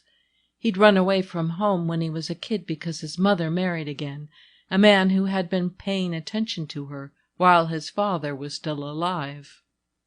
He got engaged to a girl down on the Southern Pacific, and she double-crossed him, as he said. He went to old Mexico and let his friends put all his savings into an oil well, and they skinned him. What he needed was a pal, a straight fellow to give an account to. I was 10 years younger, and that was an advantage. He liked to be an older brother. I suppose the fact that I was a kind of stray and had no family made it easier for him to unbend to me. He surely got to think a lot of me, and I did of him. It was that winter I had pneumonia. Mrs. O'Brien couldn't do much for me. She was overworked, poor woman, with a house full of children. Blake took me down to his room, and he and the old Mexican woman nursed me. He ought to have had boys of his own to look after. Nature's full of such substitutions, but they always seemed to me sad, even in botany. I wasn't able to be about until spring, and then the doctor and Father Duchesne said I must give up night work and live in the open all summer. Before I knew anything about it, Blake had thrown up his job on the Santa Fe and got a berth for him and me with the Sitwell Cattle Company. Jonas Sitwell was one of the biggest cattlemen in our part of New Mexico. Roddy and I were to ride the range with a bunch of grass cattle all summer, then take them down to a winter camp on the Cruzados River and keep them on pasture until spring. We went out about the 1st of May and joined our cattle 20 miles south of Pardee, down toward the Blue Mesa. The Blue Mesa was one of the landmarks we always saw from Pardee. Landmarks mean so much in a flat country. To the northwest, over toward Utah, we had the Mormon Buttes, 3 sharp blue peaks that always sat there. The Blue Mesa was south of us and was much stronger in color, almost purple. People said the rock itself had a deep purplish cast. It looked from our town like a naked blue rock set down alone in the plain, almost square, except that the top was higher at one end. The old settlers said nobody had ever climbed it, because the sides were so steep, and the Cruzados River wound round it at one end and undercut it. Blake and I knew that the Sitwell winter camp was down on the Cruzados River, directly under the mesa, and all summer long while we drifted about with our cattle from one water hole to another, we planned how we were going to climb the mesa and be the first men up there. After supper, when we lit our pipes and watched the sunset, climbing the mesa was our staple topic of conversation. Our job was a cinch. The actual work wouldn't have kept one man busy. The Sitwell people were good to their hands. John Rapp, the foreman, came along once a month in his spring wagon to see how the cattle were doing and to bring us supplies and bundles of old newspapers. Blake was a conscientious reader of newspapers. He always wanted to know what was going on in the world, though most of it displeased him. He brooded on the great injustices of his time, the hanging of the anarchist in Chicago, which he could just remember, and the Dreyfus case. We had long arguments about what we read in the papers, but we never quarreled. The only trouble I had with Blake was in getting to do my share of the work. He made my health a pretext for taking all the heavy chores, long after I was as well as he was. I'd brought my Caesar along and had promised Father Duchesne to read 100 lines a day. Blake saw that I did it, made me translate the dull stuff aloud to him. He said if I once knew Latin, I wouldn't have to work with my back all my life like a burro. He had great respect for education, but he believed it was some kind of hocus-pocus that enabled a man to live without work. We had Robinson Crusoe with us and Roddy's favorite book, Gulliver's Travels, which he never tired of. Late in October, Rapp, the foreman, came along to accompany us down to the winter camp. Blake stayed with the cattle about 15 miles to the east, where the grass was still good, and Rapp and I went down to air out the cabin and stow away our winter supplies. End of Book 2, Tom Outland's story, Section 1.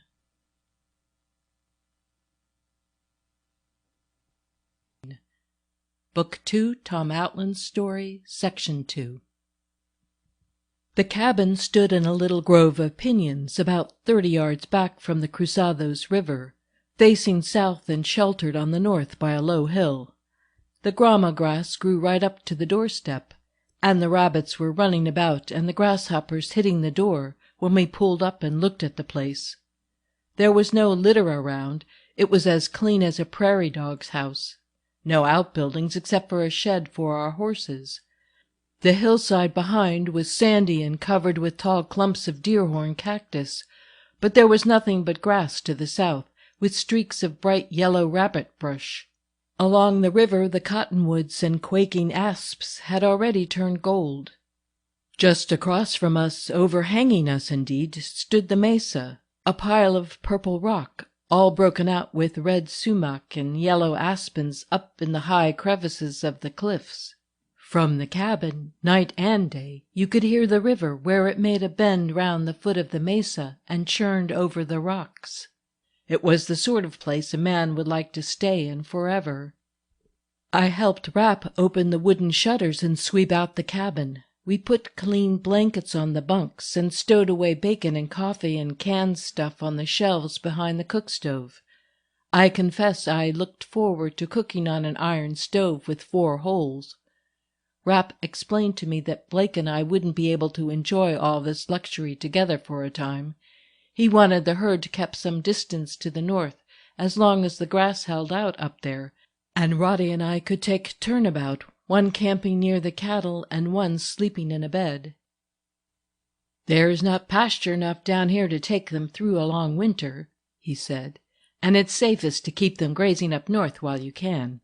Besides, if you bring them down here while the weather's so warm, they get skittish, and that mesa over there makes trouble. They swim the river and bolt into the mesa, and that's the last you ever see of them. We've lost a lot of critters that way. The mesa has been populated by runaways from our herd, till now there's a fine bunch of wild cattle up there. When the wind's right, our cows over here get the scent of them and make a break for the river. You'll have to watch 'em close when you bring 'em down." I asked him whether nobody had ever gone over to get the lost cattle out. Rapp glared at me. "Out of that mesa? Nobody's ever got into it yet. The cliffs are like the base of a monument all the way round. The only way into it is through that deep canyon that opens on the water level, just where the river makes the bend. You can't get in by that, because the river's too deep to ford and too swift to swim. Oh, I suppose a horse could swim it if cattle can, but I don't want to be the man to try." I remarked that I had had my eye on the mesa all summer and meant to climb it. "Not while you're working for the Sitwell Company, you don't. If you boys try any nonsense of that sort, I'll fire you quick. You'd break your bones and lose the herd for us. You have to watch them close to keep them from going over, I tell you. If it wasn't for that mesa, this would be the best winter range in all New Mexico." After the foreman left us, we settled down to easy living and fine weather, blue and gold days and clear frosty nights. We kept the cattle off to the north and east and alternated in taking charge of them. One man was with the herd while the other got his sleep and did the cooking at the cabin. The mesa was our only neighbor, and the closer we got to it, the more tantalizing it was. It was no longer a blue, featureless lump, as it had been from a distance. Its skyline was like the profile of a big beast lying down, the head to the north higher than the flanks around which the river curved. The north end we could easily believe impassable, sheer cliffs that fell from the summit to the plain more than 1,000 feet.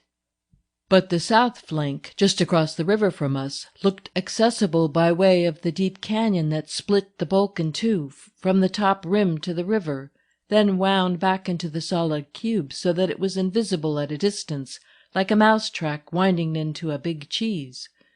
This canyon didn't break the solid outline of the mesa, and you had to be close to see that it was there at all.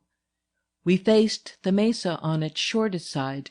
It was only about 3 miles long from north to south, but east and west it measured nearly twice that distance.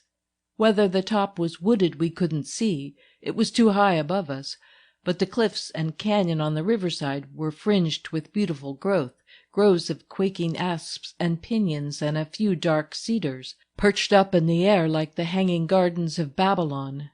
At certain hours of the day, those cedars, growing so far up on the rocks, took on the bluish tint of the cliffs themselves.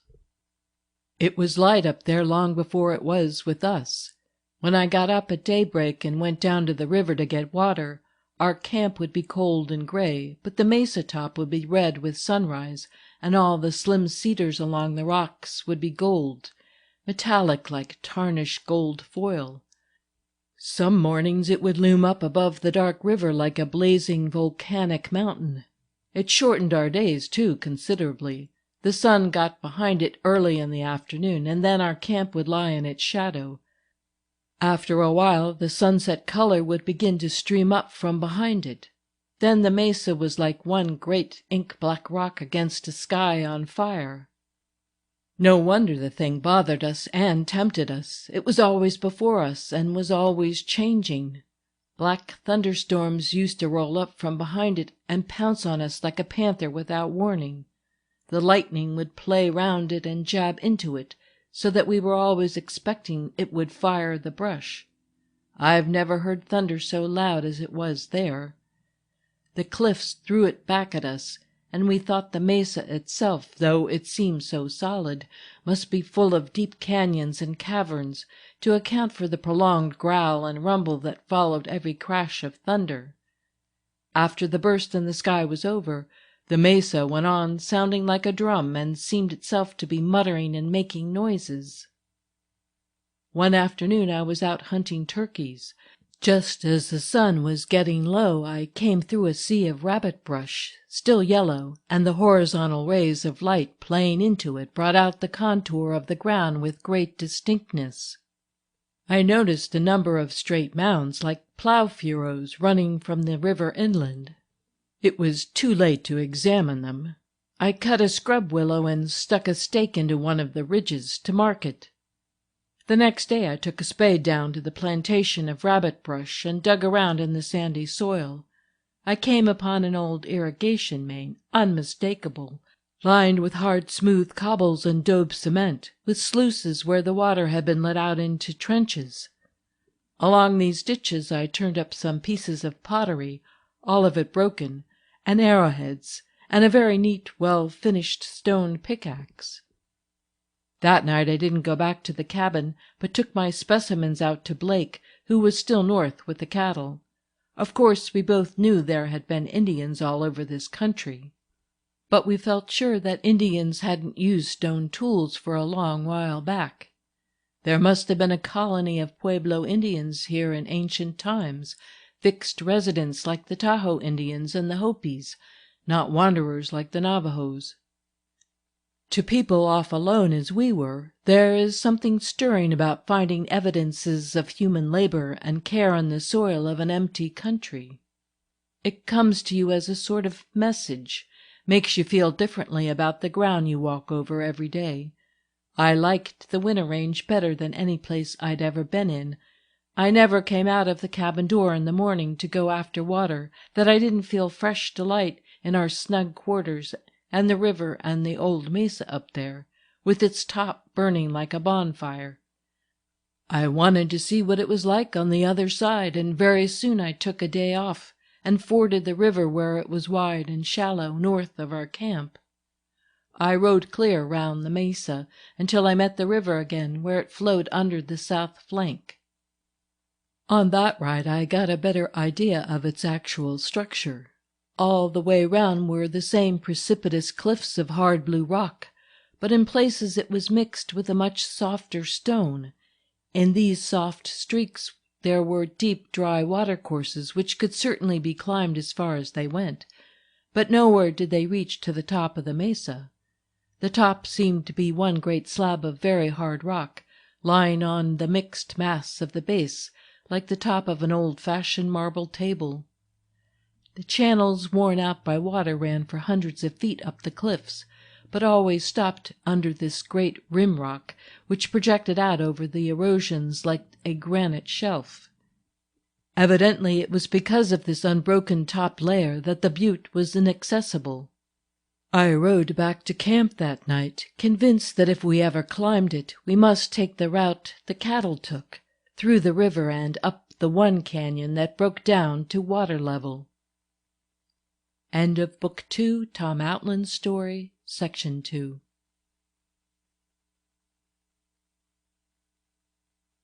Section 3. We brought the bunch of cattle down to the Winter Range in the latter part of November. Early in December, the foreman came along with generous provisions for Christmas. This time he brought with him a supercargo, a pitiful wreck of an old man he had picked up at Tarpon, the railroad town 30 miles northeast of us, where the Sitwells bought their supplies. This old man was a castaway Englishman, Henry Atkins by name. He had been a valet and a hospital orderly and a cook, and for many years was a table steward on the Anchor Line. Lately he had been cooking for a sheep outfit that were grazing in the cattle country, where they weren't wanted. They had done something shady and had to get out in a hurry. They dropped old Henry at Tarpon, where he soon drank up all his wages. When Rapt picked him up there, he was living on handouts. "I've told him we can't pay him anything," Rapt explained, "but if he wants to stay here and cook for you boys till I make my next trip, he'll have plenty to eat and a roof over him." He was sleeping in the livery stable in Tarpon. "He says he's a good cook, and I thought he might liven things up for you at Christmas time. He won't bother you. He's not got any of the mean ways of a bum. I know a bum when I see one. Next time I come down I'll bring him some old clothes from the ranch, and you can fire him if you want to. All his baggage is that newspaper bundle, and there's nothing in it but shoes, a pair of patent leathers and a pair of sneakers. The important thing is, never, on any account, go off skylarking, you two, and leave him with the cattle. Not for an hour, mind you. He ain't strong enough, and he's got no head."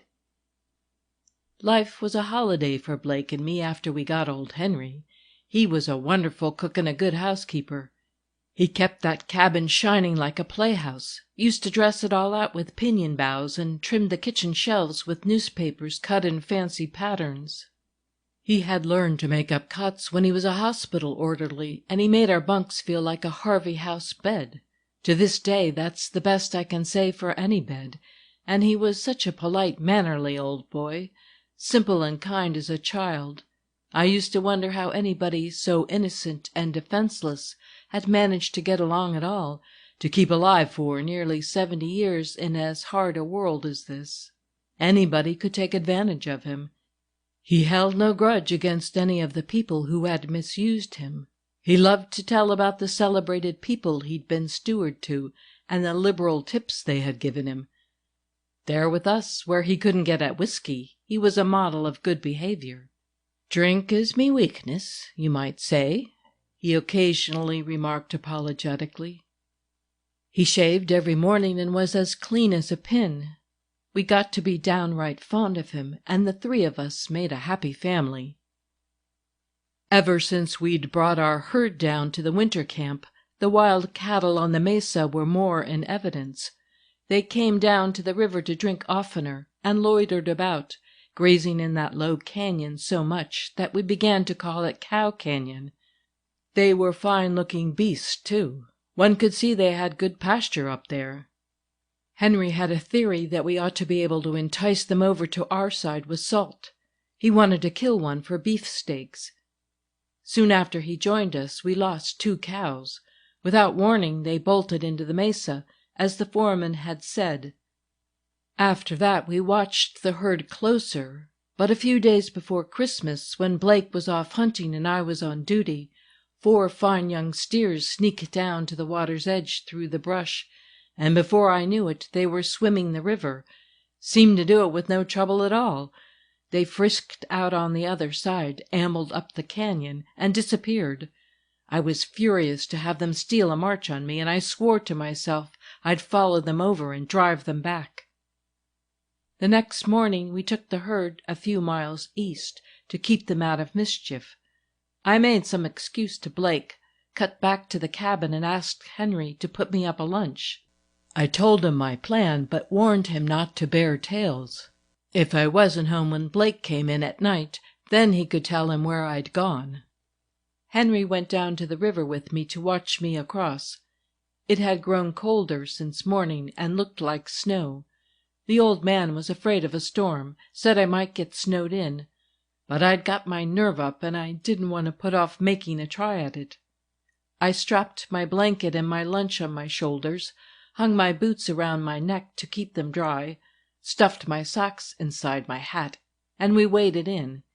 My horse took the water without any fuss, though he shivered a good deal.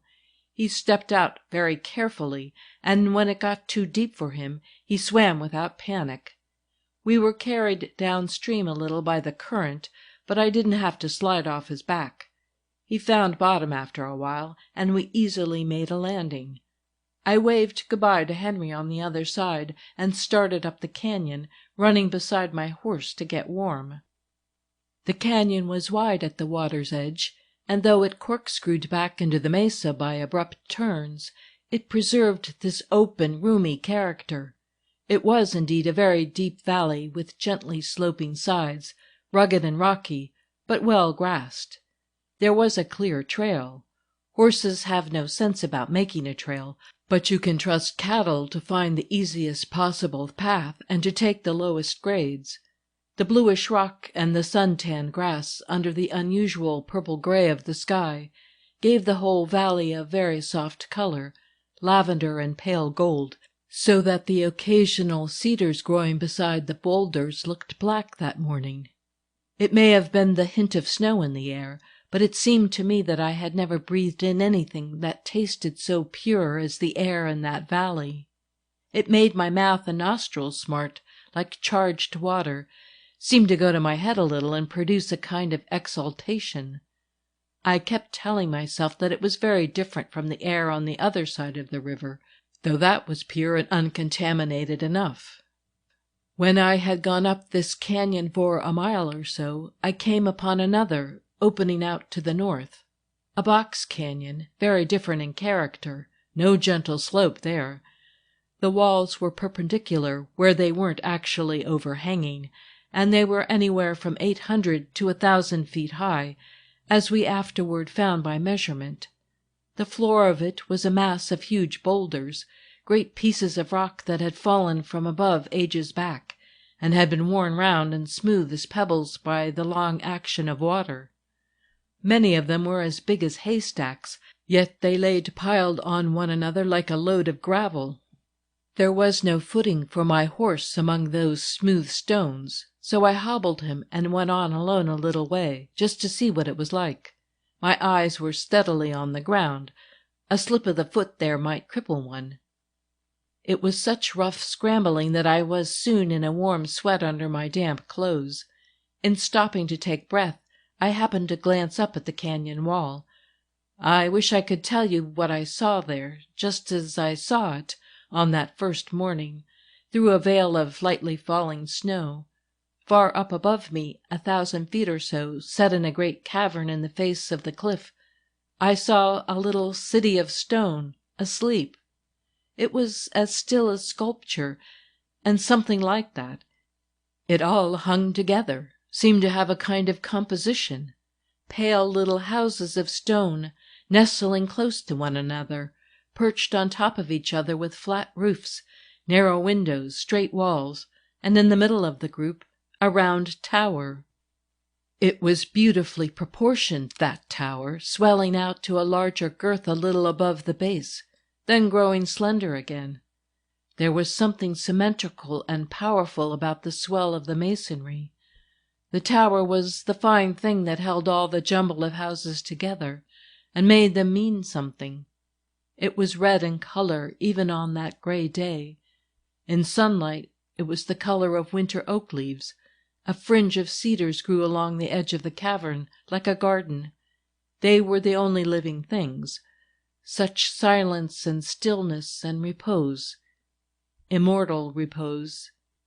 That village sat looking down into the canyon with the calmness of eternity. The falling snowflakes sprinkling the pinyons gave it a special kind of solemnity.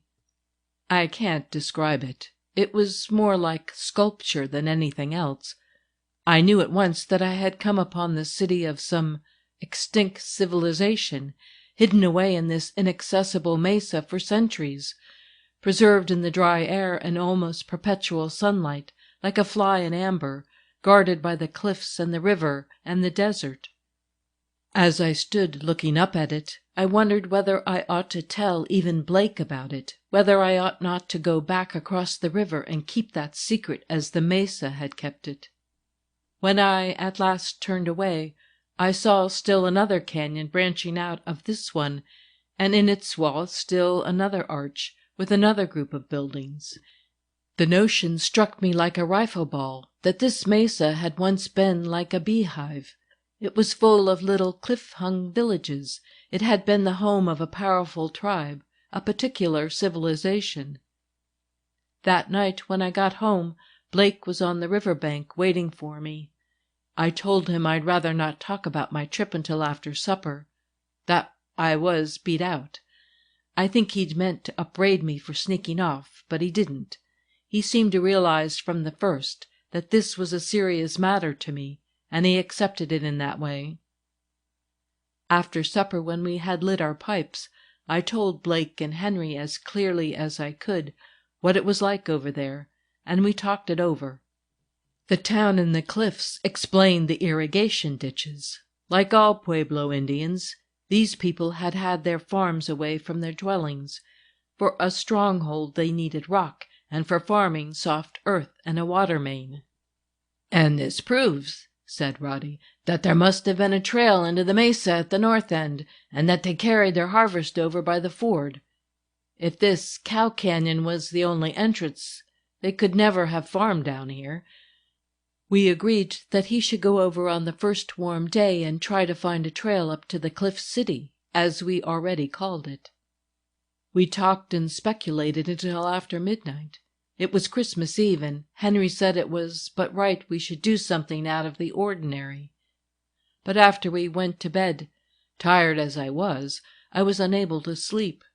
I got up and dressed and put on my overcoat and slipped outside to get sight of the mesa. The wind had come up and was blowing the squall clouds across the sky.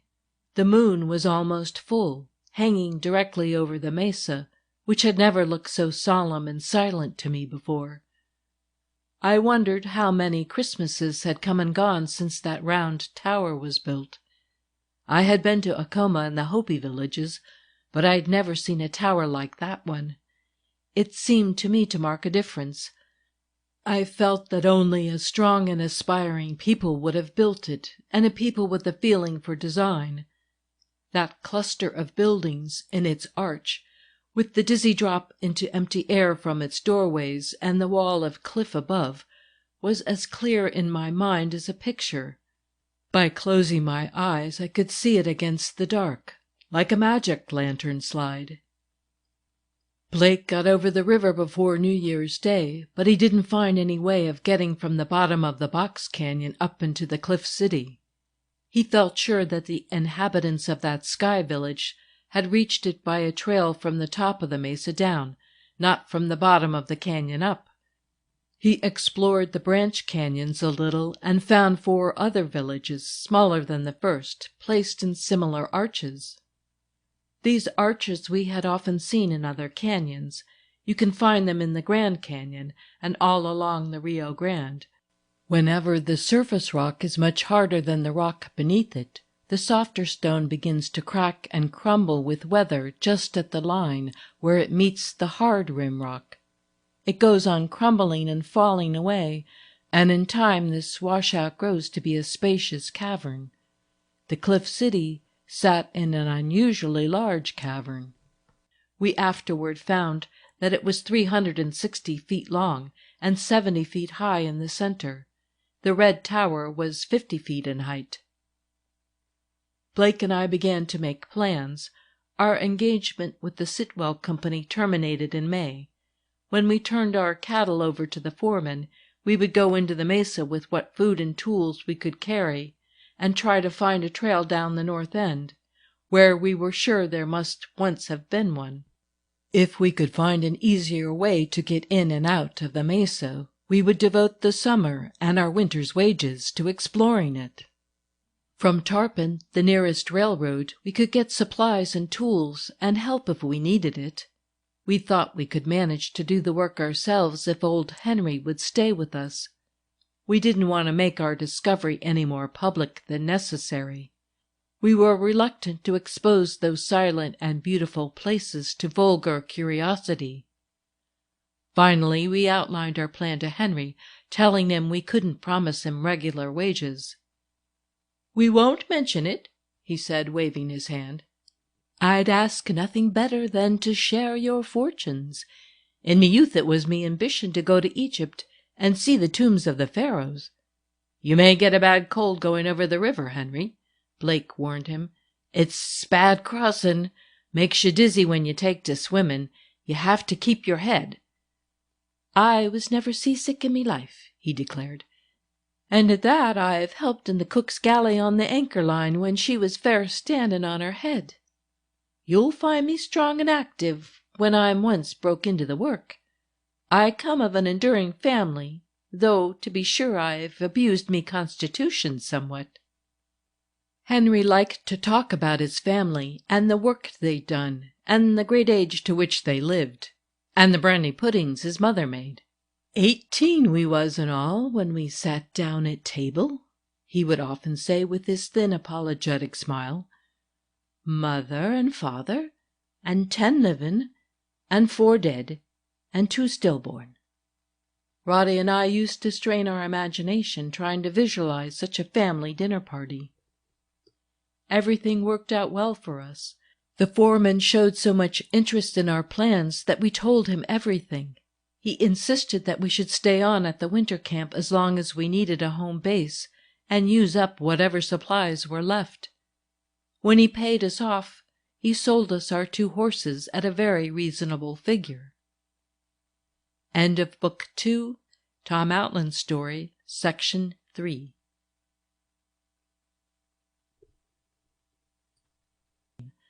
Book 2, Tom Outland's story, Section 4. Blake and I got over to the mesa together for the first time early in May.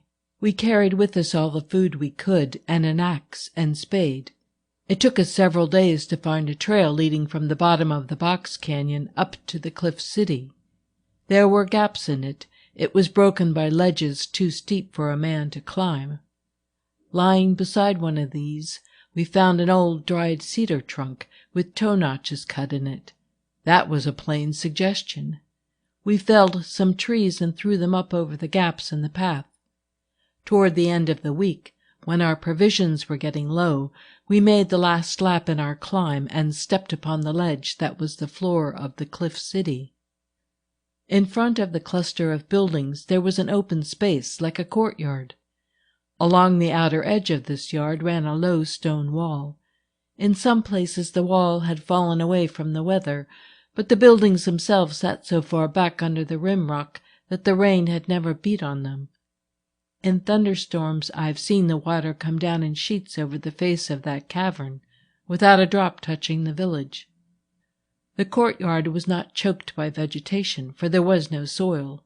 It was bare rock, with a few old, flat-topped cedars growing out of the cracks, and a little pale grass. But everything seemed open and clean, and the stones, I remember, were warm to the touch, smooth and pleasant to feel. The outer walls of the houses were intact, except where sometimes an out-jutting corner had crumbled. They were made of dressed stones, plastered inside and out with daub, and were tinted in light colors, pink and pale yellow and tan. Here and there a cedar log in the ceiling had given way and let the second-story chamber down into the first. Except for that, there was little rubbish or disorder. As Blake remarked, wind and sun are good housekeepers. This village had never been sacked by an enemy, certainly. Inside the little rooms, water jars and bowls stood about, unbroken, and yucca fiber mats were on the floors. We could give only a hurried look over the place, as our food was exhausted, and we had to get back over the river before dark. We went about softly, tried not to disturb anything, even the silence. Besides the tower, there seemed to be about 30 little separate dwellings. Behind the cluster of houses was a kind of back courtyard running from end to end of the cavern, a long, low twilight space that got gradually lower toward the back, until the rim rock met the floor of the cavern, exactly like the sloping roof of an attic. There was perpetual twilight back there, cool, shadowy, very grateful after the blazing sun in the front courtyard. When we entered it, we heard a soft trickling sound, and we came upon a spring that welled out of the rock into a stone basin, and then ran off through a cobble-lined gutter and dripped down the cliffs. I've never anywhere tasted water like it, as cold as ice, and so pure. Long afterward, Father Duchesne came out to spend a week with us on the mesa. He always carried a small drinking glass with him, and he used to fill it at the spring and take it out into the sunlight. The water looked like liquid crystal, absolutely colorless, without the slight brownish or greenish tint that water nearly always has. It threw off the sunlight like a diamond. Beside this spring stood some of the most beautifully shaped water jars we ever found. I gave Mrs. St. Peter one of them, standing there just as if they'd been left yesterday. In the back court we found a great many things besides jars and bowls, a row of grinding stones, and several clay ovens, very much like those the Mexicans use today. There were charred bones and charcoal, and the roof was thick with soot all the way along. It was evidently a kind of common kitchen, where they roasted and baked, and probably gossiped. There were corn cobs everywhere, and ears of corn with the kernels still on them, little like popcorn. We found dried beans, too, and strings of pumpkin seeds and plum seeds, and a cupboard full of little implements made of turkey bones. Late that afternoon Roddy and I crossed the river and got back to our cabin to rest for a few days. The second time we went over, we found a long winding trail leading from the cliff city up to the top of the mesa, a narrow path worn deep into the stone ledges that overhung the village, then running back into the wood of stunted piñons on the summit. Following this to the north end of the mesa, we found what was left of an old road down to the plain. But making this road passable was a matter of weeks, and we had to get workmen and tools from Tarpon. It was a narrow footpath, barely wide enough for a sure-footed mule, and it wound down through Black Canyon, dropping in loops along the face of terrifying cliffs. About 100 feet above the river it ended, broke right off into the air. A wall of rock had fallen away there, probably from a landslide. That last piece of road cost us 3 weeks' hard work and most of our winter's wages. We kept the workmen on long enough to build us a tight log cabin on the mesa top, a little way back from the ledge that hung over the cliff city. While we were engaged in road building, we made a shortcut from our cabin down to the cliff city and Cow Canyon. Just over the cliff city there was a crack in the ledge, a sort of manhole, and in this we hung a ladder of pine trunks spliced together with light chains, leaving the branch forks for footholds.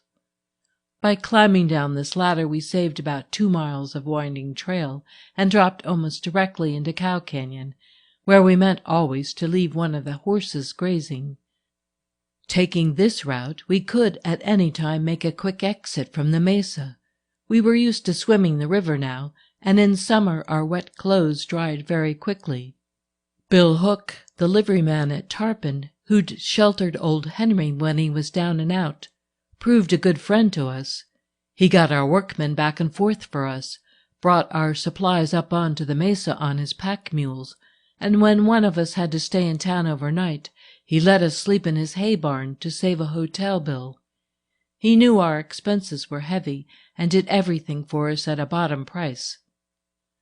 By the 1st of July our money was nearly gone, but we had our road made and our cabin built on top of the mesa.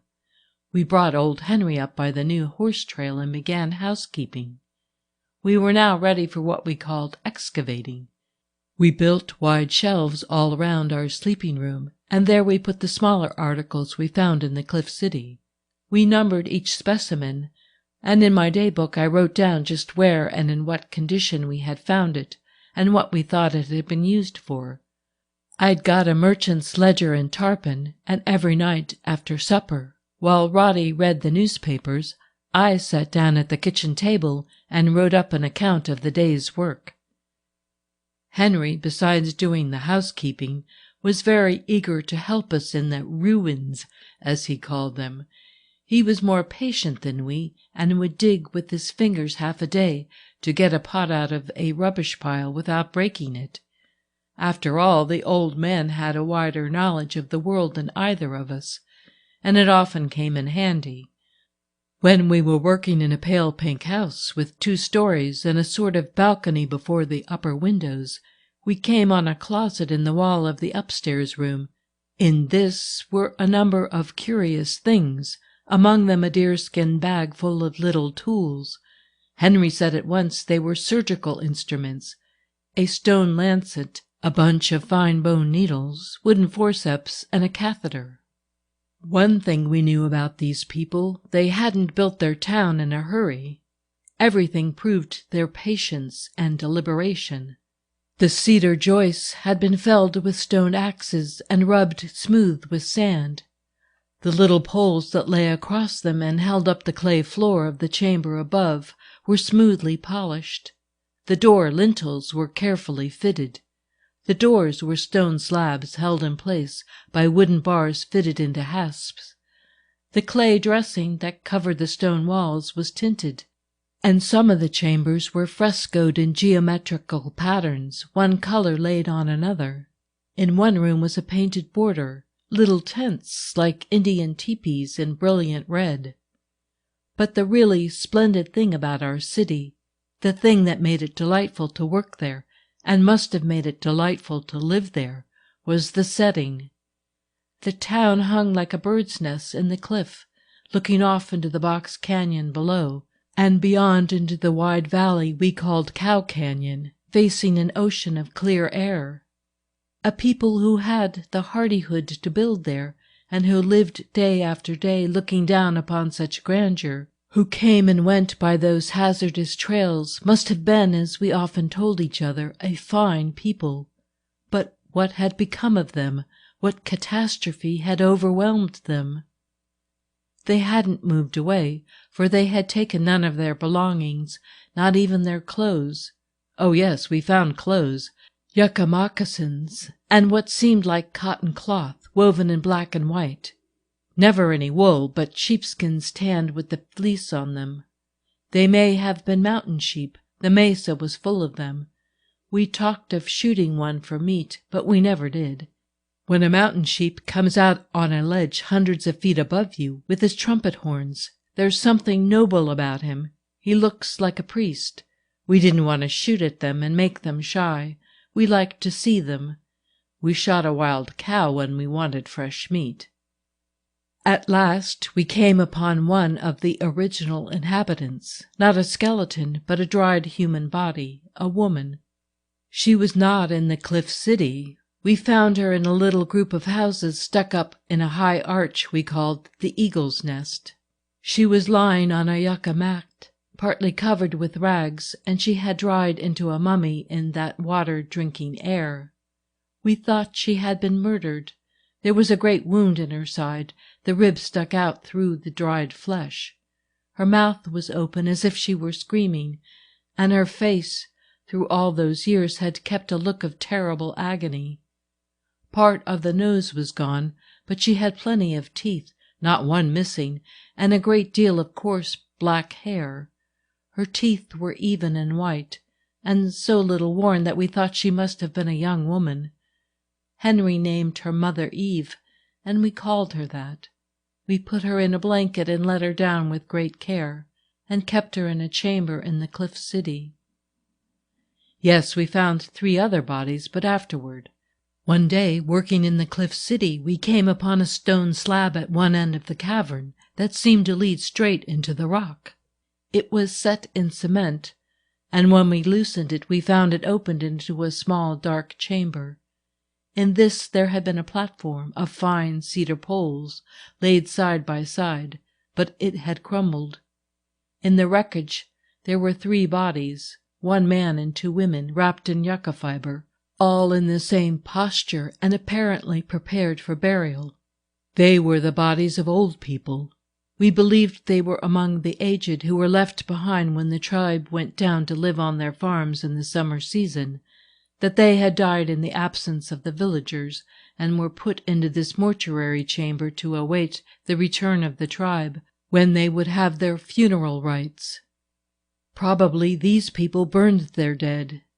Of course, an archaeologist could have told a great deal about that civilization from these bodies, but they never got to an archaeologist, at least not on this side of the world. End of Book 2, Tom Outland's story, Section 4. Section 5. The 1st of August came, and everything was going well with us. We hadn't met with any bad luck, and though we had very little money left, there was Blake's untouched savings account in the bank at Pardee, and we had plenty of credit in Tarpon. The merchants there took an interest and were friendly, but the little new moon that looked so innocent brought us trouble. We lost old Henry, and in a terrible way. From the first we'd been a little bothered by rattlesnakes. You generally find them about old stone quarries and old masonry. We had got them pretty well cleared out of the Cliff City, hadn't seen one there for weeks. But one Sunday we took Henry and went on an exploring expedition at the north end of the mesa, along Black Canyon. We caught sight of a little bunch of ruins we'd never noticed before, and made a foolhardy scramble to get up to them. We almost made it, and then there was a stretch of rock wall so smooth we couldn't climb it without a ladder. I was the tallest of the three, and Henry was the lightest. He thought he could get up there if he stood on my shoulders. He was standing on my back, his head just above the floor of the cavern, groping for something to hoist himself by, when a snake struck him from the ledge, struck him square in the forehead. It happened in a flash. He came down and brought the snake with him. By the time we picked him up and turned him over, his face had begun to swell.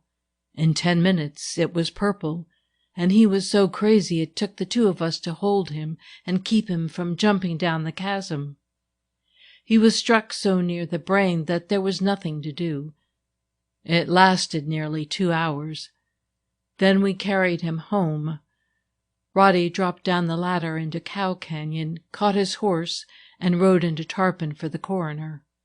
Father Duchesne was preaching there at the mission church that Sunday, and came back with him. We buried Henry on the mesa. Father Duchesne stayed on with us a week to keep us company. We were so cut up that we were almost ready to quit, but he had been planning to come out to see our find for a long while, and he got our minds off our trouble. He worked hard every day. He went over everything we'd done and examined everything minutely, the pottery, cloth, stone implements, and the remains of food. He measured the heads of the mummies and declared they had good skulls. He cut down one of the old cedars that grew exactly in the middle of the deep trail worn in the stone, and counted the rings under his pocket microscope. You couldn't count them with the unassisted eye, for growing out of a tiny crevice in the rock as that tree did, the increase of each year was so scant that the rings were invisible except with a glass. The tree he cut down registered 336 years' growth, and it could have begun to grow in that well-worn path only after human feet had ceased to come and go there. Why had they ceased? That question puzzled him, too. Smallpox, any epidemic, would have left unburied bodies. Father Duchesne suggested what Dr. Ripley in Washington afterward surmised, that the tribe had been exterminated, not here in their stronghold, but in their summer camp, down among the farms across the river. Father Duchesne had been among the Indians nearly 20 years then. He had 17 Indian pueblos in his parish, and he spoke several Indian dialects. He was able to explain the use of many of the implements we found, especially those used in religious ceremonies. The night before he left us, he summed up the results of his week's study, something like this. The 2 square towers on the mesa top, to which you have given little attention, were unquestionably granaries. Under the stones and earth fallen from the walls, there is a quantity of dried corn on the ear.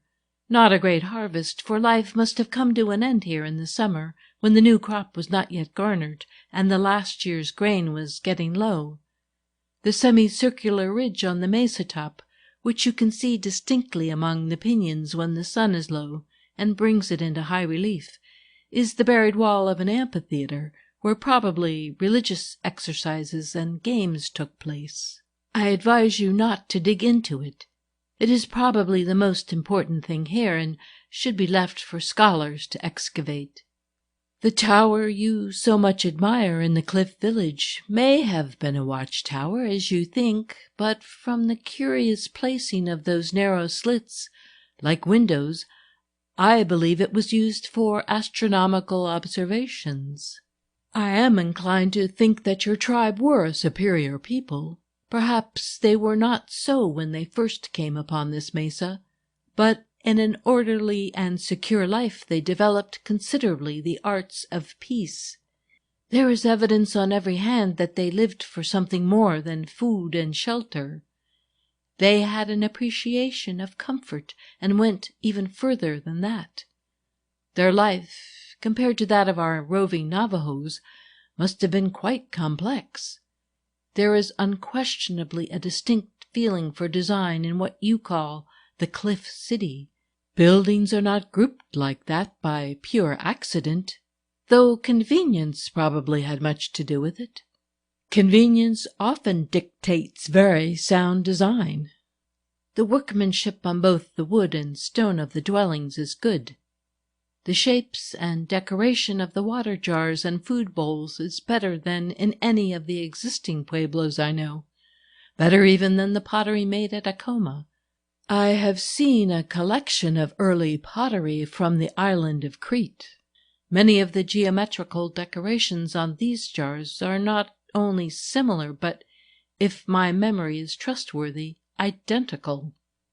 I see your tribe as a provident, rather thoughtful people, who made their livelihood secure by raising crops and fowl. The great number of turkey bones and feathers are evidence that they had domesticated the wild turkey. With grain in their storerooms and mountain sheep and deer for their quarry, they rose gradually from the condition of savagery. With the proper variation of meat and vegetable diet, they developed physically and improved in the primitive arts. They had looms and mills and experimented with dyes. At the same time, they possibly declined in the arts of war, in brute strength and ferocity. I see them here, isolated, cut off from other tribes, working out their destiny, making their mesa more and more worthy to be a home for man, purifying life by religious ceremonies and observances, caring respectfully for their dead, protecting the children, doubtless entertaining some feelings of affection and sentiment for this stronghold, where they were at once so safe and so comfortable, where they had practically overcome the worst hardships that primitive man had to fear. They were, perhaps, too far advanced for their time and environment. They were probably wiped out, utterly exterminated by some roving Indian tribe without culture or domestic virtues, some horde that fell upon them in their summer camp and destroyed them for their hides and clothing and weapons, or from mere love of slaughter. I feel sure that these brutal invaders never even learned of the existence of this mesa, honeycombed with habitations. If they had come here, they would have destroyed. They killed and went their way. What I cannot understand is why you have not found more human remains. The 3 bodies you found in the mortuary chamber were prepared for burial by the old people who were left behind. But what of the last survivors? It is possible that when autumn wore on, and no one returned from the farms, the aged banded together, went in search of their people, and perished in the plain. Like you, I feel a reverence for this place. Wherever humanity has made that hardest of all starts and lifted itself out of mere brutality is a sacred spot. Your people were cut off here without the influence of example or emulation, with no incentive but some natural yearning for order and security. They built themselves into this mesa and humanized it. Father Duchesne warmly agreed with Blake that I ought to go to Washington and make some report to the government, so that the proper specialists would be sent out to study the remains we had found. "You must go to the director of the Smithsonian Institution," he said. "He will send us an archaeologist who will interpret all that is obscure to us. He will revive this civilization in a scholarly work. It may be that you will have thrown light on some important points in the history of your country."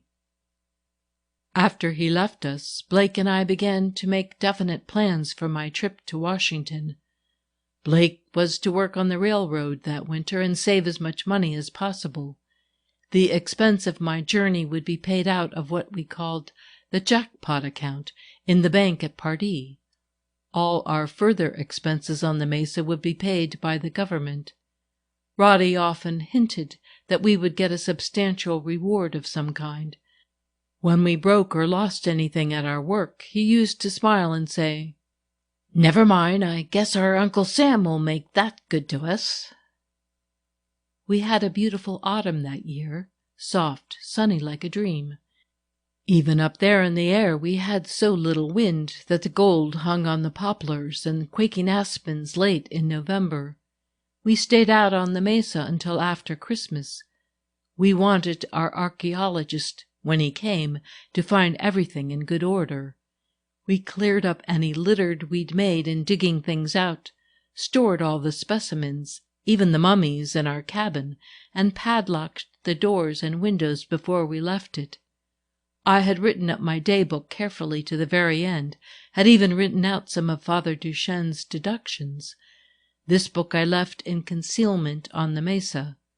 I climbed up to the eagle's nest in which we had found the mummy of the murdered woman we called Mother Eve, where I had noticed a particularly neat little cupboard in the wall. I put my book in this niche and sealed it up with cement. Mother Eve had greatly interested Father Duchesne, by the way. He laughed and said she was well named. He didn't believe her death could throw any light on the destruction of her people. "I seem to smell," he said slyly, "a personal tragedy. Perhaps when the tribe went down to the summer camp, Our Lady was sick and would not go. Perhaps her husband thought it worth while to return unannounced from the farm some night and found her in improper company. The young man may have escaped. In primitive society, the husband is allowed to punish an unfaithful wife with death." When the first snow began to fly, we said goodbye to our mesa and rode into Tarpon. It took several days to outfit me for my journey to Washington. We bought a trunk — I'd never owned one in my life — and a supply of white shirts, an overcoat that was as heavy as lead and just about as cold, and 2 suits of clothes. That conscienceless trader worked off on me a claw-hammer coat he must have had in stock for 20 years. He easily persuaded Roddy that it was the proper thing for dress occasions. I think Roddy expected that I would be received by ambassadors. Perhaps I did. Roddy drew $600 out of the bank to stake me, and bought my ticket and Pullman through to Washington. He went to the station with me the morning I left, and a hard handshake was goodbye. For a long while after my train pulled out, I could see our mesa bulking up blue on the skyline. I hated to leave it, but I reflected that it had taken care of itself without me for a good many 100 years. When I saw it again, I told myself I would have done my duty by it. I would bring back with me men who would understand it, who would appreciate it, and dig out all its secrets. End of Book 2, Tom Outland Story, Section 5.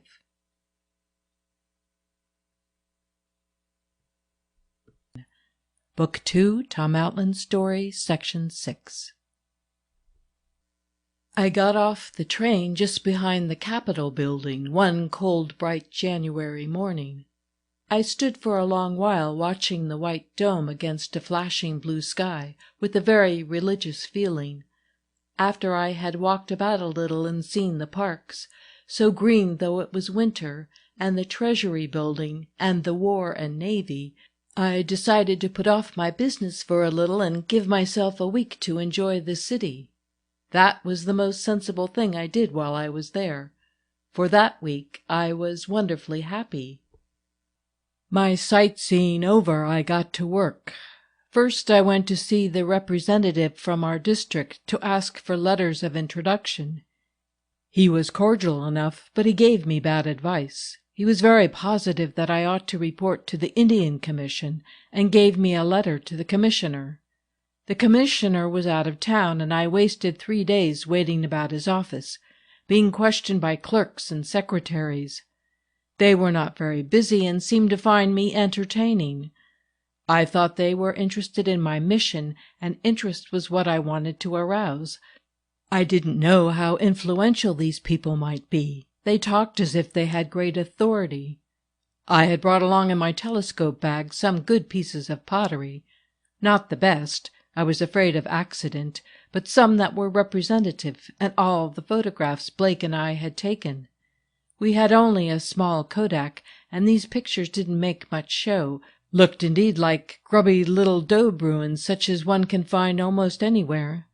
They gave no idea of the beauty and vastness of the setting.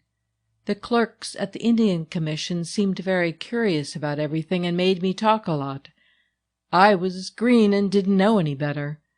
But when one of the fellows there tried to get me to give him my best bowl for his cigarette ashes, I began to suspect the nature of their interest. At last the commissioner returned, but he had pressing engagements, and I hung around several days more before he would see me. After questioning me for about half an hour, he told me that his business was with living Indians, not dead ones, and that his office should have informed me of that in the beginning. He advised me to go back to our congressman and get a letter to the Smithsonian Institution. I packed up my pottery and got out of the place, feeling pretty sore. The head clerk followed me down the corridor and asked me what I'd take for that little bowl he'd taken a fancy to. He said it had no market value. I'd find Washington full of such things. There were cases of them in the cellar at the Smithsonian that they'd never taken the trouble to unpack, hadn't any place to put them. I went back to my congressman.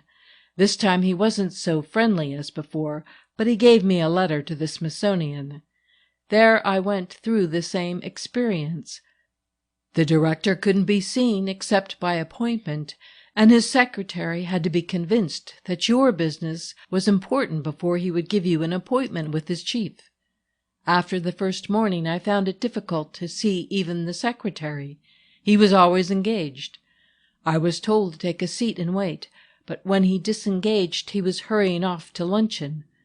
I would sit there all morning with a group of unfortunate people, girls who wanted to get typewriting to do, nice polite old men who wanted to be taken out on surveys and expeditions next summer. This secretary would at last come out with his overcoat on and would hurry through the waiting room reading a letter or report without looking up. The office assistants cheered me along, and I kept this up for some days, sitting all morning in that room, studying the patterns of the rugs and the shoes of the patient waiters who came as regularly as I. One day, after the secretary had gone out, his stenographer, a nice little Virginia girl, came and sat down in an empty chair next to mine and began talking to me. She wasn't pretty, but her kind eyes and soft southern voice took hold of me at once. She wanted to know what I had in my telescope and why I was there, and where I came from, and all about it. Nearly everyone else had gone out to lunch. That seemed to be the one thing they did regularly in Washington, and we had the waiting room to ourselves. I talked to her a good deal. Her name was Virginia Ward. She was a tiny little thing, but she had lovely eyes and such gentle ways.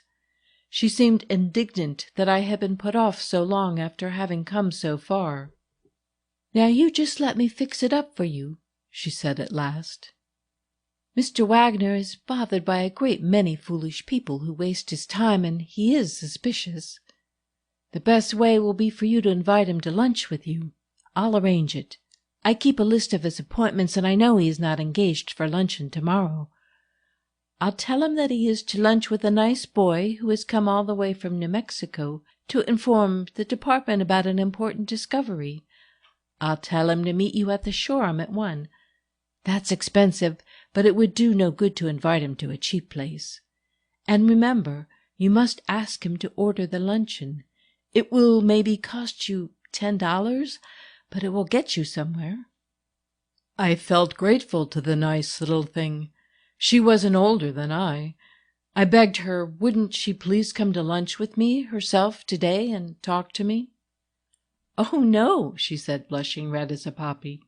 "Why, I'm afraid you think—" I told her I didn't think anything, but how nice she was to me, and how lonesome I was.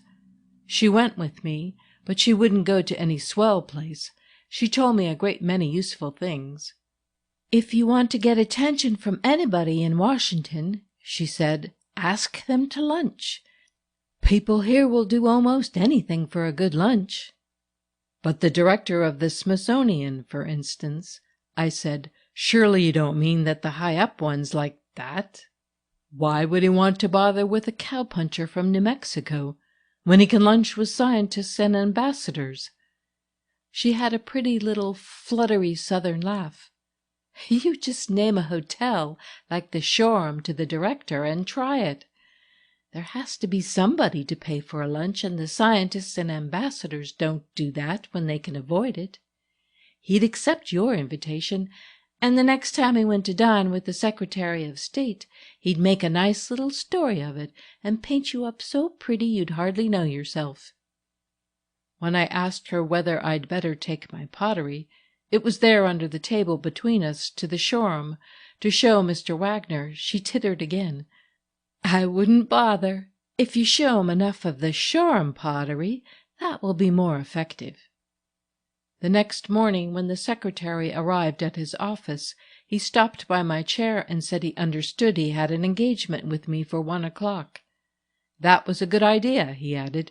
His mind was freer when he was away from office routine. I had been in Washington 22 days when I took the secretary out to lunch. It was an excellent lunch. We had a bottle of Chateau d'Yquem. I'd never heard of such a wine before, but I remember it because it cost $5. I drank only 1 glass, and that pleased him too, for he drank the rest. Though he was friendly and talked a great deal, my heart sank lower, for he wouldn't let me explain my mission to him at all. He kept telling me that he knew all about the Southwest. He had been sent by the Smithsonian to conduct parties of European archaeologists through all the show places, Frijoles and Cañon de Chelly and Tajos and the Hopi Pueblos. When some Austrian archduke had gone to hunt in the Pecos Range, he had been sent by his chief and the German ambassador to manage the tour, and he had done it with such success that both he and the director were given decorations from the Austrian crown in recognition of his services. Then I had to listen to a long story about how well he was treated by the archduke when he went to Vienna with his chief the following summer. I had to hear about balls and receptions, and the names and titles of all the people he had met at the duke's country estate. I was amazed and ashamed that a man of 50, a man of the world, a scholar with ever so many degrees, should find it worth his while to show off before a boy, and a boy of such humble pretensions, who didn't know how to eat the hors d'oeuvres any more than if an assortment of coconuts had been set before him with no hammer. Imagine my astonishment when, as he was drinking his liqueur, he said carelessly, "By the way, I was successful in arranging an interview with the director for you. He will see you at 4 o'clock on Monday." That was Thursday. I spent the time between then and Monday trying to find out something more about the kind of people I had come among. I persuaded Virginia Ward to go to the theater with me, and she told me that it always took a long while to get anything through with the director, that I mustn't lose heart, and she would always be glad to cheer me up.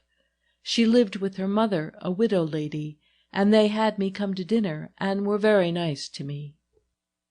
All this time I was living with a young married couple who interested me very much, for they were unlike any people I had ever known. The husband was in office, as they say there. He had some position in the War Department. How it did use to depress me to see all the hundreds of clerks come pouring out of that big building at sunset.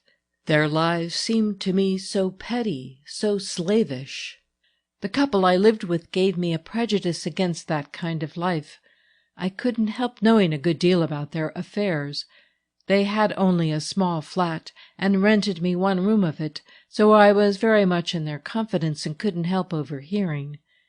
They asked me not to mention the fact that I paid rent, as they had told their friends I was making them a visit. It was like that in everything. They spent their lives trying to keep up appearances and to make his salary do more than it could. When they weren't discussing where she should go in the summer, they talked about the promotions in his department, how much the other clerks got and how they spent it, how many new dresses their wives had. And there was always a struggle going on for an invitation to a dinner or a reception or even a tea party. When once they got the invitation they had been scheming for, then came the terrible question of what Mrs. Bixby should wear. The Secretary of War gave a reception. There was to be dancing and a great showing of foreign uniforms. The Bixbys were in painful suspense until they got a card. Then for a week they talked about nothing but what Mrs. Bixby was going to wear. They decided that for such an occasion she must have a new dress. Bixby borrowed $25 from me and took his lunch hour to go shopping with his wife and choose the satin. That seemed to me very strange. In New Mexico, the Indian boys sometimes went to a trader's with their wives and bought shawls or calico, and we thought it rather contemptible. On the night of the reception, the Bixbys set off gaily in a cab. The dress they considered a great success. But they had bad luck. Somebody spilt claret cup on Mrs. Bixby's skirt before the evening was half over, and when they got home that night I heard her weeping and reproaching him for having been so upset about it, and looking at nothing but her ruined dress all evening. She said he cried out when it happened. I don't doubt it. Every cab, every party, was more than they could afford. If he lost an umbrella, it was a real misfortune. He wasn't lazy, he wasn't a fool, and he meant to be honest, but he was intimidated by that miserable sort of departmental life. He didn't know anything else. He thought working in a store or a bank not respectable. Living with the Bixbys gave me a kind of low-spiritedness I had never known before. During my days of waiting for appointments, I used to walk for hours around the fence that shuts in the White House grounds and watch the Washington Monument color with those beautiful sunsets until the time when all the clerks streamed out of the Treasury building and the War and Navy. Thousands of them, all more or less like the couple I lived with. They seemed to me like people in slavery who ought to be free. I remember this city chiefly by those beautiful, hazy, sad sunsets, white columns and green shrubbery, and the monument shaft still pink while the stars were coming out. I got my interview with the director of the Smithsonian at last. He gave me his attention. He was interested. He told me to come again in 3 days and meet Dr. Ripley, who was the authority on prehistoric Indian remains and had excavated a lot of them. Then came an exciting and rather encouraging time for me. Dr. Ripley asked the right sort of questions and evidently knew his business. He said he'd like to take the first train down to my mesa, but it required money to excavate, and he had none. There was a bill up before Congress for an appropriation. We'd have to wait. I must use my influence with my representative. He took my pottery to study it. I never got it back, by the way. There was a Dr. Fox connected with the Smithsonian who was also interested. They told me a good many things I wanted to know, and kept me dangling about the office. Of course they were very kind to take so much trouble with a green boy, but I soon found that the director and all his staff had one interest which dwarfed every other. There was to be an international exposition of some sort in Europe the following summer, and they were all pulling strings to get appointed on juries or sent to international congresses, appointments that would pay their expenses abroad and give them a salary in addition. There was indeed a bill before Congress for appropriations for the Smithsonian, but there was also a bill for exposition appropriations, and that was the one they were really pushing. They kept me hanging on through March and April, but in the end it came to nothing. Dr. Ripley told me he was sorry, but the sum Congress had allowed the Smithsonian wouldn't cover an expedition to the Southwest.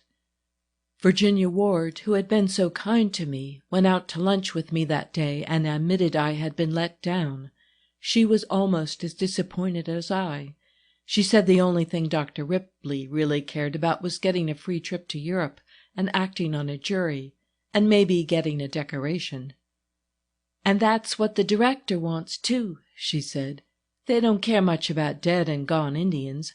What they do care about is going to Paris and getting another ribbon on their coats." The only other person besides Virginia who was genuinely concerned about my affair was a young Frenchman, a lieutenant attached to the French embassy, who came to the Smithsonian often on business connected with this same international exposition. He was nice and polite to Virginia, and she introduced him to me. We used to walk along the Potomac together. He studied my photographs and asked me such intelligent questions about everything that it was a pleasure to talk to him. He had a fine attitude about it all. He was thoughtful, critical, and respectful. I feel sure he'd have gone back to New Mexico with me if he'd had the money. He was even poorer than I. I was utterly ashamed to go home to Roddy, dead broke after all the money I'd spent, and without a thing to show for it. I hung on in Washington through May, trying to get a job of some sort, to at least earn my fare home. My letters to Blake had been pretty blue for some time back. If I'd been sensible, I'd kept my troubles to myself. He was easily discouraged, and I knew that. At last I had to write him for money to go home. It was slow in coming, and I began to telegraph. I left Washington at last, wiser than I came. I had no plans. I wanted nothing but to get back to the Mesa and live a free life and breathe free air, and never, never again to see hundreds of little black-coated men pouring out of white buildings. Queer how much more depressing they are than workmen coming out of a factory.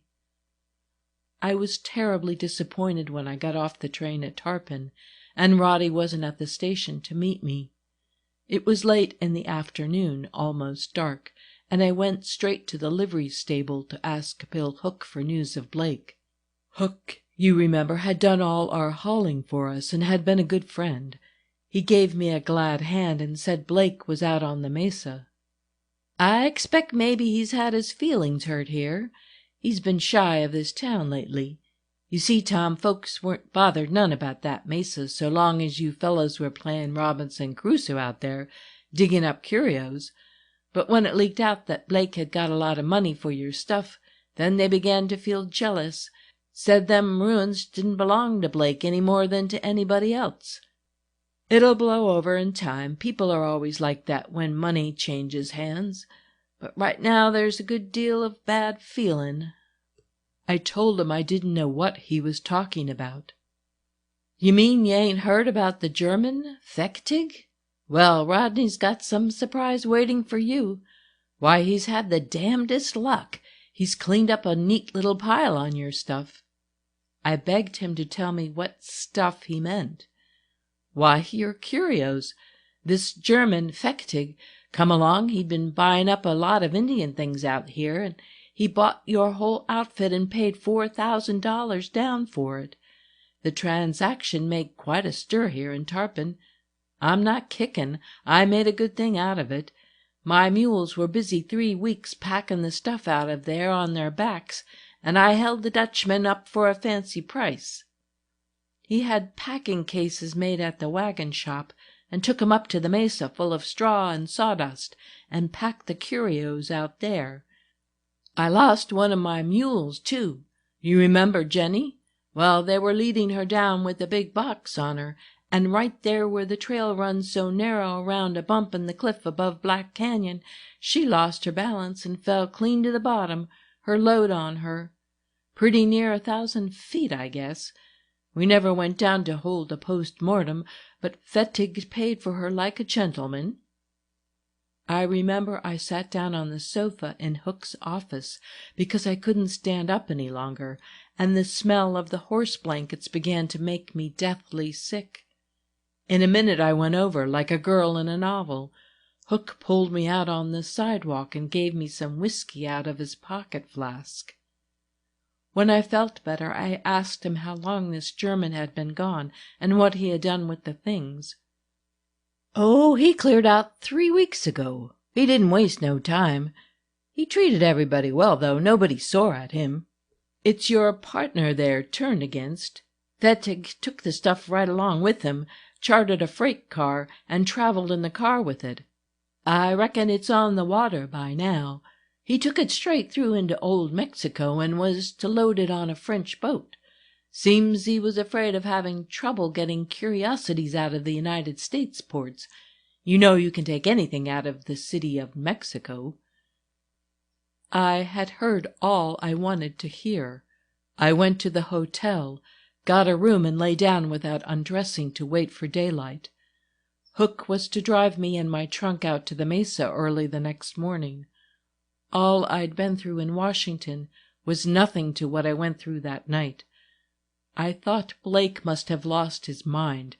I didn't for a minute believe he'd meant to sell me out, but I cursed his stupidity and presumption. I had never told him just how I felt about those things we'd dug out together. It was the kind of thing one doesn't talk about directly. But he must have known. He couldn't have lived with me all summer and fall without knowing. And yet, until that night, I had never known myself that I cared more about them than about anything else in the world. At the first blink of daylight, I jumped up from my damnable bed and went round to the stable to rout Hook out of his bunk. We had breakfast and got out of town with his best team. On the way to the Mesa we had a breakdown. One of the old dry wheels smashed to splinters. Hook had to unhitch and ride back to Tarpon and get another. Everything took an unreasonably long time, and the afternoon was half gone when he put me and my trunk down at the foot of the Black Canyon Trail. Every inch of that trail was dear to me, every delicate curve about the old pinyon roots, every chancy track along the face of the cliffs, and the deep windings back into shrubbery and safety. The wild currant bushes were in bloom, and where the path climbed the side of a narrow ravine, the scent of them in the sun was so heavy that it made me soft, made me want to lie down and sleep. I wanted to see and touch everything, like homesick children when they come home. When I pulled out on top of the mesa, the rays of sunlight fell slantingly through the little twisted pinyons. The light was all in between them, as red as a daylight fire. They fairly swam in it. Once again I had that glorious feeling that I've never had anywhere else, the feeling of being on Mesa, in a world above the world. And the air, my God, what air! Soft, tingling gold, hot with an edge of chill on it, full of the smell of pinyons. It was like breathing the sun, breathing the color of the sky. Down there behind me was the plain, already streaked with shadow, violet and purple and burnt orange until it met the horizon. Before me was the flat mesa top, thinly sprinkled with old cedars that were not much taller than I, though their twisted trunks were almost as thick as my body. I struck off across it, my long black shadow going ahead. I made straight for the cabin. It was about 3 miles from the spot where the trail emerged at the top. I saw smoke rising before I could see the hut itself. Blake was in the doorway when I got there. I didn't look at his face, but I could feel that he looked at mine. "Don't say anything, Tom. Don't rip me up until you hear all about it," he said as I came toward him. "I've heard enough to about do for me," I blurted out. "What made you do it, Blake? What made you do it?" "It was a chance in a million, boy. There wasn't any time to consult you. There's only one man in thousands that wants to buy relics and pay real money for them. I could see how your Washington campaign was coming out. I know you thought about big figures. So had I. But that was all a pipe dream. 4,000's not so bad. You don't pick it up every day. And he bore all the expenses. Why, it was a terrible expensive job getting all that frail stuff out of here. Who else would have bought it, I want to know? We'd have had to pack it round at Harvey houses, selling it at $1 a bowl like the poor Indians do. I took the best chance going for both of us, Tom." I didn't say anything because there was too much to say. I stood outside the cabin until the gold light went blue and a few stars came out, hardly brighter than the bright sky they twinkled in, and the swallows came flying over us on their way to their nests in the cliffs. It was the time of day when everything goes home. From habit and from weariness I went in through the door. The kitchen table was spread for supper. I could smell a rabbit stew cooking on the stove. Blake lit the lantern and begged me to eat my supper. I didn't go into the bunk room, for I knew the shelves in there were empty. I heard Blake talking to me as you hear people talking when you're asleep. "Who else would have bought them?" he kept saying. "Folks make a lot of fuss over such things, but they don't want to pay good money for them." When I at last told him that such a thing as selling them had never entered my head, I'm sure he thought I was lying. He reminded me how we used to talk about getting big money from the government. I admitted I'd hoped we'd be paid for our work and maybe get a bonus of some kind for our discovery. But I never thought of selling them, because they weren't mine to sell, nor yours. They belonged to this country, to the state, and to all the people. They belong to boys like you and me that have no other ancestors to inherit from. You've gone and sold them to a country that's got plenty of relics of its own. You've gone and sold your country's secrets, like Dreyfus." "That man was innocent. It was a frame-up," Blake murmured. "It was a point he would never pass up. Whether he's guilty or not, you are.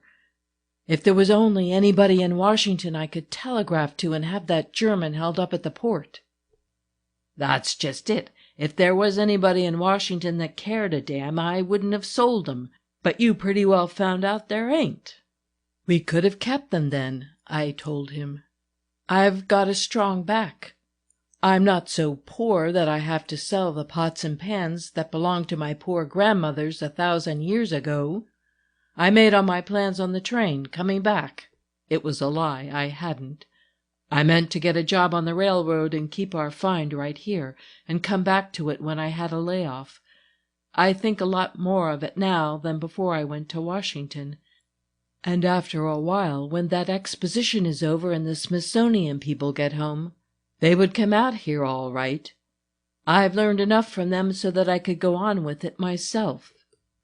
Blake reminded me that I had my way to make in the world, and that I wanted to go to school. "That money's in the bank this minute, in your name, and you're going to college on it. You're not going to be a day laborer like me. After you've got your sheepskin, then you can divide with me." "You think I'd touch that money?" I looked squarely at him for the first time. "No more than if you'd stolen it. You made the sale. Get what you can out of it. I want to ask you one question. Did you ever think I was digging those things up for what I could sell them for?" Rodney explained that he knew I cared about the things and was proud of them, but he'd always supposed I meant to realize on them just as he did, and that it would come to money in the end. "Everything does," he added. "If that nice young Frenchman I met had come down here with me and offered me $4 million instead of 4,000, I'd have refused him. There never was any question of money with me where this mesa and its people were concerned. They were something that had been preserved through the ages by a miracle and handed on to you and me, two poor cowpunchers, rough and ignorant. But I thought we were men enough to keep a trust. I'd as soon have sold my own grandmother as Mother Eve. I'd have sold any living woman first." "Save your tears," said Roddy grimly. "She refused to leave us. She went to the bottom of Black Canyon and carried Hook's best mule along with her. They had to make her box extra wide, and she crowded Jenny out an inch or so too far from the canyon wall. This painful interview went on for hours. I walked up and down the kitchen trying to make Blake understand the kind of value those objects had had for me. Unfortunately, I succeeded. He sat slumping on the bench, his elbows on the table, shading his eyes from the lantern with his hands. "There's no need to keep this up," he said at last. "You're way out of my depth, but I think I get you. You might have given me some of this 4th of July talk a little earlier in the game. I didn't know you valued that stuff any different than anything else a fellow might run on to, a gold mine or a pocket of turquoise." "I suppose you gave him my diary along with the rest?" "No," said Blake, his voice growing gloomier and darker. "That's in the eagle's nest where you hid it. That's your private property. I suppose I had some share in the relics we dug up. You always spoke of it that way. But I see now I was working for you like a hired man, and while you were away I sold your property."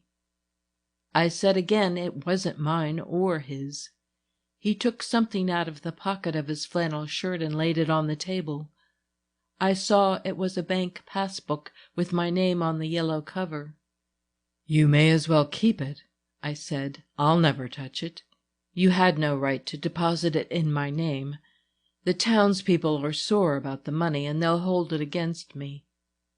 "No, they won't. Can't you trust me to fix that?" "I don't know what I can trust you with, Blake. I don't know where I'm at with you," I said. He got up and began putting on his coat. "Motives don't count, eh?" he said, his face turned away as he put his arm into the sleeve.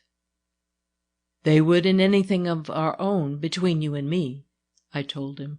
"If it was my money you'd lost gambling, or my girl you'd made free with, we could fight it out and maybe be friends again.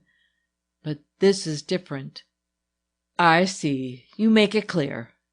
He was quietly stirring around as he spoke. He got his old knapsack off its nail on the wall, opened his trunk and took out some underwear and socks and a couple of shirts.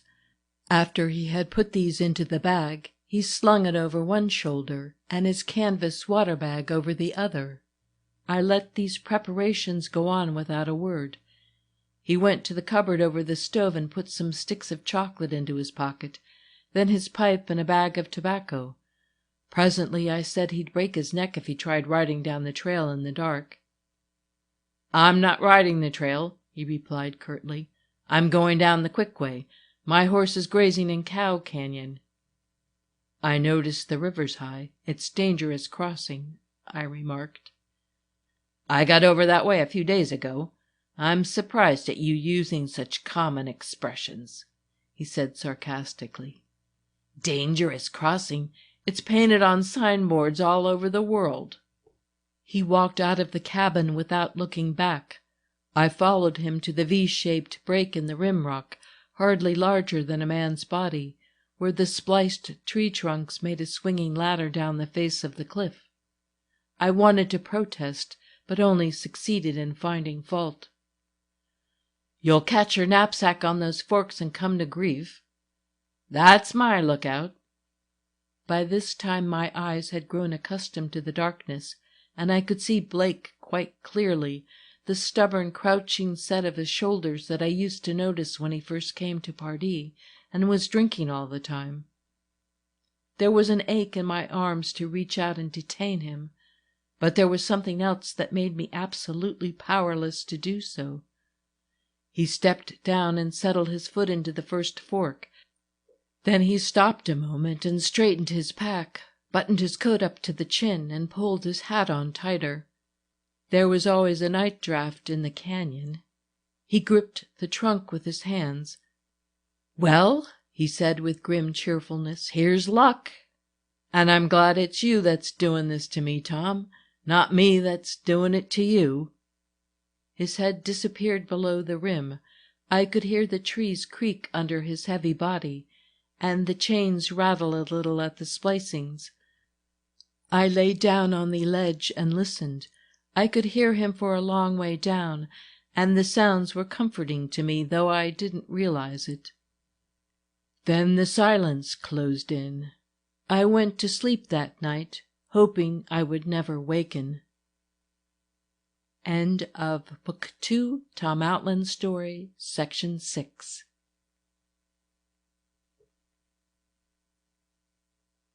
Section 7.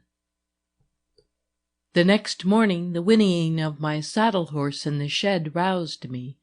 I took him down to the foot of the trail where I'd left my trunk, and packed my things up to the cabin on his back. I sat up late that night, waiting for Blake, though I knew he wouldn't come. A few days later I rode into Tarpon for news of him. Bill Hook showed me Roddy's horse. He had sold him to the barn for $60.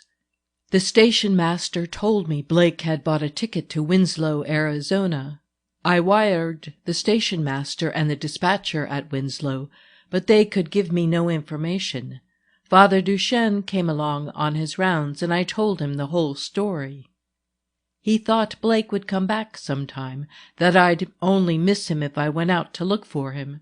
He advised me to stay on the mesa that summer and get ahead with my studies, work up my Spanish grammar and my Latin. He had friends all along the Santa Fe, and he was sure we could catch Blake by advertising in the local papers along the road: Albuquerque, Winslow, Flagstaff, Williams, Los Angeles. After a few days with him, I went back to the mesa to wait. I'll never forget the night I got back. I crossed the river an hour before sunset and hobbled my horse in the wide bottom of Cow Canyon.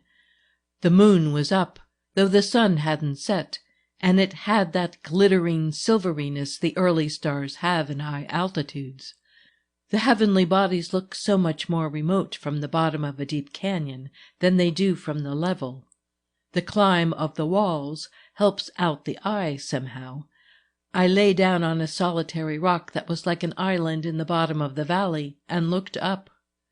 The gray sagebrush and the blue-gray rock around me were already in shadow, but high above me the canyon walls were dyed flame color with the sunset, and the cliff city lay in a gold haze against its dark cavern.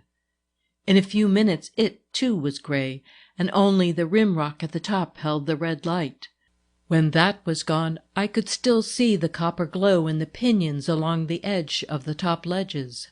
The arc of sky over the canyon was silvery blue, with its pale yellow moon, and presently stars shivered into it, like crystals dropped into perfectly clear water. I remember these things because, in a sense, that was the first night I was ever really on the mesa at all. The first night that all of me was there. This was the first time I ever saw it as a whole. It all came together in my understanding as a series of experiments do when you begin to see where they are leading. Something had happened in me that made it possible for me to coordinate and simplify, and that process going on in my mind brought with it great happiness. It was possession. The excitement of my first discovery was a very pale feeling compared to this one. For me, the mesa was no longer an adventure, but a religious emotion. I had read of filial piety in the Latin poets, and I knew that was what I felt for this place. It had formerly been mixed up with other motives, but now that they were gone, I had my happiness unalloyed. What that night began lasted all summer. I stayed on the mesa until November.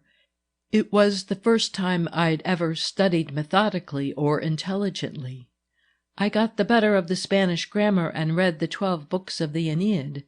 I studied in the morning, and in the afternoon I worked at clearing away the mess the German had made in packing, tidying up the ruins to wait another 100 years maybe for the right explorer. I can scarcely hope that life will give me another summer like that one. It was my high tide. Every morning when the sun's rays first hit the mesa top, while the rest of the world was in shadow, I wakened with the feeling that I had found everything instead of having lost everything. Nothing tired me. Up there alone, a close neighbor to the sun, I seemed to get the solar energy in some direct way. And at night, when I watched it drop down behind the edge of the plain below me, I used to feel that I couldn't have borne another hour of that consuming light, that I was full to the brim and needed dark and sleep. All that summer I never went up to the eagle's nest to get my diary. Indeed, it's probably there yet. I didn't feel the need of that record. It would have been going backward. I didn't want to go back and unravel things step by step. Perhaps I was afraid that I would lose the whole in the parts. At any rate, I didn't go for my record. During those months I didn't worry much about poor Roddy. I told myself the advertisements would surely get him. I knew his habit of reading newspapers. There are times when one's vitality is too high to be clouded, too elastic to stay down.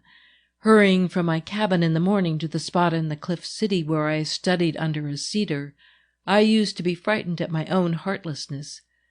But the feel of the narrow moccasin-worn trail in the flat rock made my feet glad, like a good taste in the mouth, and I'd forget all about Blake without knowing it. I found I was reading too fast, so I began to commit long passages of Virgil to memory. If it hadn't been for that, I might have forgotten how to use my voice or gone to talking to myself.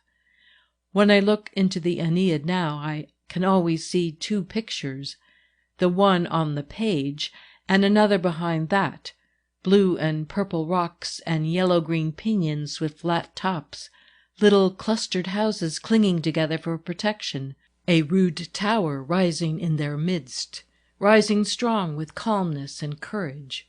Behind it a dark grotto, in its depths a crystal spring.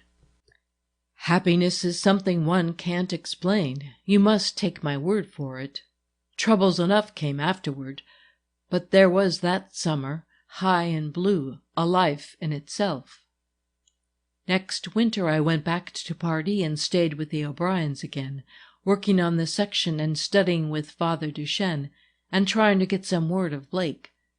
Now that I was back on the railroad, I thought I couldn't fail to find him. I went out to Winslow and to Williams, and I questioned the railroad men.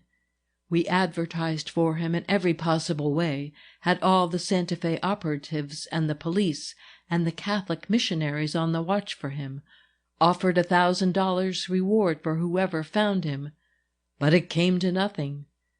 Father Duchesne and our friends down there are still looking. But the older I grow, the more I understand what it was I did that night on the mesa. Anyone who requites faith and friendship as I did will have to pay for it.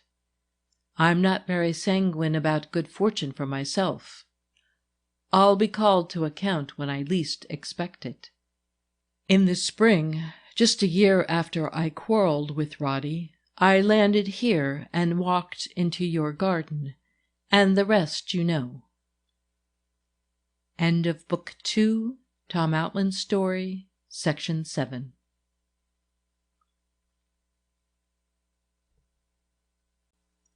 Book 3, Section 1. All the most important things in his life, St. Peter sometimes reflected, had been determined by chance. His education in France had been an accident. His married life had been happy largely through a circumstance with which neither he nor his wife had anything to do. They had been young people with good qualities and very much in love, but they could not have been happy if Lillian had not inherited a small income from her father, only about $1,600 a year, but it had made all the difference in the world. A few memorable interregnums between servants had let him know that Lillian couldn't pinch and be shabby and do housework, as the wives of some of his colleagues did. Under such conditions she became another person, and a bitter one. Tom Outland had been a stroke of chance he couldn't possibly have imagined. His strange coming, his strange story, his devotion, his early death and posthumous fame, it was all fantastic. Fantastic, too, that this tramp boy should amass a fortune for someone whose name he had never heard, for an extravagant and wheeling stranger. The professor often thought of that curiously bitter burst from the baritone in Brahms' Requiem, attending the words, "He heapeth up riches and cannot tell who shall scatter them." The vehemence of this passage had seemed to him uncalled for until he read it by the light of the history of his own family. St. Peter thought he had fared well with fate. He wouldn't choose to live his life over. He might not have such good luck again. He had had 2 romances, one of the heart, which had filled his life for many years, and a second of the mind, of the imagination.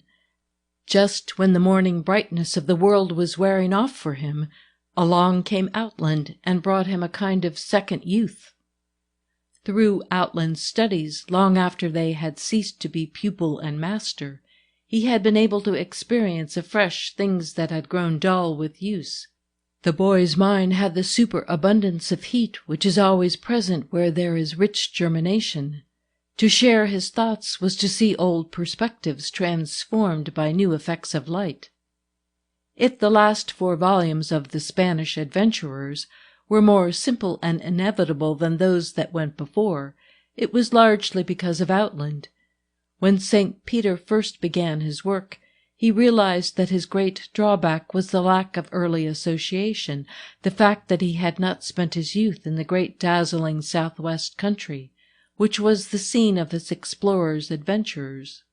By the time he had got as far as the 3rd volume, into his house walked a boy who had grown up there, a boy with imagination, with the training and insight resulting from a very curious experience, who had in his pocket the secrets which old trails and stones and watercourses tell only to adolescents. 2 years after Tom's graduation, they took the copy of Fray Garces' manuscript that the professor had made from the original in Spain, and went down into the southwest together. By autumn they had been over every mile of his trail on horseback. Tom could take a sentence from Garces' diary and find the exact spot at which the missionary crossed the Rio Colorado on a certain Sunday in 1775. Given one pueblo, he could always find the route by which the priest had reached the next. It was on that trip that they went to Tom's Blue Mesa, climbed the ladder of spliced pine trees to the Cliff City and up to the Eagle's Nest. There they took Tom's diary from the stone cupboard, where he had sealed it up years ago, before he set out for Washington on his fruitless errand. The next summer Tom went with the professor to Old Mexico. They had planned a 3rd summer together in Paris, but it never came off.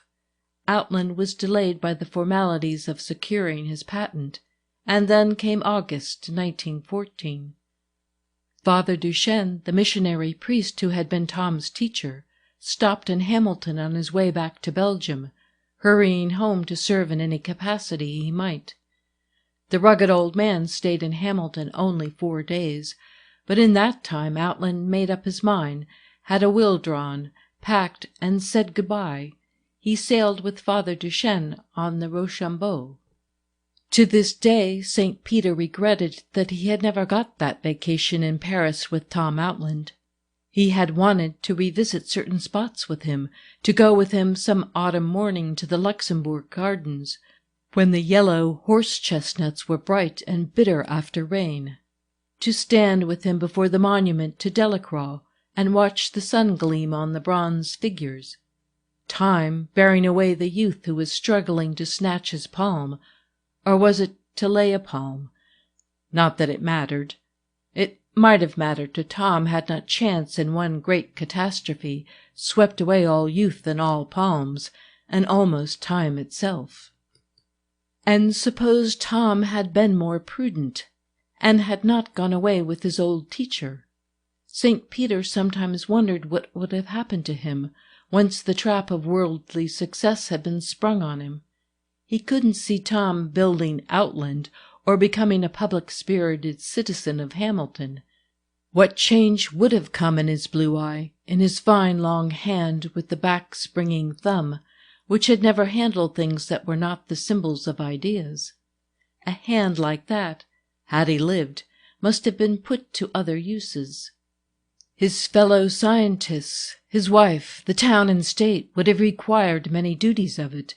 It would have had to write thousands of useless letters, frame thousands of false excuses. It would have had to manage a great deal of money, to be the instrument of a woman who would grow always more exacting. He had escaped all that. He had made something new in the world, and the rewards, the meaningless conventional gestures, he had left to others. End of Book 3, The Professor, Section 1.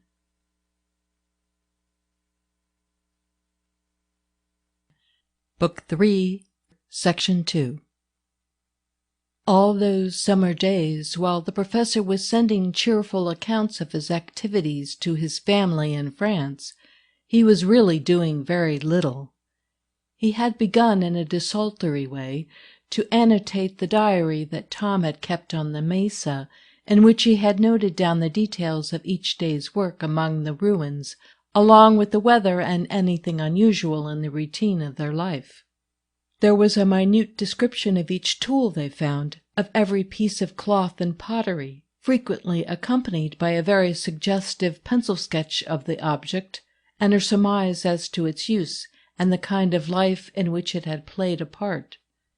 To St. Peter, this plain account was almost beautiful, because of the stupidities it avoided and the things it did not say. If words had cost money, Tom couldn't have used them more sparingly. The adjectives were purely descriptive, relating to form and color, and were used to present the objects under consideration, not the young explorer's emotions. Yet through this austerity one felt the kindling imagination, the ardor and excitement of the boy, like the vibration in a voice when the speaker strives to conceal his emotion by using only conventional phrases. When the 1st of August came round, the professor realized that he had pleasantly trifled away nearly 2 months at a task which should have taken little more than a week. But he had been doing a good deal besides, something he had never before been able to do. St. Peter had always laughed at people who talked about daydreams, just as he laughed at people who naively confessed that they had an imagination. All his life his mind had behaved in a positive fashion. When he was not at work or being actively amused, he went to sleep. He had no twilight stage. But now he enjoyed this half-awake loafing with his brain as if it were a new sense, arriving late, like wisdom teeth. He found he could lie on his sandspit by the lake for hours and watch the 7 motionless pines drink up the sun. In the evening, after dinner, he could sit idle and watch the stars with the same immobility. He was cultivating a novel mental dissipation and enjoying a new friendship. Tom Outland had not come back again through the garden door, as he had so often done in dreams, but another boy had, the boy the professor had long ago left behind him in Kansas, in the Solomon Valley, the original, unmodified Gottfried St. Peter. This boy and he had meant, back in those faraway days, to live some sort of life together and to share good and bad fortune. They had not shared together, for the reason that they were unevenly matched. The young St. Peter who went to France to try his luck had a more active mind than the twin he left behind in the Solomon Valley. After his adoption into the Thoreau household, he remembered that other boy very rarely, in moments of homesickness. After he met Lily in Ormsley, St. Peter forgot that boy had ever lived.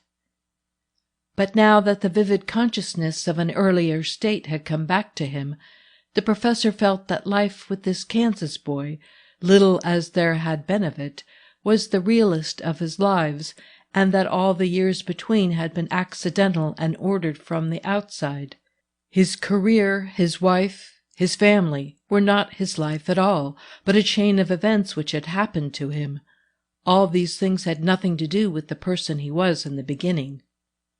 The man he was now, the personality his friends knew, had begun to grow strong during adolescence, during the years when he was always consciously or unconsciously conjugating the verb to love, in society and solitude, with people, with books, with the sky and open country, in the lonesomeness of crowded city streets.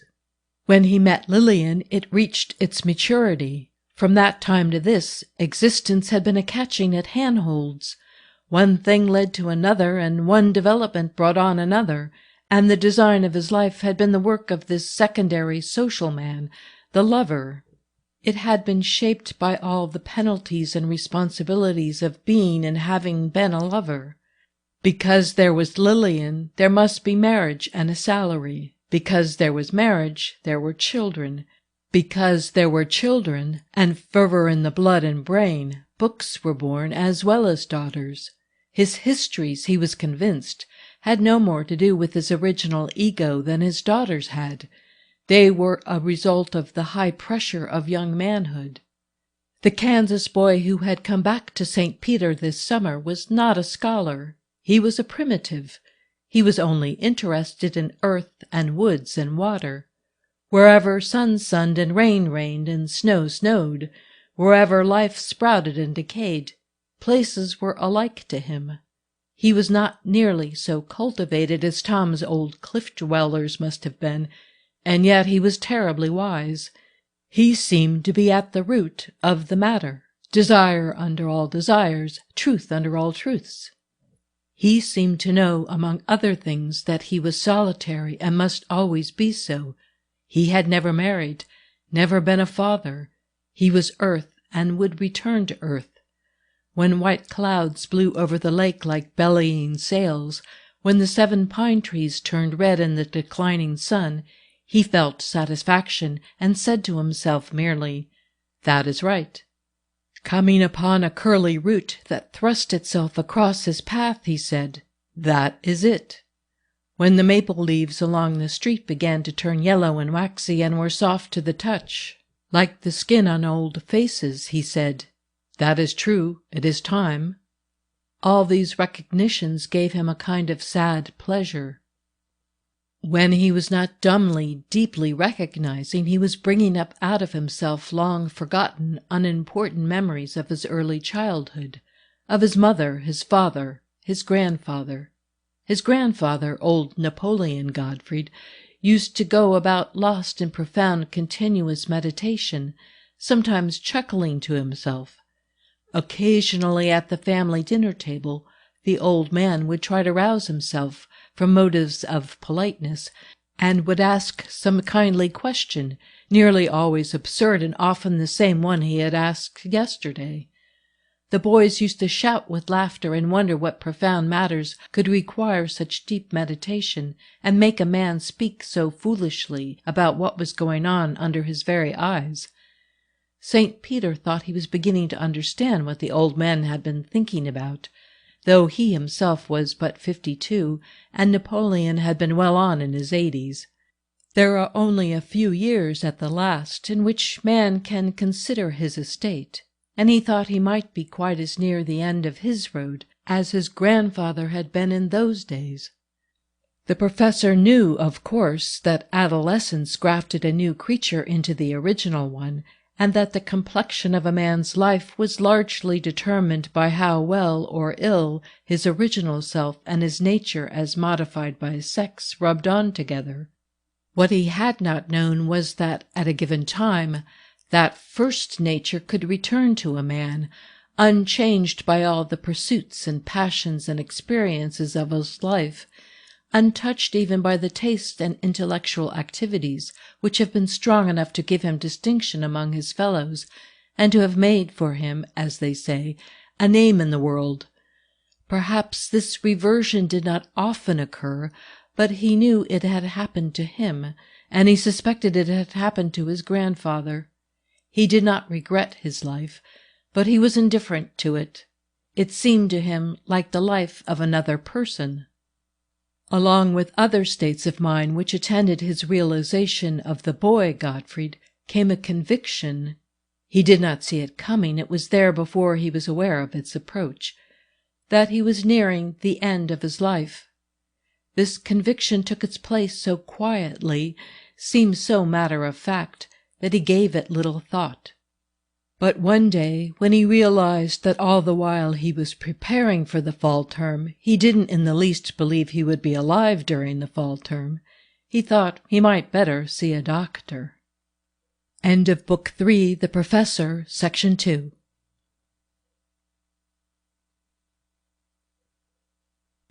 Book 3, Section 3. The family doctor knew all about St. Peter. It was summer, moreover, and he had plenty of time. He devoted several mornings to the professor and made tests of the most searching kind. In the end, he of course told St. Peter there was nothing the matter with him. "What made you come to me? Any discomfort or pain?" "None. I simply feel tired all the time." Dr. Dudley shrugged. "So do I. Sleep well?" "Almost too much." "Eat well?" "In every sense of the word well. I am my own chef." "Always a gourmet, and never anything wrong with your digestive tract." "I wish you'd ask me to dine with you some night. Any of that sherry left?" "A little. I use it plentifully." "I'll bet you do." "But why did you think there was something wrong with you? Low in your mind?" "No, merely low in energy. Enjoy doing nothing.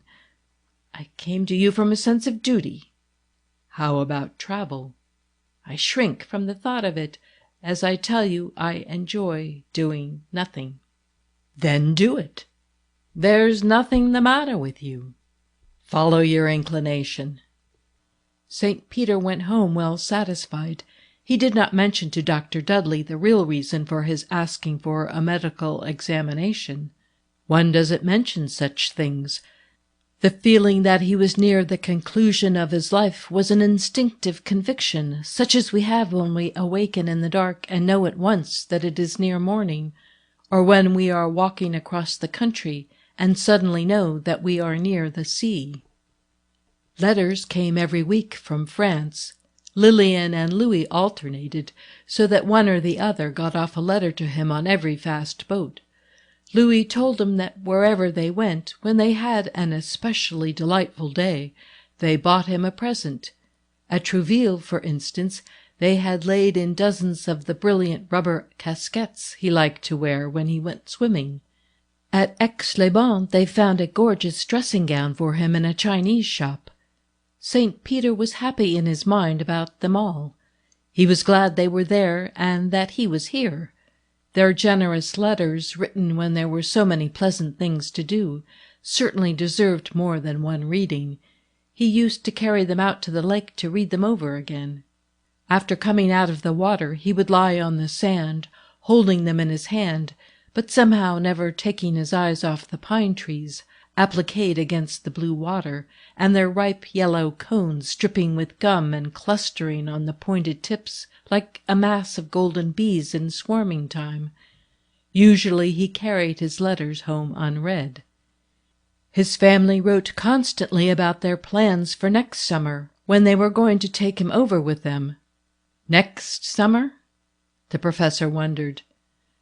Sometimes he thought he would like to drive up in front of Notre Dame in Paris again and see it standing there like the Rock of Ages, with the frail generations breaking about its base. He hadn't seen it since the war. But if he went anywhere next summer, he thought it would be down into Outland's country, to watch the sunrise break on sculptured peaks and impassable mountain passes, to look off at those long, rugged, untamed vistas dear to the American heart. Dear to all hearts, probably, at least calling to all.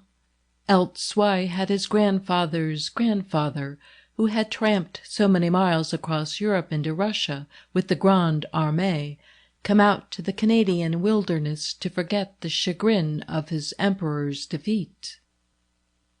End of Book 3, The Professor, Section 3.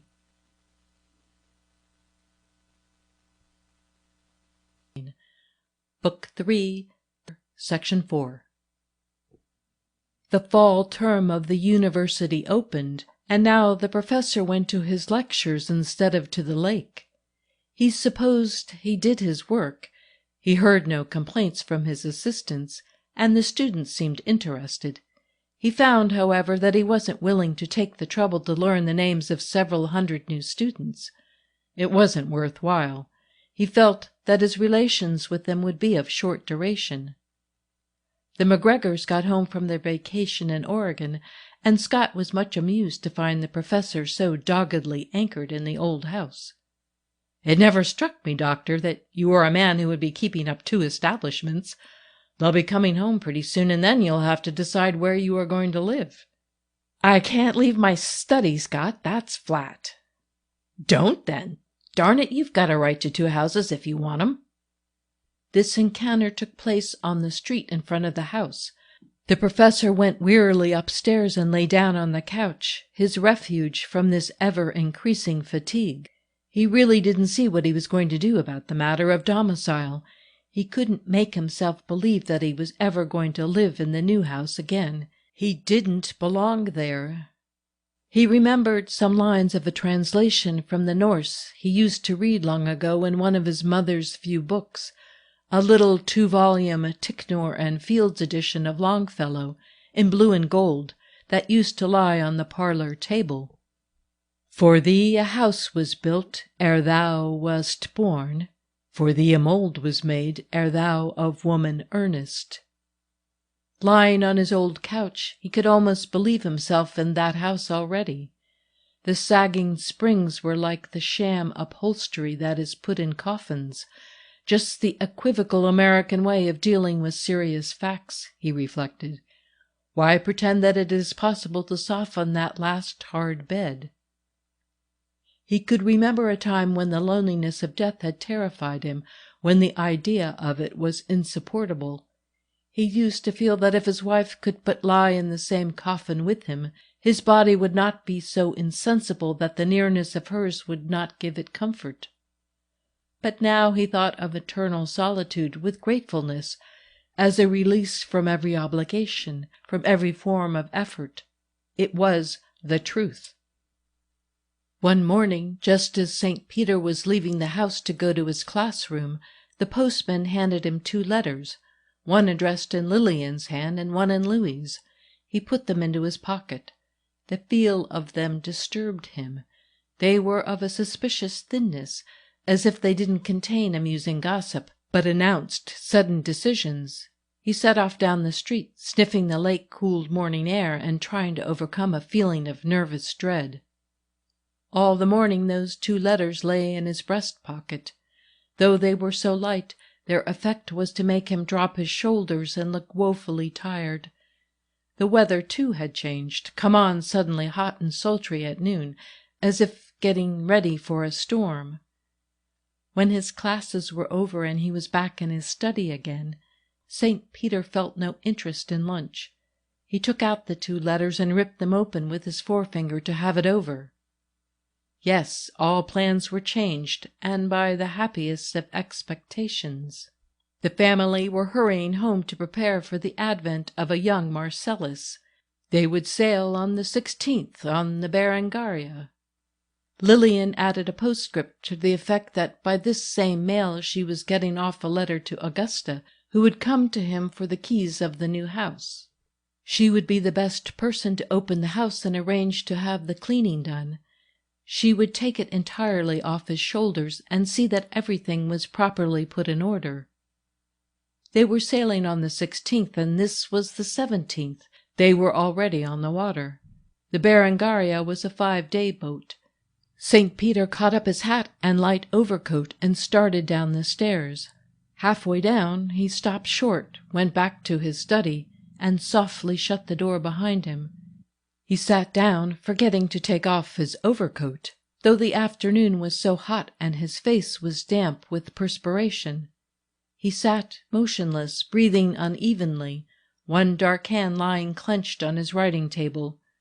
There must, he was repeating to himself, there must be some way in which a man who had always tried to live up to his responsibilities could, when the hour of desperation came, avoid meeting his own family. He loved his family. He would make any sacrifice for them, but just now he couldn't live with them. He must be alone.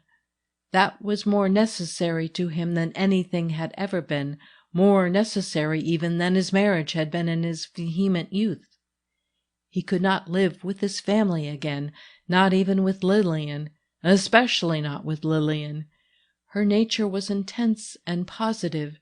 It was like a chiseled surface, a die, a stamp upon which he could not be beaten out any longer.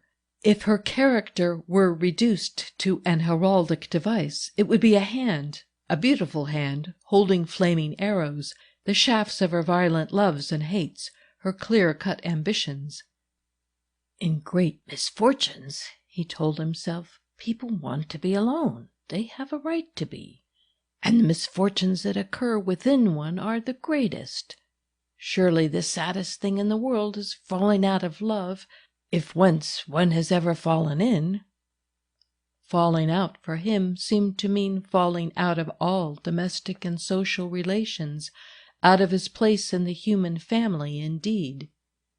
St. Peter did not go out of the house that afternoon. He did not leave his study. He sat at his desk with bent head, reviewing his life, trying to see where he had made his mistake, to account for the fact that he now wanted to run away from everything he had intensely cared for. Late in the afternoon, the heaviness of the air in the room drove him to the window. He saw that a storm was coming on. Great orange and purple clouds were blowing up from the lake, and the pine trees over about the physics laboratory were blacker than cypresses and looked contracted, as if they were awaiting something. The rain broke, and it turned cold. The rainstorm was over in half an hour, but a heavy blow had set in for the night. The wind would be a protection, he thought. Even Augusta would hardly come plodding up the stairs tonight. It seemed strange to be dreading Augusta, but just now he did dread her. He believed he was safe for tonight. Though it was only 5 o'clock, the sky was black, and the room was dusky and chilly. He lit the stove and lay down on the couch. The fire made a flickering pattern of light on the wall. He lay watching it vacantly. Without meaning to, he fell asleep. For a long while he slept deeply and peacefully. Then the wind, increasing in violence, disturbed him. He began to be aware of noises, things banging and slamming about. He turned over on his back and slept deeper still. When St. Peter at last awoke, the room was pitch black and full of gas. He was cold and numb, felt sick and rather dazed. The long-anticipated coincidence had happened, he realized. The storm had blown the stove out and the window shut. The thing to do was to get up and open the window. But suppose he did not get up? How far was a man required to exert himself against accident? How would such a case be decided under English law? He hadn't lifted his hand against himself. Was he required to lift it for himself? End of Book 3, The Professor, Section 4.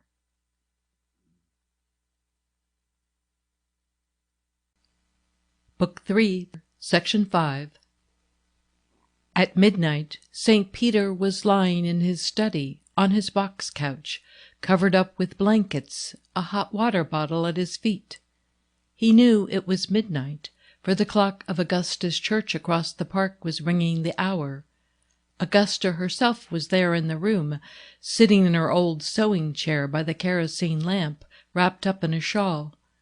She was reading a little much-worn religious book that she always carried in her handbag. Presently he spoke to her. "Just when did you come in, Augusta?" She got up and came over to him. "Are you feeling comfortable, Dr. St. Peter?" "Oh, very, thank you. When did you happen in?" "Not any too soon, sir," she said gravely, with a touch of reproof. "You never would take my cautions about that old stove, and it very nearly asphyxiated you. I was barely in time to pull you out." pulled me out, literally? Where to? Into the hall. I came over in the storm to ask you for the keys of the new house. I didn't get Mrs. St. Peter's letter until I got home from work this evening, and I came right over. When I opened the front door I smelled gas, and I knew that stove had been up to its old tricks. I supposed you'd gone out and forgot to turn it off. When I got to the second floor I heard a fall overhead, and it flashed across me that you were up here and had been overcome. I ran up and opened the 2 windows at the head of the stairs and dragged you out into the wind. You were lying on the floor." She lowered her voice. "It was perfectly frightful in here." "I seem to remember Dudley's being here." "Yes, after I turned off the stove and opened everything up, I went next door and telephoned for Dr. Dudley. I thought I'd better not say what the trouble was, but I asked him to come at once, as you'd been taken ill. You soon came round, but you were flighty." Augusta hurried over her recital. She was evidently embarrassed by the behavior of the stove and the condition in which she had found him. It was an ugly accident, and she didn't want the neighbors to know of it. "You must have great presence of mind, Augusta, and a strong arm as well. You say you found me on the floor. I thought I was lying here on the couch. I remember waking up and smelling gas. You were stupefied, but you must have got up and tried to get to the door before you were overcome. I was on the second floor when I heard you fall. I'd never heard anyone fall before, that I can remember, but I seem to know just what it was. I'm sorry to have given you a fright. I hope the gas hasn't made your head ache. All's well that ends well, as they say, but I doubt if you ought to be talking, sir. Could you go to sleep again? I can stay till morning if you prefer." "I'd be greatly obliged if you would stay the night with me, Augusta. It would be a comfort. I seem to feel rather lonely, for the first time in months." "That's because your family are coming home." "Very well, sir." "You do a good deal of this sort of thing, watching and sitting up with people, don't you?" "Well, when I happen to be sewing in a house where there's sickness, I am sometimes called upon." Augusta sat down by the table and again took up her little religious book. St. Peter, with half-closed eyes, lay watching her, regarding in her humankind, as if after a definite absence from the world of men and women. If he had thought of Augusta sooner, he would have got up from the couch sooner. Her image would have at once suggested the proper action. Augusta, he reflected, had always been a corrective, a remedial influence. When she sewed for them, she breakfasted at the house. That was part of the arrangement. She came early, often directly from church, and had her breakfast with the professor before the rest of the family were up. Very often she gave him some wise observation or discreet comment to begin the day with. She wasn't at all afraid to say things that were heavily, drearily true, and though he used to wince under them, he hurried off with the feeling that they were good for him, that he didn't have to hear such sayings half often enough. Augusta was like the taste of bitter herbs. She was the bloomless side of life that he had always run away from. Yet when he had to face it, he found that it wasn't altogether repugnant. Sometimes she used to telephone Mrs. St. Peter that she would be a day late, because there had been a death in the family where she was sewing just then, and she was needed. When she met him at the table the next morning, she would look just a little more grave than usual. While she ate a generous breakfast, she would reply to his polite questions about the illness or funeral with befitting solemnity, and then go readily to another topic, not holding the dolorous note. He used to say that he didn't mind hearing Augusta announce these deaths, which seemed to happen so frequently along her way, because her manner of speaking about it made death seem less uncomfortable. She hadn't any of the sentimentality that comes from a fear of dying. She talked about death as she spoke of a hard winter or a rainy March or any of the sadnesses of nature. It occurred to St. Peter, as he lay warm and relaxed, but undesirous of sleep, that he would rather have Augusta with him just now than anyone he could think of. Seasoned and sound and on solid earth she surely was, and for all her matter-of-factness and hard-handedness, kind and loyal. He even felt a sense of obligation toward her, instinctive, escaping definition, but real. And when you admitted that a thing was real, that was enough. Now, he didn't, on being quite honest with himself, feel any obligations toward his family. Lillian had had the best years of his life, nearly 30, and joyful years they had been. Nothing could ever change that. But they were gone. His daughters had outgrown any great need of him. In certain wayward moods, Kitty would always come to him, but Rosamond, on that shopping expedition in Chicago, had shown him how painful the paternal relation could be. There was still Augusta, however, a world full of Augustas, with whom one was outward bound. All the afternoon he had sat there at the table where now Augusta was reading, thinking over his life, trying to see where he had made his mistake. Perhaps the mistake was merely in an attitude of mind. He had never learned to live without delight, and he would have to learn to, just as in a prohibition country he supposed he would have to learn to live without sherry. Theoretically, he knew that life is possible, may be even pleasant, without joy, without passionate griefs, but it had never occurred to him that he might have to live like that. Though he had been low-spirited all summer, he told the truth when he told Dr. Dudley that he had not been melancholy. He had no more thought of suicide than he had thought of embezzling. He had always regarded it as a grave social misdemeanor, except when it occurred in very evil times as a form of protest. Yet when he was confronted by accidental extinction, he had felt no will to resist, but had let chance take its way, as it had done with him so often. He did not remember springing up from the couch, though he did remember a crisis, a moment of acute, agonized strangulation.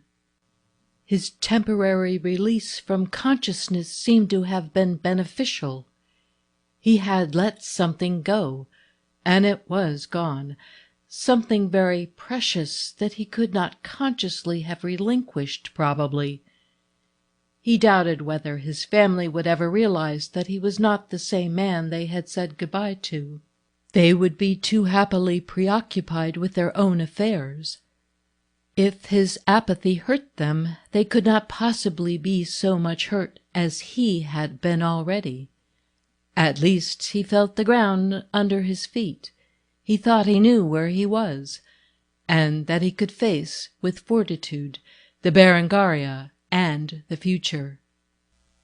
End of Book 3, The Professor, Section 5. End of The Professor's House by Willa Cather. Thanks for visiting. Don't forget to subscribe, share our information with family and friends. See you again soon.